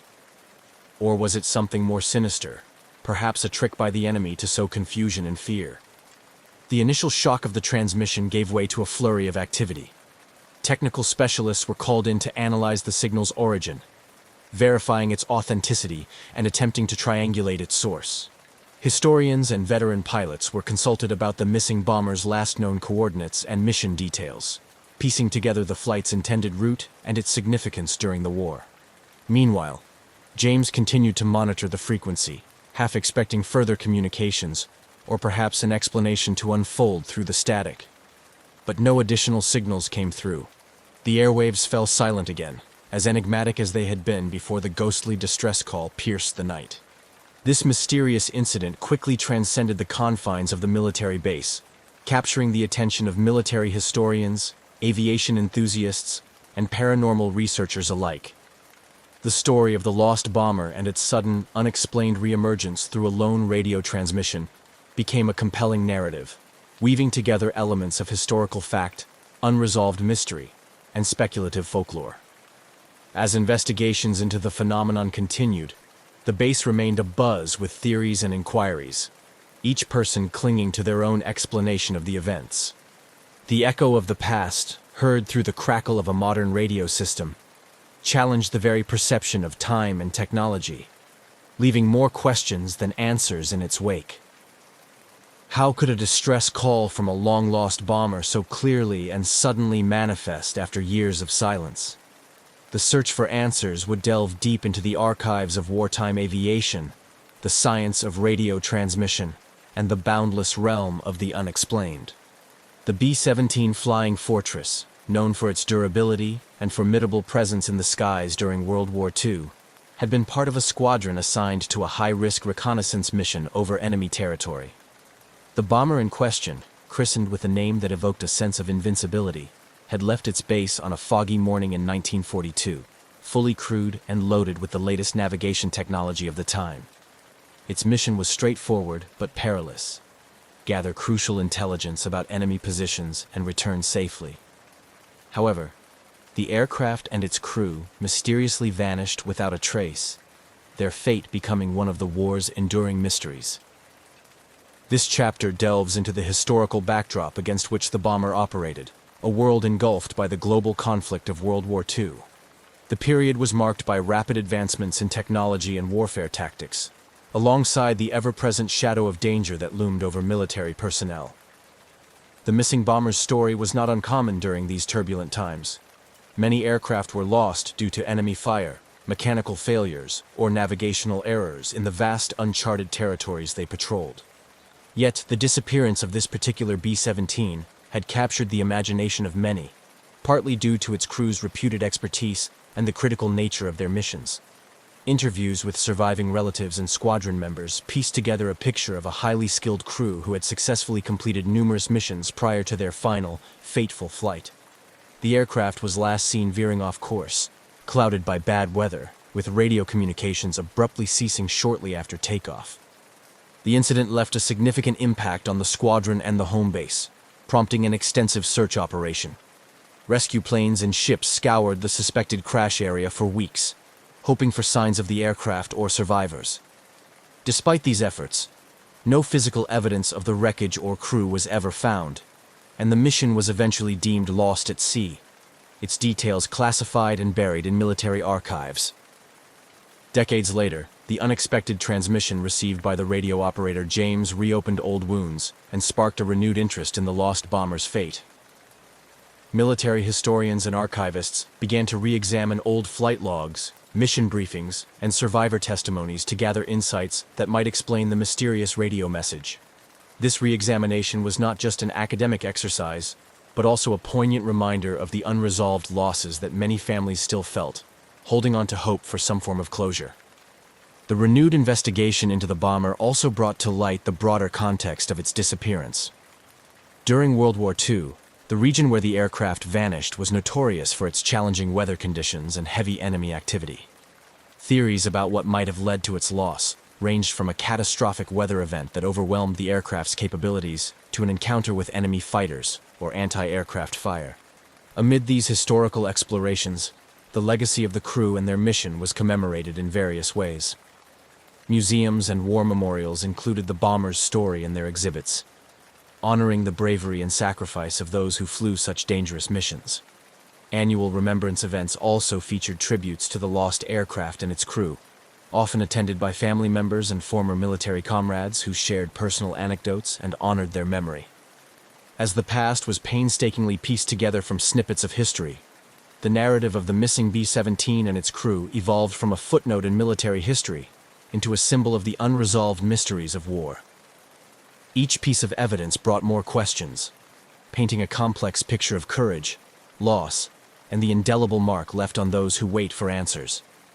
The intrigue surrounding the ghostly transmission only deepened the mystery, suggesting that perhaps, in some form, the past was reaching out, prompting a new generation to uncover forgotten stories ensconced in the annals of wartime aviation. Upon receiving the startling and unexplainable transmission, the atmosphere at the remote military base was charged with a mix of skepticism and eerie fascination. The radio operator, James, who had initially picked up the distress signal, was immediately surrounded by a mix of commanding officers and technical staff, all eager to make sense of the report. The urgency of the situation led to a flurry of activity, as military protocols for handling unexpected transmissions, especially those that could be of historical significance, were swiftly enacted. The base commander took the lead, initiating a formal investigation to verify the authenticity of the signal and determine its potential origins. The first step was to confirm that the equipment James was using had been functioning correctly. Technicians conducted a thorough check of the radio systems, scrutinizing every component to rule out the possibility of a malfunction or error that could have fabricated the reception of the old bomber's signal. Parallel to the technical checks, the operations team reviewed communication logs from the night of the incident to cross-reference other signals and ensure there was no overlap or interference from other transmissions. They also extended their inquiry to neighboring bases and ships that might have been on the same frequency, seeking any corroborative evidence that could confirm the signal's legitimacy. As the initial shock wore off, skepticism began to permeate the discussions among the base staff. Experienced military personnel debated the likelihood of a signal surviving intact for years and suddenly emerging on their equipment. The technical experts, while confirming that the equipment was in perfect working order, were hard-pressed to provide a plausible explanation for how a World War II-era transmission could have been received in such a clear form after decades. Despite the doubts, the story of the missing bomber and its mysterious reappearance via radio waves captivated the imagination of everyone at the base. Theories abounded, ranging from delayed radio echoes, a phenomenon where signals bounce off ionospheric layers and reappear years later, to more speculative ideas involving time slips or supernatural interventions, which were popular in local folklore. To deepen their understanding, the investigation team decided to reach out to veterans and historians who might shed light on any similar occurrences or provide insights into the lost bomber's last mission. This led to interviews with elderly servicemen who had flown during the same period, some of whom recalled unexplained losses and tales of ghostly communications in other war theaters, which were usually dismissed as the stressed imaginations of pilots and operators. Amidst the technical and historical investigations, the psychological impact on James and others who had heard the transmission was palpable. The incident had stirred a mix of fear and curiosity, prompting discussions about the often ignored human element in military operations. Psychologists were brought in to help manage the emotional aftermath, facilitating sessions that helped personnel process what many felt was a brush with the inexplicable. As the days passed, the incident drew attention beyond the immediate military community. The story leaked to the press, and soon, headlines about the ghost transmission began to appear, piquing public interest and leading to a deluge of theories from outside the military. This public engagement spurred the military to be more forthcoming with their findings, balancing the need for transparency with the operational security that such investigations demanded. Despite thorough investigations and widespread speculations, the source and nature of the transmission remained an enigma. The lack of definitive answers only fueled more interest and debate, cementing the incident's place in the annals of military mysteries.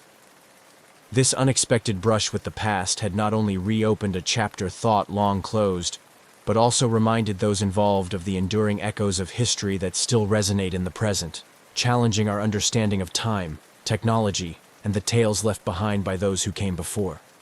After the initial shock and flurry of investigations following the reception of the eerie transmission, the focus shifted towards a deeper technical analysis.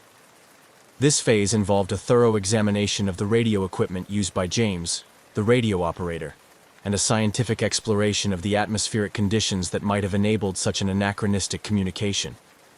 Experts from the communications technology field were brought in to scrutinize the radio systems and any possible loopholes that might explain the phenomenon. The primary goal was to determine if there was any chance that the radio equipment could have malfunctioned in such a way that it picked up a stray signal and misinterpreted it as being from the World War II bomber. Engineers tested the sensitivity of the receivers and evaluated whether they could accidentally capture echoes from the past, a theory that some found plausible given the high-powered nature of wartime transmitters. Simultaneously, atmospheric scientists looked into rare but documented phenomena such as skywave propagation, where radio waves are reflected back to Earth by the ionosphere, allowing signals to travel over long distances beyond the horizon. This line of inquiry examined whether specific atmospheric conditions on the night of the transmission could have allowed for a long-delayed echo effect, where signals from the past are bounced back many years later. They delved into historical meteorological data to see if similar conditions had occurred in the past and correlated them with reports of unexplained transmissions. To rule out the possibility of a hoax or interference, cryptographers and communications experts analyzed the content and structure of the Morse code message received by James. They confirmed its authenticity as matching the style and urgency typical of World War II distress signals. This verification deepened the mystery rather than dispelling it, as it suggested that the transmission was indeed connected to the lost bomber. Throughout this technical exploration, workshops and meetings were held at the base, where experts presented their findings to military personnel and invited academics. These sessions often turned into heated debates about the limits of current scientific understanding and the possible existence of yet undiscovered natural phenomena that could explain such anomalies. The technical analysis also extended to a review of all recorded anomalies in military communications equipment across the globe. This comprehensive audit aimed to identify any patterns or similar occurrences that could shed light on the incident. However, no other instances of comparably delayed transmissions were found, which underscored the uniqueness of the situation and complicated the formulation of a conclusive explanation. Despite extensive testing and theorizing, the technical analysis yielded no definitive answers. The equipment was found to be in perfect working order, and no fully satisfactory scientific explanation could be provided for the transmission's origins. This outcome left many questions unanswered and prompted a shift towards considering more speculative explanations. As the investigation continued without clear resolution, the incident began to attract attention from outside the scientific community. Interest groups ranging from amateur radio enthusiasts to conspiracy theorists took up the cause, each offering their own theories on what might have happened. This broad spectrum of interest kept the story alive in the public imagination and ensured that it remained a topic of lively discussion in various circles. The inability of the technical analysis to provide clear answers only added to the allure of the mystery, transforming the incident from a mere anomaly into a legend. This legendary status was bolstered by the historical and emotional weight of the missing World War II bomber and its crew, whose fate remained a poignant reminder of the countless similar mysteries still unresolved from the era of the war. As the technical analysis yielded no definitive explanations, attention shifted toward a broader historical investigation. This new phase aimed to dig deeper into the history of the missing World War II bomber, exploring the crew's backgrounds, the aircraft's service record, and any past incidents or communications that might shed light on the mysterious transmission. Archivists and military historians began to comb through old flight logs, mission briefs, and service records, looking for clues that could link the lost bomber to the recently received distress signal. They revisited the day the bomber went missing, analyzing the geopolitical context and the specific mission it was part of. This meticulous review revealed that the bomber had been on a reconnaissance mission intended to gather crucial intelligence. The mission was high risk, with the aircraft expected to fly deep into enemy territory, which made the plane and its crew prime targets for enemy forces. Interviews were conducted with surviving members from the same squadron and with relatives of the missing crew. These interviews aimed to gather personal stories and any transmitted communications that could have been overlooked or not adequately recorded at the time. Some family members provided letters and other personal effects that included references to previous missions and the crew's thoughts and feelings about their roles in the war. These artifacts offered a poignant glimpse into the personal lives of those involved, enriching the narrative of the historical investigation. Additionally, historians sought eyewitness accounts from other military personnel who might have been in the area on the day the bomber disappeared. These efforts uncovered a few vague references to unusual radio traffic heard around that time, which had previously been dismissed as irrelevant or misidentified due to the chaotic nature of wartime communications. The investigation also extended to exploring similar historical incidents, where aircraft disappeared under mysterious circumstances, only to re-emerge in folklore or speculative sightings. This comparative analysis was useful not only in understanding the phenomenon, but also in placing the current incident within a broader historical and cultural context. Researchers delved into theories of ghost planes, a recurring motif in 20th century military and aviation folklore, which often symbolizes unresolved grief and the haunting memories of war. As the historical investigation unfolded, it also highlighted the technological advancements in radio and aviation technology since World War II. Experts on vintage military equipment were consulted to ascertain the capabilities and limitations of the period's technology, particularly the types of radios used in World War II bombers. These specialists provided insights into how atmospheric conditions, equipment malfunctions, or operator errors could have contributed to unexplained transmissions. Throughout this investigative process, the public's fascination with the story grew. Museums and war memorials began to feature exhibits on the missing bomber, using the incident to educate visitors about the uncertainties and perils of wartime aviation. These exhibits often included interactive elements, such as listening stations where visitors could hear simulated versions of the distress call, and panels discussing the nature of radio transmissions and how they can be affected by environmental factors. The historical investigation, while failing to provide a conclusive explanation for the distress signal, succeeded in reviving interest in the fate of the missing bomber and its crew. It brought closure to some family members, offering them a sense of connection to their lost relatives and the comfort of knowing that their loved ones had not been forgotten. Moreover, it encouraged ongoing scholarly interest in wartime communication mysteries, ensuring that the legacy of those lost in war continued to be remembered and studied. The ghost transmission episode ignited a cascade of theories and speculations that extended beyond the confines of straightforward historical and technical analysis. As no definitive answers emerged from the rigorous checks and investigative efforts, the discussion broadened to encompass a wider array of possibilities, including both natural phenomena and more speculative supernatural explanations. Among the scientific community, the notion of natural atmospheric phenomena played a central role in the discourse. Experts in atmospheric science and physics considered the possibility that unique atmospheric conditions might have allowed a radio transmission from decades ago to be reflected or refracted back to Earth. Phenomena such as sky wave propagation, where radio waves bounce off the ionosphere and travel vast distances, and even more obscure theories like ducting, where radio waves are trapped in layers of different temperatures and humidity, were discussed as potential explanations. These theories were bolstered by incidents in radio history, where signals thought to be lost or sent long ago were received much later, due to unusual atmospheric conditions.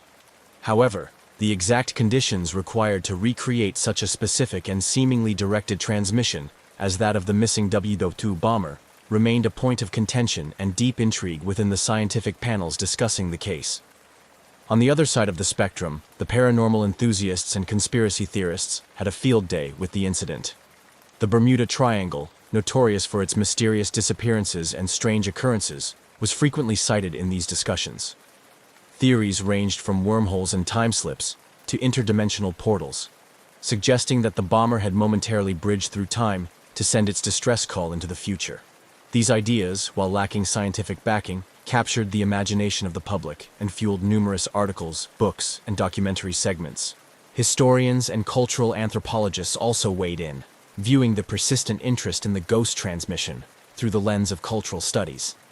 They argued that such phenomena serve as modern folklore, stories that people cling to in order to deal with the chaos and unpredictability of life. The bomber's story, they suggested, had morphed into a kind of ghost story for the technological age, embodying the collective anxiety about war and the unknown. In academic circles, The incident became a case study in how unexplained phenomena can challenge our understanding of science and technology. Conferences and symposiums featured panels and papers on the incident, discussing not only the technical and atmospheric possibilities, but also exploring what this phenomenon reveals about human belief systems and the psychology of mystery. The theories and speculations also prompted further scientific exploration into the limits of current radio technology and atmospheric sciences. Grants were allocated for projects aimed at studying skywave propagation more intensely, especially as it relates to long-delayed radio wave travel. Such research endeavored to discern whether science might one day be able to explain anomalies that currently fall into the realm of the unexplained. In essence, the myriad theories and speculations surrounding the ghost transmission demonstrated the human penchant for mystery and the lengths to which individuals and communities will go to make sense of the inexplicable. Whether driven by scientific curiosity, a fascination with the supernatural, or a blend of both, the discussions and debates ensured that the story of the WW2 bomber and its eerie call for help continued to resonate, inviting more questions than it answered. As the ghostly transmission from the World War II bomber settled into the annals of unexplained military history, its cultural impact continued to resonate across various spheres. The incident not only captivated the imagination of those directly involved in its investigation, but also touched a broader public fascinated by mysteries and the supernatural. In the media, the story of the ghost transmission found a fertile ground. Documentaries and television specials explored the eerie event, often framing it within the larger context of wartime disappearances and paranormal phenomena.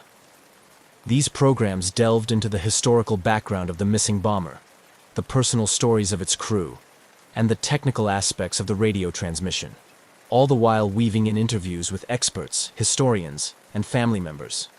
The narrative was invariably tinged with a sense of mystery and often speculative interpretations, which helped to draw in viewers and spark public discussion. The incident also inspired episodes in popular culture, influencing works of fiction in books and films. Writers and filmmakers used the concept of a ghost plane emitting a distress signal from the past as a poignant metaphor for unresolved past conflicts and the haunting nature of loss. These stories often explored themes of time, memory, and the unresolved echoes of war, resonating with audiences who found in them a reflection of universal sentiments. Moreover, the ghost transmission became a topic of interest in academic circles beyond the scientific community. Scholars in the fields of folklore and mythology examined how modern tales of ghost ships and planes serve as contemporary folklore, providing insight into societal fears and the ways in which people use stories to make sense of unexplainable events. Conferences and papers discussed the incident in the context of technological folklore, where modern technology intertwines with age-old narrative forms to create new myths.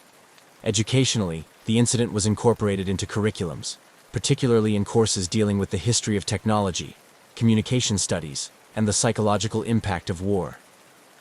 Students analyzed the event not only for its historical and technological aspects, but also for its implications on how narratives are constructed in the media and popular culture. Community events, such as talks and exhibitions at museums, often featured segments dedicated to the ghost transmission.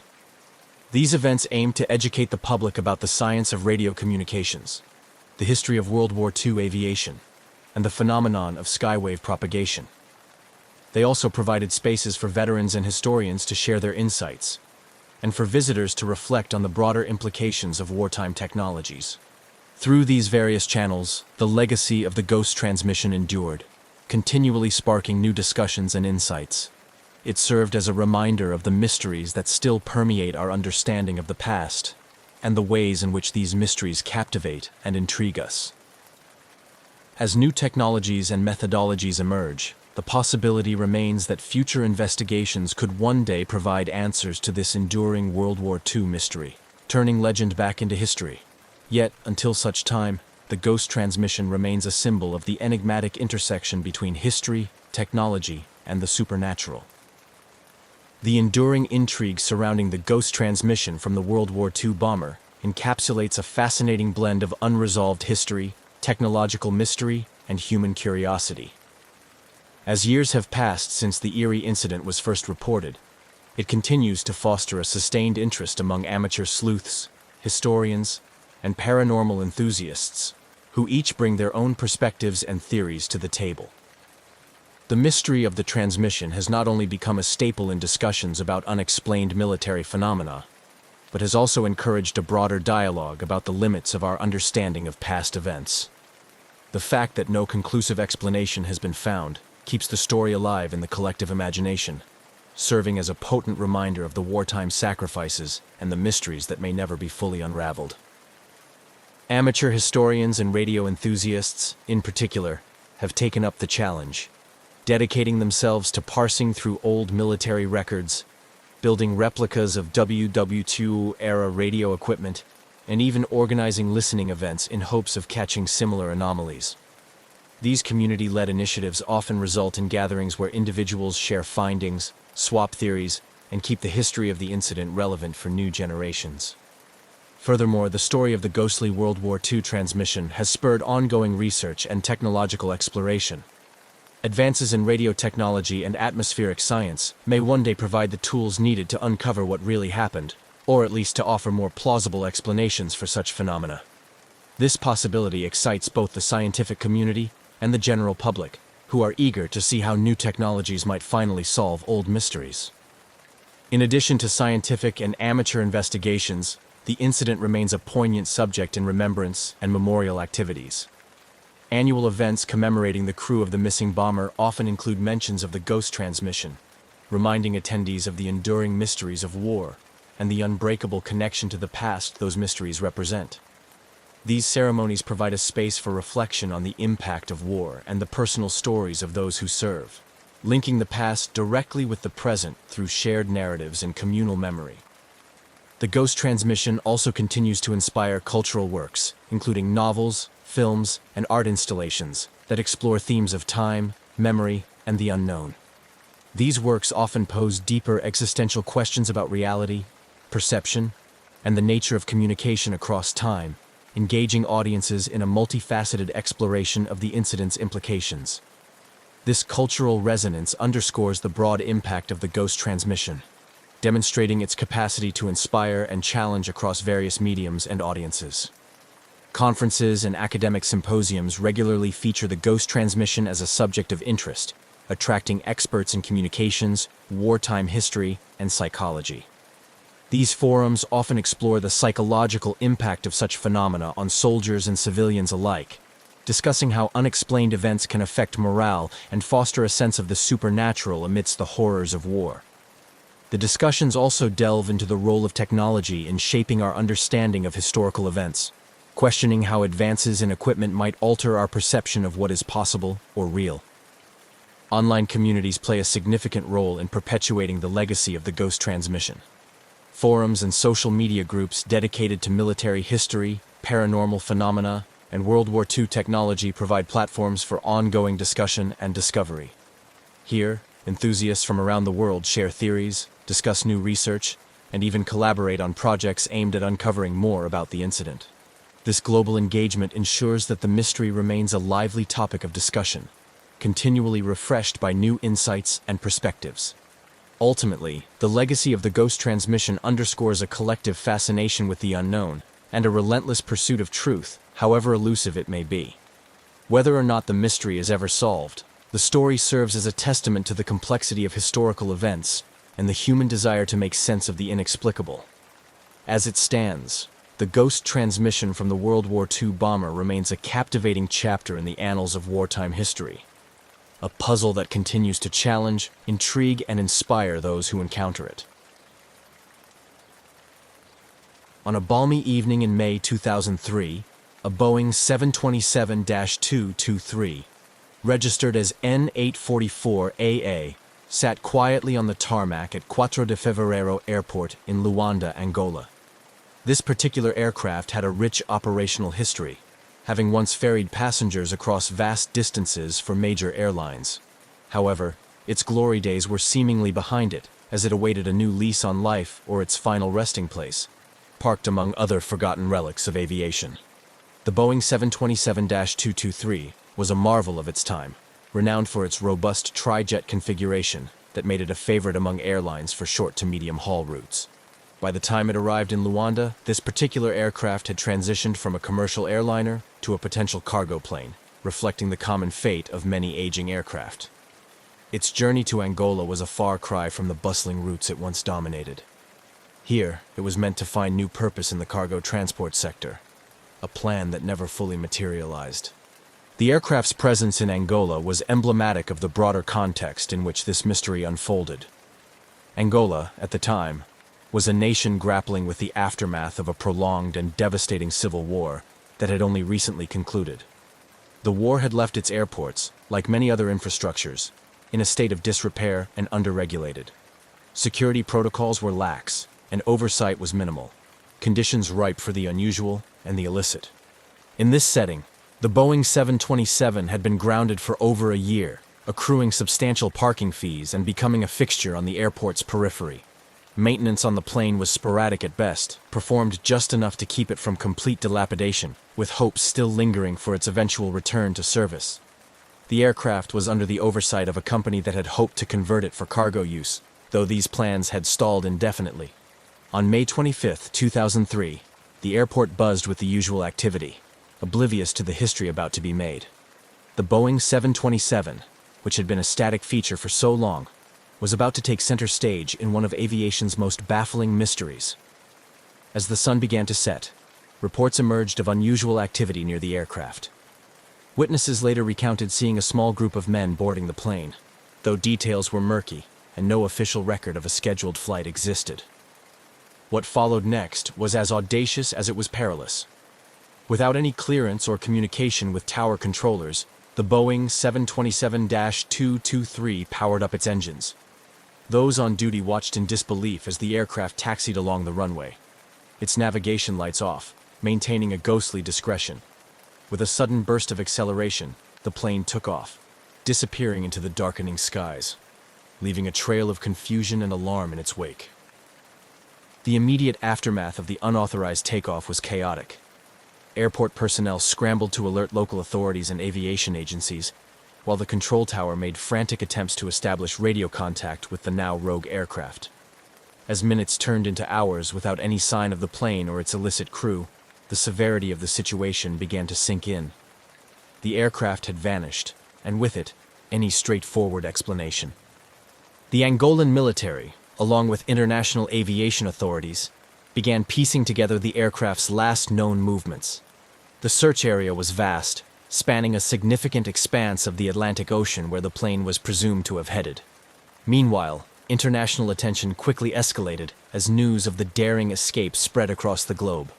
The FBI and the U.S. Department of State became involved, given the American registration of the aircraft and the potential implications of such a security breach on international aviation. This disappearance triggered a cascade of investigative efforts and theories ranging from simple theft to more complex scenarios involving smuggling or espionage. The world was left to wonder, how could a sizable jet airliner simply disappear? What were the intentions of those who spirited it away? And most importantly, where did they, and the Boeing 727, ultimately end up? As the mystery deepened, the Boeing 727's unauthorized flight became a symbol of post-war Angola's challenges and the broader issues facing global aviation security. This incident was not just a case of an aircraft disappearance. It was a stark reminder of the vulnerabilities that existed in the international system.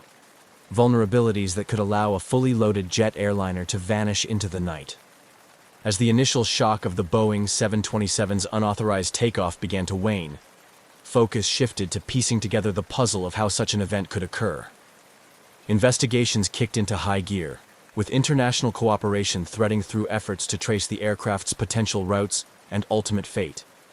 The scenario was baffling. A large commercial jet had seemingly vanished into thin air, prompting a cascade of theories and extensive search operations. Authorities scoured flight data and radar records, attempting to chart a possible path the aircraft could have taken after its dramatic departure from Luanda. Given the Boeing 727's fuel capacity and the last known heading, calculations were made regarding its maximum range, pointing search efforts towards the Atlantic Ocean and beyond. However, the vastness of the ocean and the lack of precise tracking data from the time of disappearance significantly hampered these efforts. The Angolan government, embarrassed by the breach of its airport security, ramped up its involvement, collaborating closely with international agencies including the FBI, which had opened an investigation due to the American registration of the aircraft. The FBI delved into the backgrounds of those known to have been associated with the aircraft in the days prior to its disappearance. They scrutinized maintenance records, interviewed airport staff, and investigated the murky business dealings surrounding the aircraft's presence in Angola. Meanwhile, speculation abounded. One prevailing theory suggested that the aircraft had been stolen for its value as a flying machine, possibly to be used by rogue operators outside of the mainstream aviation industry. Another theory proposed that the plane was commandeered for smuggling purposes, given Angola's history as a hub for the illegal diamond trade. The idea that the aircraft could be repurposed for illicit activities in distant lands added a layer of urgency to the investigations. Adding to the complexity were numerous sightings reported across Africa and even South America. Each report prompted a flurry of activity, with local authorities scrambling to verify the accuracy of these claims. Yet none of these sightings were substantiated, and the aircraft remained elusive, as if it had indeed managed to ghost away into another part of the world. The international aviation community was also on high alert, as the disappearance highlighted significant vulnerabilities in global aviation security. The ease with which the aircraft was commandeered and removed from a supposedly secure international airport led to widespread discussions about the need for enhanced security measures. This incident acted as a catalyst for regulatory changes, prompting airports worldwide to tighten security protocols, especially concerning aircraft storage and access. Simultaneously, the mystery of the missing Boeing 727 captured the public's imagination, drawing attention from aviation enthusiasts, conspiracy theorists, and the media. Forums and websites popped up with people theorizing about the fate of the aircraft, each adding their layer of speculation to the story. The intrigue was magnified by the dramatic nature of the aircraft's disappearance and the backdrop of Angola's political and economic climate. As weeks turned into months without any trace of the aircraft, the fervor of the initial search began to diminish. International attention gradually shifted away from the case, which nestled into the annals of unsolved aviation mysteries. However, the impact of this event continued to resonate, influencing policy and procedures within the aviation industry. The disappearance of the Boeing 727 in 2003 remains a stark reminder of the challenges and dangers lurking within international aviation, serving as a case study in the complexities of global security, the ingenuity of criminal intent, and the limits of modern surveillance and tracking technologies. As such, it continues to be a subject of study and speculation, holding a place as one of the aviation world's most intriguing mysteries. As the Boeing 727-223 mysteriously lifted off from Luanda Airport without authorization, the immediate realization of its disappearance kicked off a frantic response from both local authorities and international agencies. The aircraft's sudden and unauthorized departure prompted an immediate and extensive search operation that would span multiple countries and vast expanses of the Atlantic Ocean. Initially, the primary concern was the potential threat an aircraft of such size could pose if used for malicious purposes, given the global climate of heightened security, particularly in the post-9/11 era. The disappearance of a large jet fueled fears of terrorism. This urgency galvanized a coordinated international response, with the United States, Angola, and neighboring countries pooling resources in a desperate bid to track down the missing aircraft. The search operation was vast and complex, involving satellite imagery, radar data, and maritime patrols. The U.S. Navy deployed ships and aircraft to scour the Atlantic, focusing on the aircraft's last known trajectory, which suggested it might be heading east over the ocean. Despite these efforts, the vast open waters and the lack of a precise last known position hampered the search efforts. The Atlantic Ocean's enormity made the search akin to finding a needle in a haystack, with each passing hour diminishing the likelihood of a successful recovery. Meanwhile, the FBI and other international law enforcement agencies delved into the investigation of the aircraft's disappearance, focusing on the backgrounds of those associated with the aircraft in the days leading up to its unauthorized takeoff. Investigators explored various leads, including scrutinizing recent hires at the airport, examining flight logs, and interviewing those who last serviced the aircraft. They aimed to piece together a timeline of events and identify any potential suspects who might have had the knowledge and opportunity to carry out such a bold theft. Theories about the aircraft's disappearance varied widely. Some speculated that the plane might have been stolen for its scrap value, while others suggested it could have been taken by smugglers or terrorists. The investigation also considered the possibility that the plane was repossessed by creditors, given the financial difficulties faced by the airline operating the aircraft. One of the most challenging aspects of the investigation was the lack of communication from the aircraft post-takeoff. No distress signals or communication had been made, and the plane's transponder appeared to have been turned off, making it invisible to civilian radar. This lack of data severely limited the ability to track the aircraft's path after it deviated from its expected route over the Atlantic. As weeks turned into months, the initial intensive search efforts began to scale down. The vast area of ocean that needed to be covered, combined with the minimal evidence and the fading trail of the aircraft, made continued large-scale search operations unfeasible. The International Task Force had to make the tough decision to reduce the scope of the search, focusing instead on satellite monitoring and intelligence leads. This phase of the search operation saw a shift in focus from a rescue mission to an investigative quest, as hope of finding the aircraft, or understanding its disappearance, faded. The mystery of what happened to the Boeing 727 continued to puzzle investigators and captured the imagination of the public worldwide. The case highlighted significant gaps in international aviation security and raised uncomfortable questions about the ease with which an aircraft could be commandeered and disappear. The unresolved nature of the disappearance left a lasting impact on global aviation policies, prompting a re-evaluation of airport security measures, particularly in countries with less stringent regulatory environments like Angola. The incident acted as a catalyst for change, leading to tighter security protocols and increased cooperation between international aviation and law enforcement agencies. As the active search concluded without success, the story of the missing Boeing 727 settled into a narrative of mystery and speculation, joining the ranks of other unsolved aviation mysteries. It remains a subject of intrigue, a case study in aviation security vulnerabilities, and a stark reminder of the complexities of protecting global aviation from a range of threats. The disappearance of the Boeing 727-223 from Luanda in 2003 sparked a plethora of theories, both plausible and far-fetched, as investigators, journalists, and the public grappled with the scant details surrounding its mysterious takeoff and subsequent vanishing. The intrigue was compounded by the aircraft's known condition and the geopolitical context, weaving a complex tapestry of possibilities that ranged from criminal activity to intricate conspiracies. One prevailing theory centered on the possibility of criminal intent, specifically aircraft theft, for illicit use. The 727 could potentially be repurposed for smuggling operations, given its capacity to carry significant cargo over considerable distances. Africa, with its vast, loosely monitored spaces and ongoing conflicts, presented a fertile ground for such activities. This theory posited that the aircraft was stolen not for the plane itself, but for the profitable opportunities it represented. Another theory suggested that the aircraft was seized to be used in a terror attack. This was fueled by the global atmosphere post 9/11, where fears of aircraft being used as weapons were at a heightened state.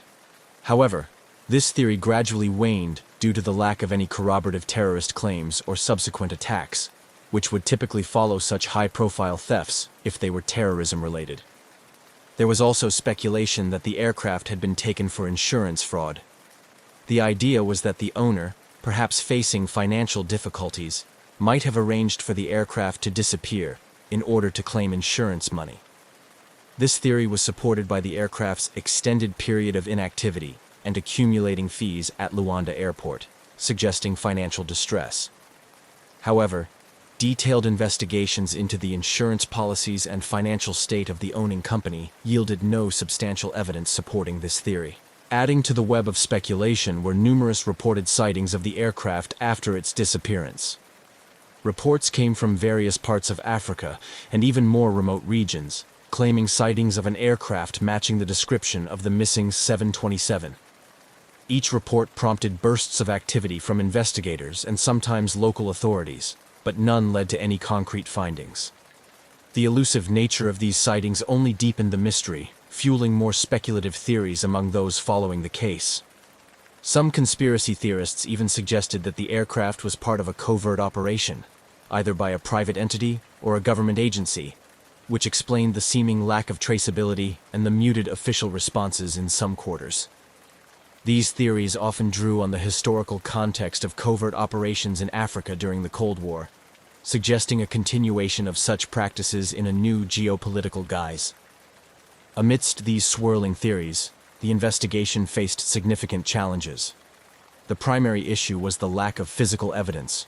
Without wreckage, flight data recorders, or confirmed sightings post-takeoff, investigators had little to work with beyond the theoretical.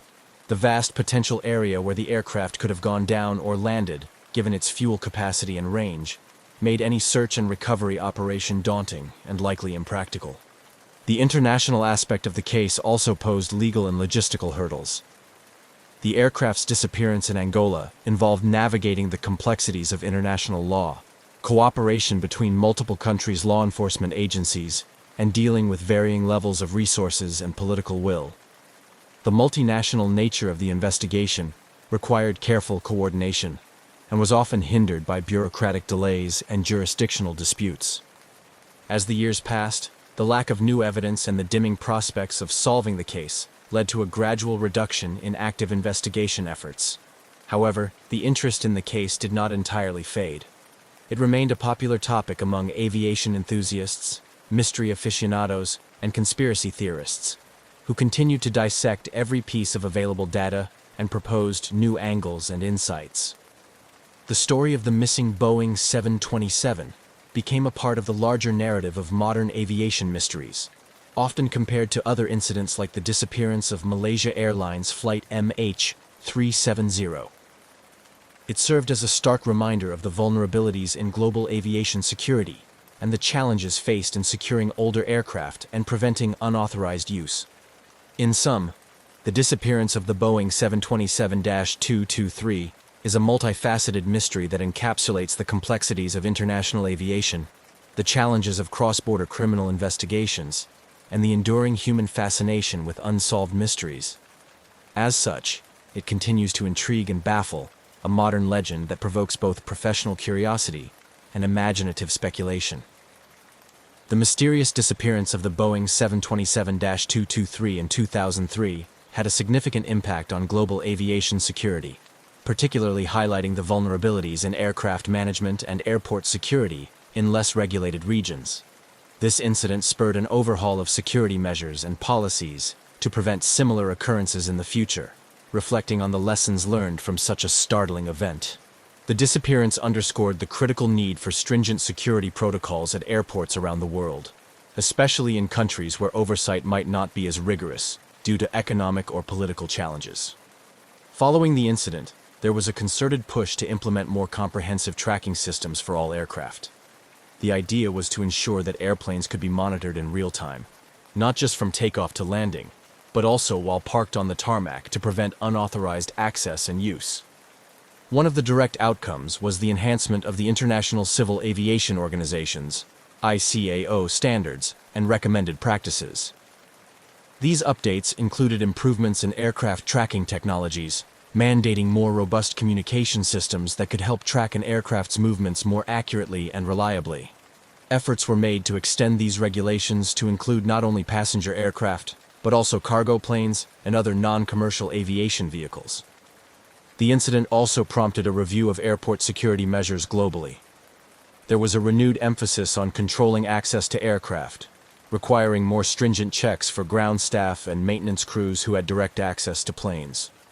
Additionally, the installation of better perimeter security measures, such as surveillance cameras and motion detectors around critical areas like parking bays and hangars, became more prevalent. In many countries, the regulatory bodies responsible for aviation safety began conducting regular audits and inspections to ensure compliance with these enhanced security measures. Training programs for airport security personnel were overhauled to equip them with the skills and knowledge necessary to detect and respond to potential threats swiftly. These training initiatives often included modules on crisis management and emergency response to better prepare staff for unusual situations like the one that led to the Boeing 727's disappearance. Moreover, the incident highlighted the importance of international cooperation in aviation security.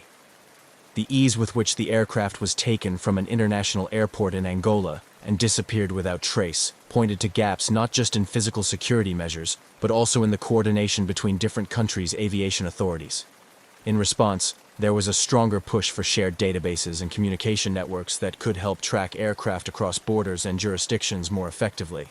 This collaborative approach was seen not only in operational measures, but also in legal and regulatory frameworks. International agreements and treaties were strengthened or established to aid in the recovery and investigation of stolen or missing aircraft, ensuring that countries could work together more effectively in the face of such challenges. The Boeing 727 disappearance also led to increased public and regulatory interest in the fate of decommissioned aircraft. With hundreds of older planes parked in airports around the world, often in states of disrepair, the incident served as a wake-up call to the potential risks these aircraft posed if not properly secured. Guidelines for the storage, maintenance, and final disposal of decommissioned planes were tightened to prevent them from becoming security liabilities.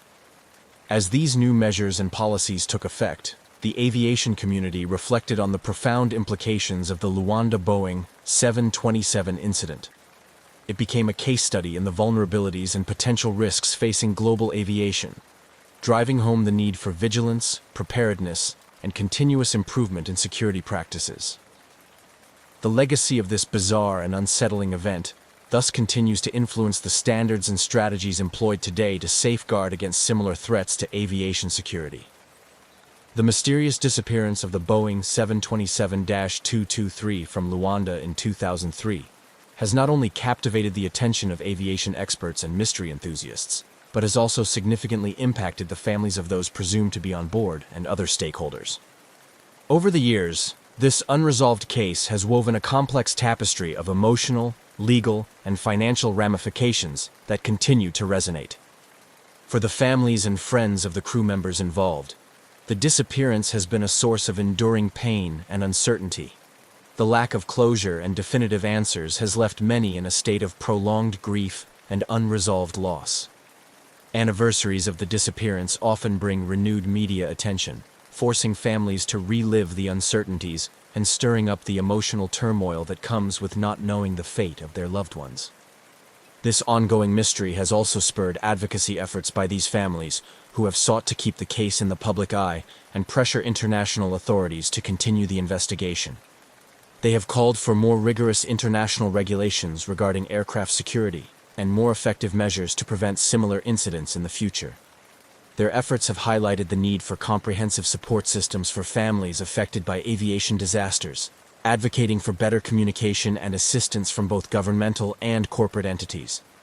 For the aviation industry stakeholders, including airlines, airport operators, and regulatory bodies, the incident was a wake-up call that prompted a re-evaluation of security practices. The economic implications were significant, leading to increased costs associated with enhanced security measures.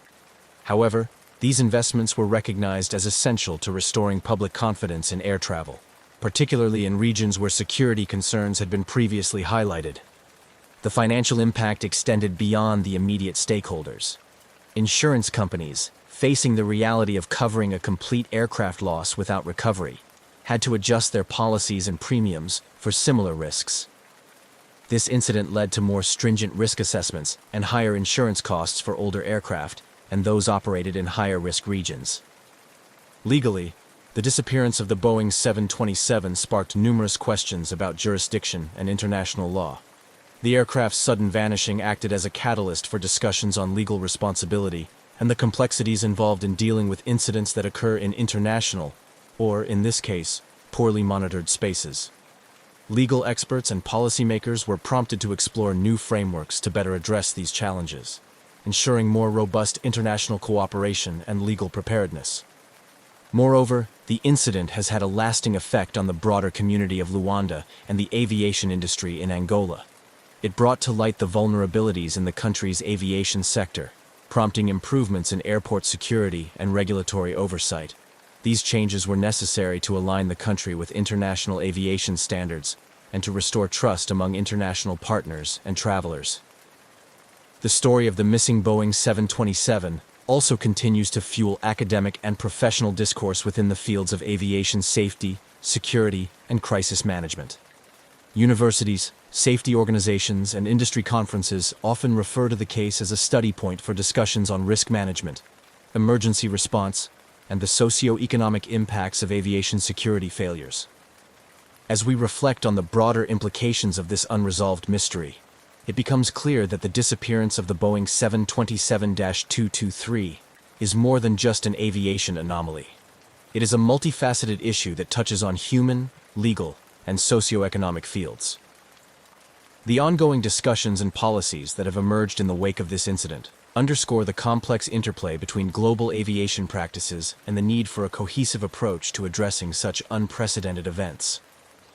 This case remains a poignant reminder of the ever-present need for vigilance, innovation, and cooperation across all levels of global aviation. The mysterious disappearance of the Boeing 727-223 from Luanda Airport in 2003 has left an indelible mark on the global aviation community, prompting an ongoing reevaluation of security measures and practices. The incident not only highlighted significant security lapses, but also demonstrated the potential consequences of operational oversight failures. This section explores the initial impacts and responses within the aviation industry and regulatory environments, highlighting the changes spurred by this incident. Following the aircraft's unauthorized departure and subsequent disappearance, there was an immediate recognition among global aviation authorities of the need for stringent security enhancements. This event underscored vulnerabilities at airports in countries with less rigorous regulatory oversight, particularly in post-conflict nations like Angola, where infrastructure might be compromised or outdated. As a result, international aviation regulatory bodies, including the International Civil Aviation Organization, ICAO, began to scrutinize existing security protocols, especially concerning aircraft on the ground. One significant change was the implementation of stricter controls on access to aircraft. Airports worldwide were urged to reassess their perimeter security, ensuring that all areas were adequately monitored and that access to aircraft was strictly controlled through biometric checks and electronic badge systems. These measures aim to prevent unauthorized access to aircraft, a critical factor in the Luanda incident, where the individuals involved were able to board and pilot the aircraft without detection. Moreover, the incident catalyzed enhancements in aircraft tracking technology. Real-time tracking systems became a focal point of development, driven by the need to ensure that all aircraft could be monitored continuously throughout their operations, including when parked. Technologies such as automatic dependent surveillance broadcast, ADSB, started to see wider adoption, providing real-time precision tracking of aircraft movements, which would have alerted authorities to the unauthorized movement of the 727 much sooner. The global aviation community also saw a shift towards more collaborative security efforts. Recognizing that security is only as strong as its weakest link, there was a push for improved international cooperation and information sharing among aviation authorities. This was particularly important for tracking and managing the risks associated with older aircraft models, which might not meet the latest operational standards, but are still in use in various parts of the world.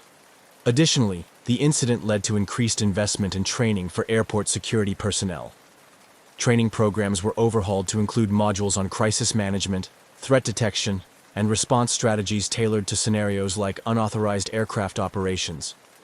These training sessions aim to equip personnel with the skills necessary to identify and mitigate risks effectively, ensuring a proactive rather than reactive security posture.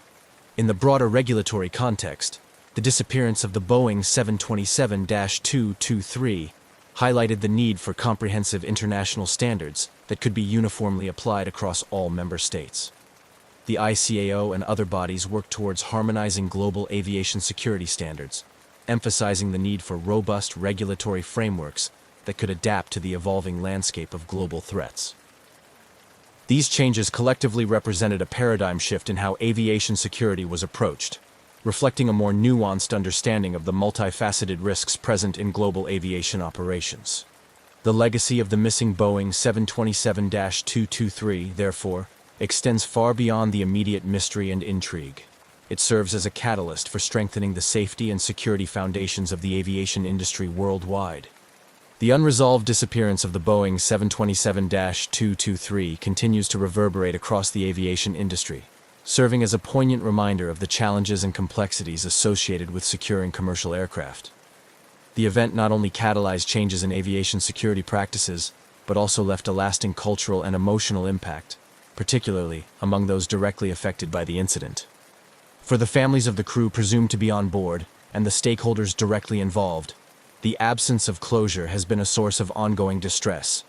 The mystery surrounding the aircraft's fate has prompted these families to become advocates for stronger aviation safety measures and more rigorous oversight, ensuring that their loved one's legacy contributes to preventing future such incidents.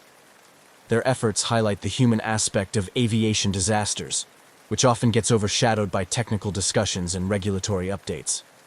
In the broader community, the disappearance has fueled a continued fascination with aviation mysteries, drawing comparisons to other infamous cases like the disappearance of Malaysia Airlines Flight MH370.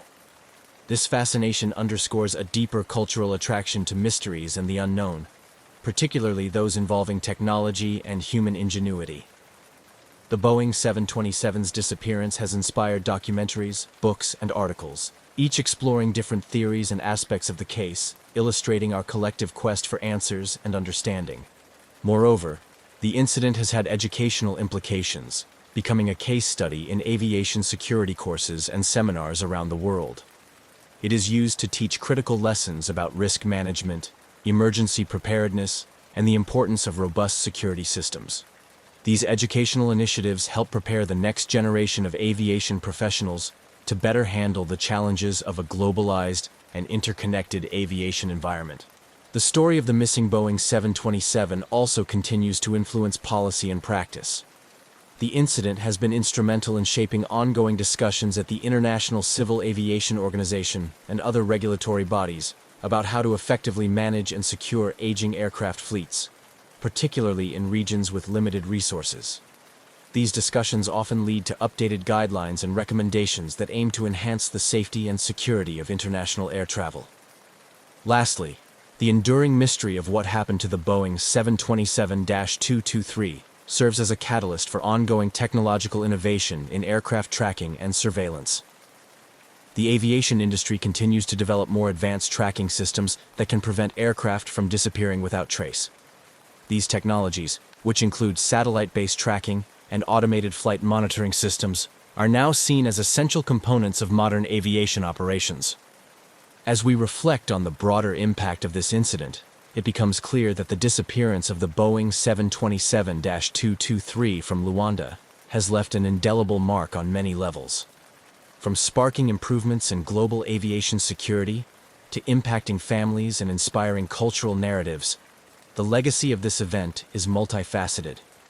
It continues to motivate advancements in safety and security, ensuring that the aviation industry remains vigilant against similar threats in the future, thereby honoring the memory of those involved in this mysterious disappearance.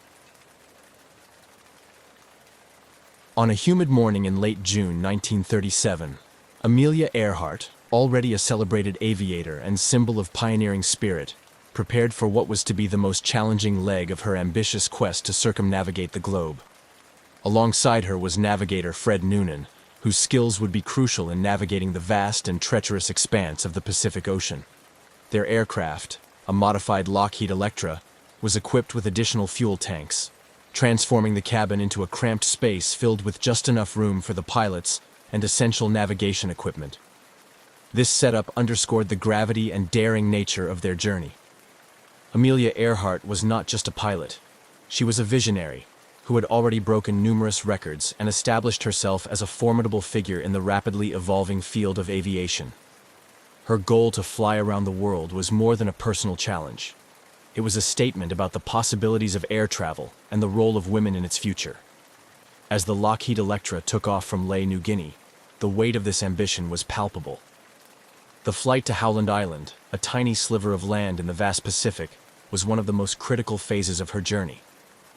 The island would serve as a crucial refueling stop, without which the completion of the circumnavigation would be impossible.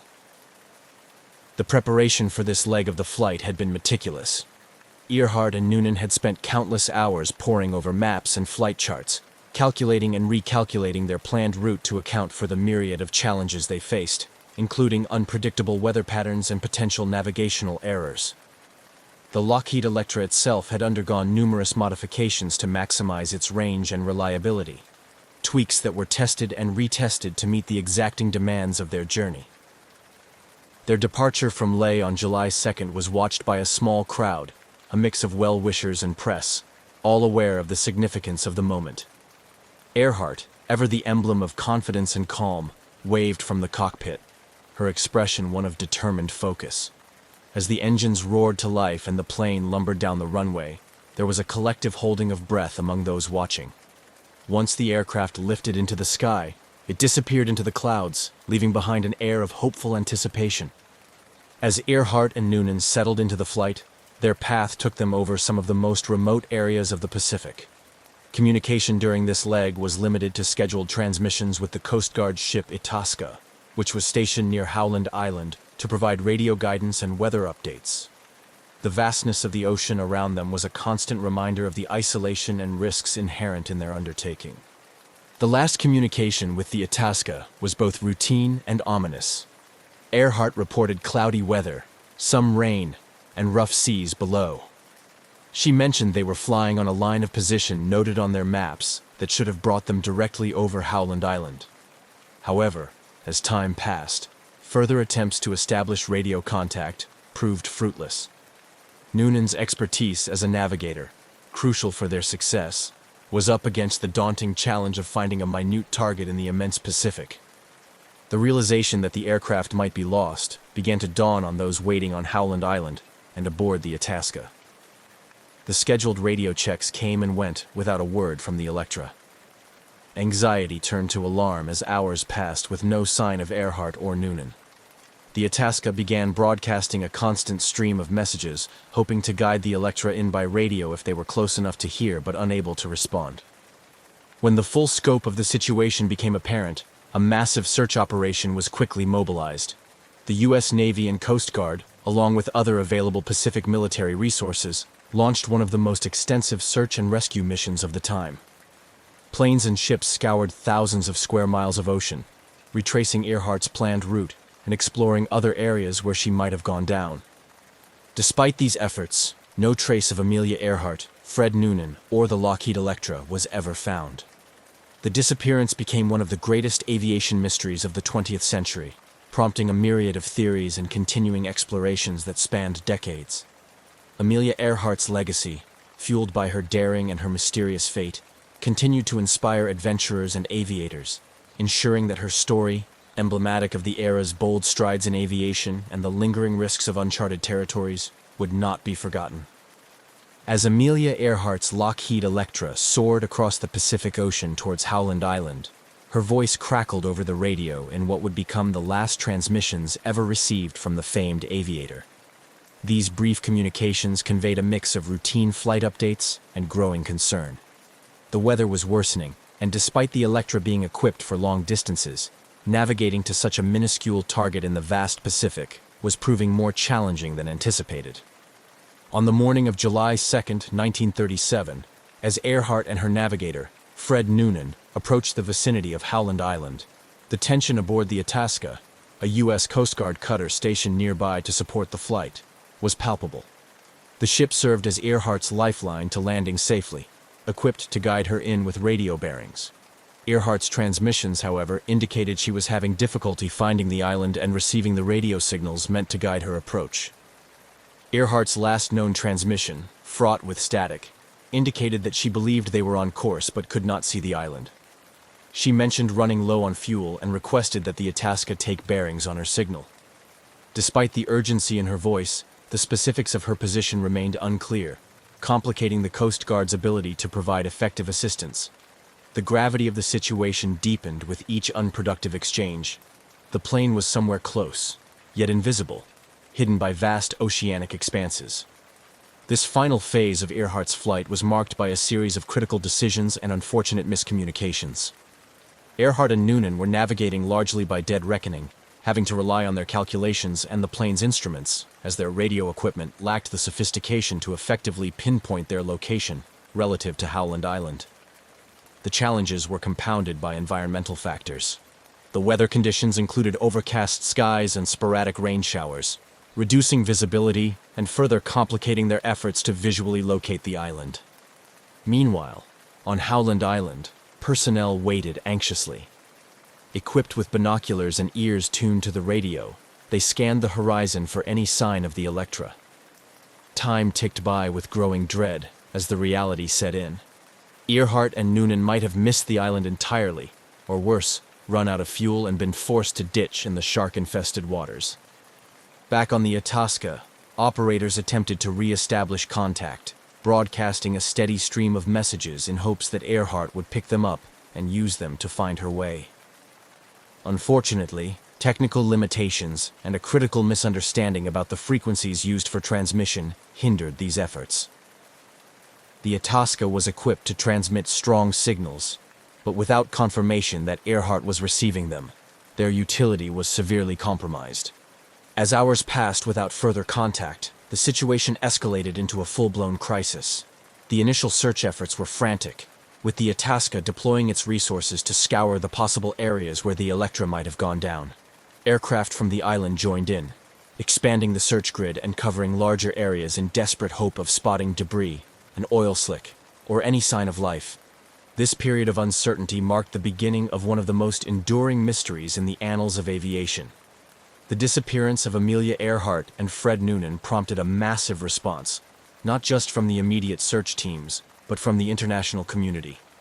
Their fate captured the world's imagination and triggered widespread speculation. Theories abounded, each trying to make sense of how such a well-equipped and well-planned mission could end so abruptly and without a trace. The search for Earhart and Noonan continued for weeks, becoming one of the most extensive and costly in history. Ships and planes combed thousands of square miles of ocean, but the Pacific, vast and inscrutable, offered no clues.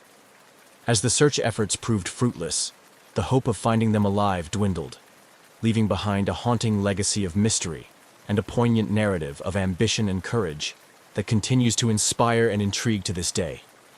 As the realization dawned that Amelia Earhart and Fred Noonan might indeed be lost at sea, the scale of the search operation intensified dramatically. The United States government, spurred by public interest and the significance of Earhart's international stature, mounted an unprecedented rescue effort. This initiative quickly became one of the largest and most expensive search and rescue operations in history, emphasizing the urgency and desperation to find the missing aviators. Within hours of their last radio contact, the U.S. Navy and Coast Guard mobilized a fleet of ships and aircraft to scour the vast area surrounding Howland Island, the intended destination of Earhart's flight. The Itasca, already in the area and initially tasked with providing navigational assistance to Earhart, became the central hub for the initial search efforts. It was joined by other U.S. naval vessels and aircraft, including the battleship Colorado, which launched its float planes to cover an even broader area. The search strategy was multi-pronged and exhaustive.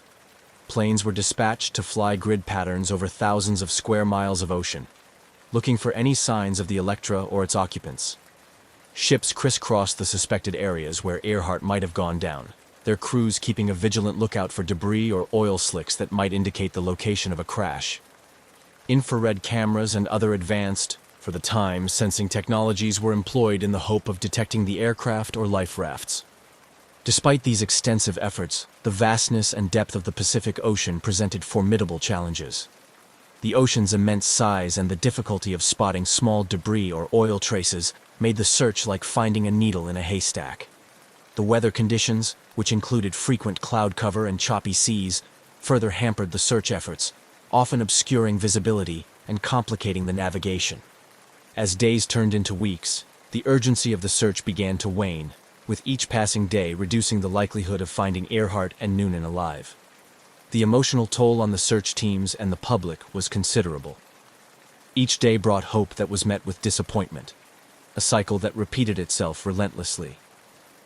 The exhaustive nature of the search also brought about logistical strains and raised questions about the feasibility of continuing the operation indefinitely. Internationally, the disappearance of Amelia Earhart became a media sensation, captivating audiences around the world. Newspapers and radio broadcasts provided daily updates on the search, fueling public fascination and concern. This global attention not only underscored Earhart's significance as a cultural icon, but also highlighted the emerging interconnectedness of the world through modern communications and aviation. The U.S. government, aware of the high public and international stakes, continued to pour resources into the search. However, after spending today's equivalent of millions of dollars and covering hundreds of thousands of square miles without any success, the difficult decision was made to conclude the official search. On July 19, 1937, just over 2 weeks after their disappearance, the search for Amelia Earhart and Fred Noonan was officially called off. The conclusion of this extensive search operation marked a somber moment.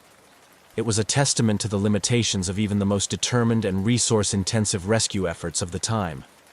The failure to find any trace of Earhart, Noonan, or the Electra left a void filled with speculation, sorrow, and unresolved mystery. This outcome not only deepened the enigma surrounding their fate, but also set the stage for decades of theories and explorations, each aiming to provide some resolution to one of the greatest aviation mysteries of the 20th century. The disappearance of Amelia Earhart and Fred Noonan over the Pacific Ocean in 1937 catalyzed a myriad of theories and extensive speculation that sought to explain the fate of these two aviators. Over the years, several prevailing theories emerged, each supported by various degrees of evidence and expert opinion, reflecting the persistent intrigue and the complex nature of their unsolved disappearance. The crash and sink theory is perhaps the simplest and most widely accepted explanation.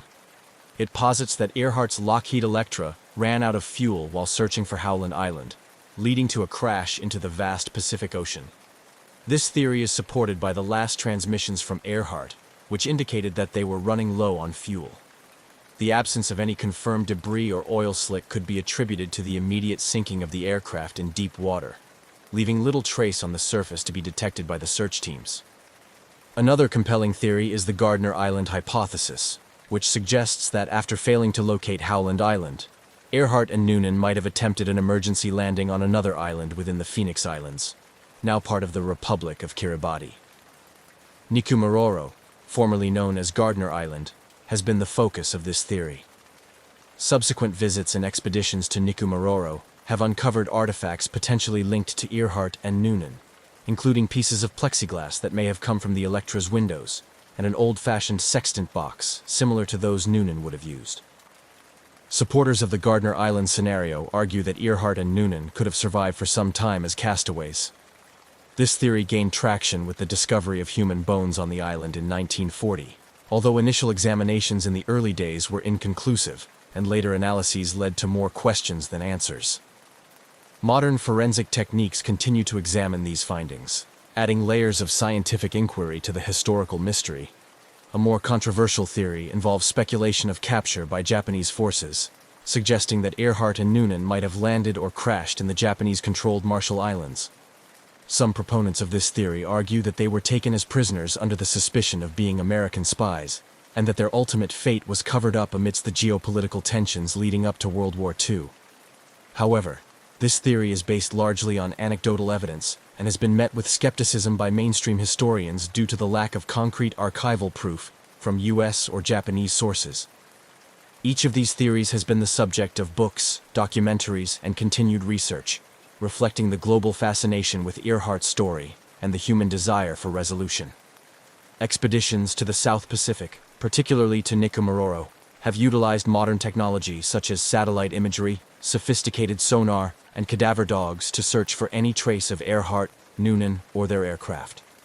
These efforts have often been spearheaded by organizations like the International Group for Historic Aircraft Recovery, TIGHAR, which has dedicated decades to investigating the Earhart mystery. The public's fascination with these theories is not merely about solving a mystery, but also about connecting with the past and understanding more about a time when global aviation was still in its early, daring days. Earhart's legacy as a pioneering aviator and a symbol of courage, adventure, and the limitless potential of human ambition continues to inspire these investigative efforts. Each new piece of evidence, whether it conclusively supports a particular theory or deepens the mystery, contributes to the ongoing narrative surrounding Amelia Earhart's final flight.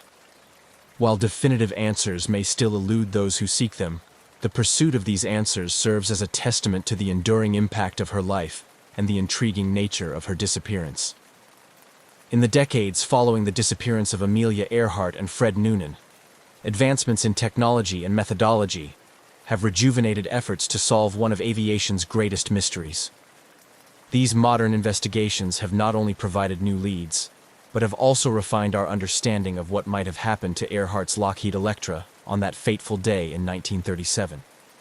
One of the most persistent efforts has been led by the International Group for Historic Aircraft Recovery, which has conducted numerous expeditions to Nikumaroro Island, formerly known as Gardner Island. This atoll, part of the Phoenix Islands in the Republic of Kiribati, is central to the hypothesis that Earhart and Noonan may have landed there when they could not locate Howland Island. TIGAR's expeditions have focused on systematic searches both on the island and in the surrounding waters, employing advanced forensic techniques and technologies. Significant among the findings from these expeditions are items that could plausibly be linked to Earhart, Noonan, or their aircraft. These include fragments of a plexiglass window that closely matches the type used in the Lockheed Electra and an aluminum panel that appears to be aircraft debris.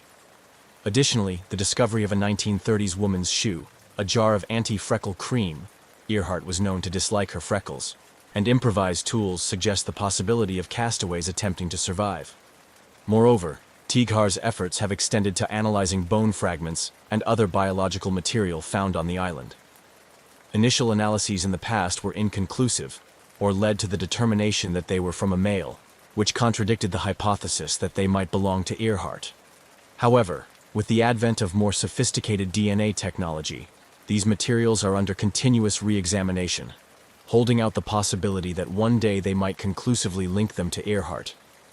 These expeditions have also benefited from technological advancements in satellite imagery and underwater robotics. High-resolution satellite images have allowed researchers to scour the island for signs of an aircraft from the comfort of their laboratories before setting foot on the island. Underwater drones, equipped with cameras and sonar, have explored the deep waters around Nikumaroro for any signs of the wreckage, which would be definitive proof of the plane's final resting place. Despite these promising leads, each expedition has also underscored the monumental challenges of such an endeavor. The remote location of Nikumaroro, combined with its harsh environment, means that each trip is not only costly but also fraught with logistical difficulties. The coral reefs surrounding the island pose a hazard, potentially hiding and even destroying evidence of the Lockheed Electra's landing or crash. The modern search for Amelia Earhart is also marked by collaborations that span governments, private entities, and enthusiasts, each bringing their expertise and resources to bear on this enduring mystery. These collaborative efforts reflect a larger trend in the field of historical and archaeological research, where multidisciplinary approaches are increasingly seen as vital to solving complex puzzles. Parallel to TIGAR's efforts, other groups and individuals have pursued different leads.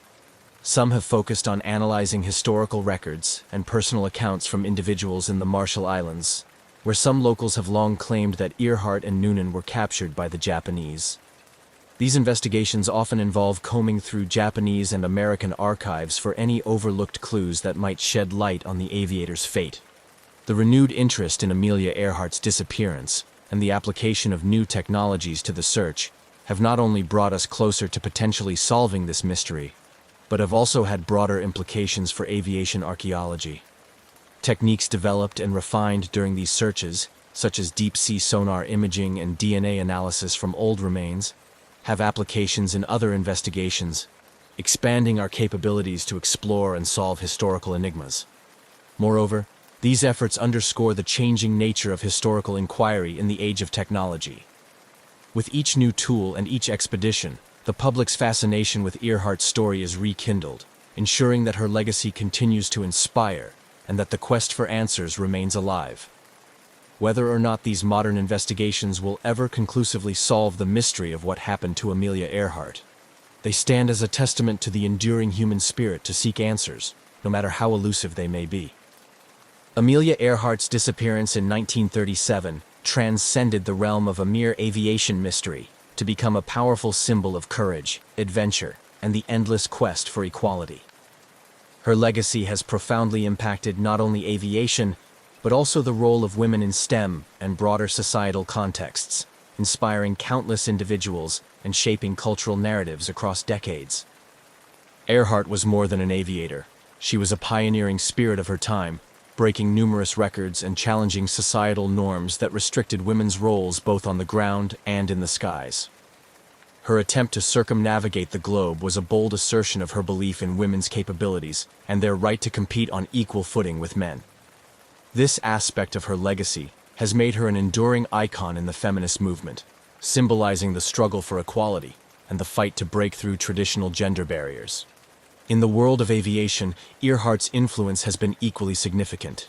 She was instrumental in the formation of the 99s, an international organization of women pilots established in 1929 to provide support and advocacy for female aviators.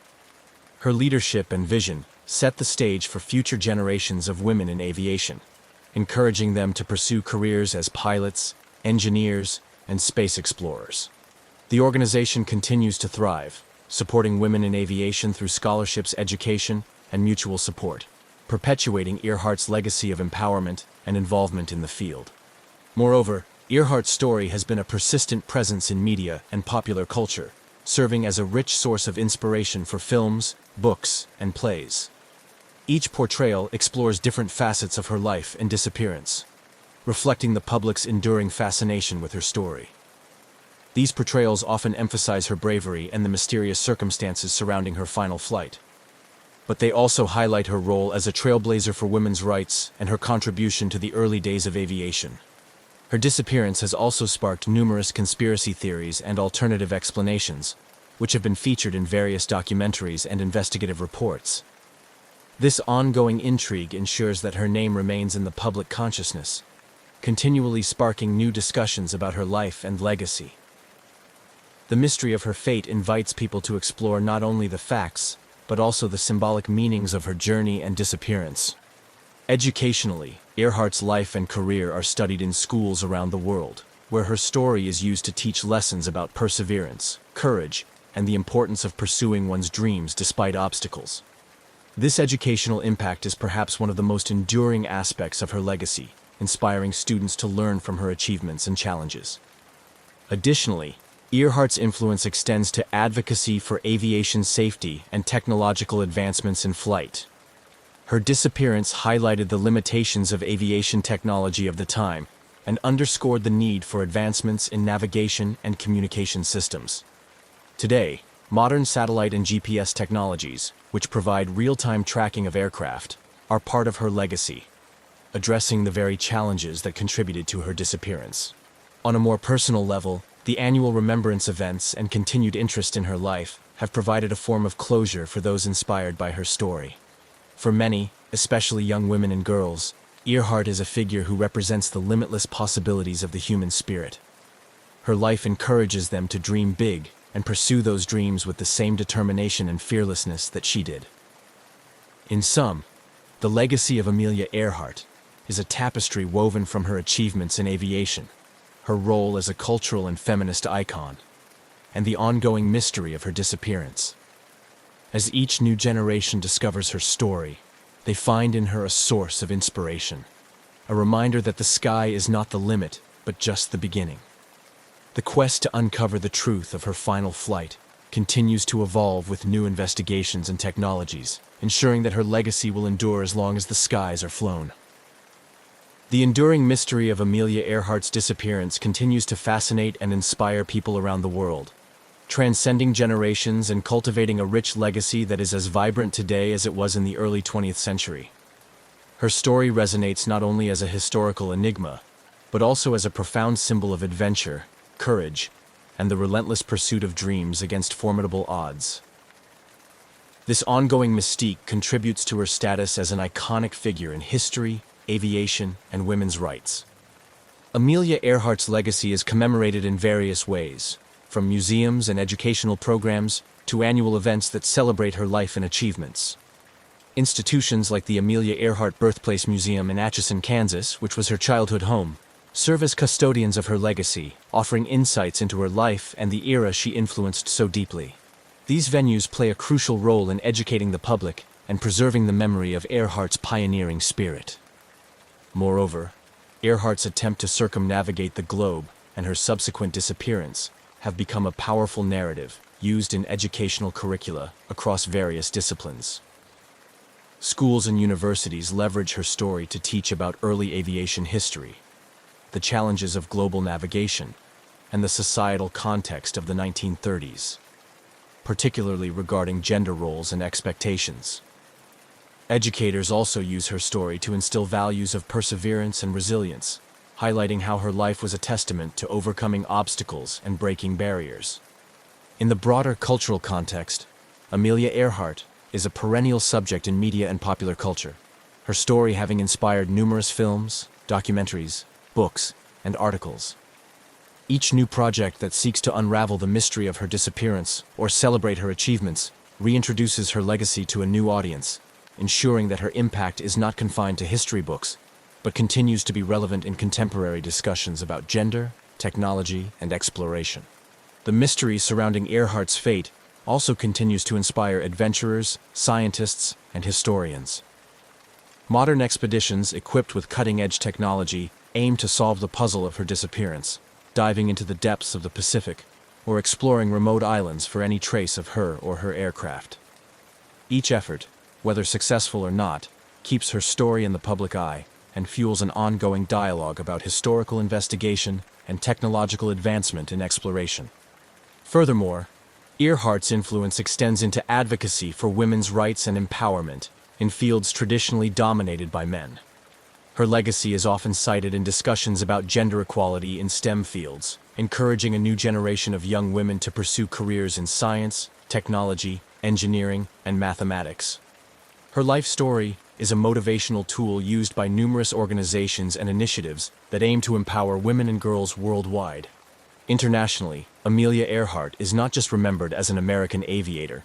She is celebrated as a global icon who pushed the boundaries of what was possible in her time. Her bravery and the mysterious circumstances of her last flight provide a universal appeal that crosses cultural and geographical boundaries. Festivals, exhibitions, and public talks in various countries commemorate her life, each adding to the tapestry of her global legacy. In reflection, the story of Amelia Earhart is more than an unresolved disappearance. It is a narrative rich with themes of innovation, bravery, and the unyielding human spirit. Her life and the ongoing quest to find her continue to inspire and challenge us, reminding us of the vastness of human potential and the enduring desire to explore the unknown.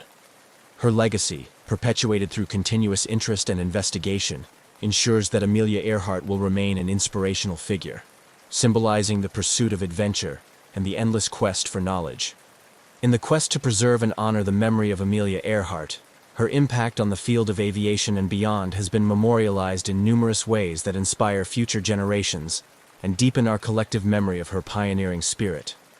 This additional chapter seeks to encapsulate the tangible and lasting tributes that have been established to commemorate her life and legacy. Across the United States and around the world, various memorials and statues have been erected in Earhart's honor. Perhaps the most significant of these is located at the Amelia Earhart Airport, in her hometown of Atchison, Kansas, which not only serves as a functional airport, but also as a living homage to her legacy. The airport features a museum filled with personal artifacts, photographs, and stories that chronicle her life and career, providing a focal point for those wishing to understand and celebrate her contributions to aviation and women's history. Educational scholarships and programs bearing her name continue to support aspiring female aviators, encouraging them to pursue their dreams with the same boldness and determination that Earhart exemplified.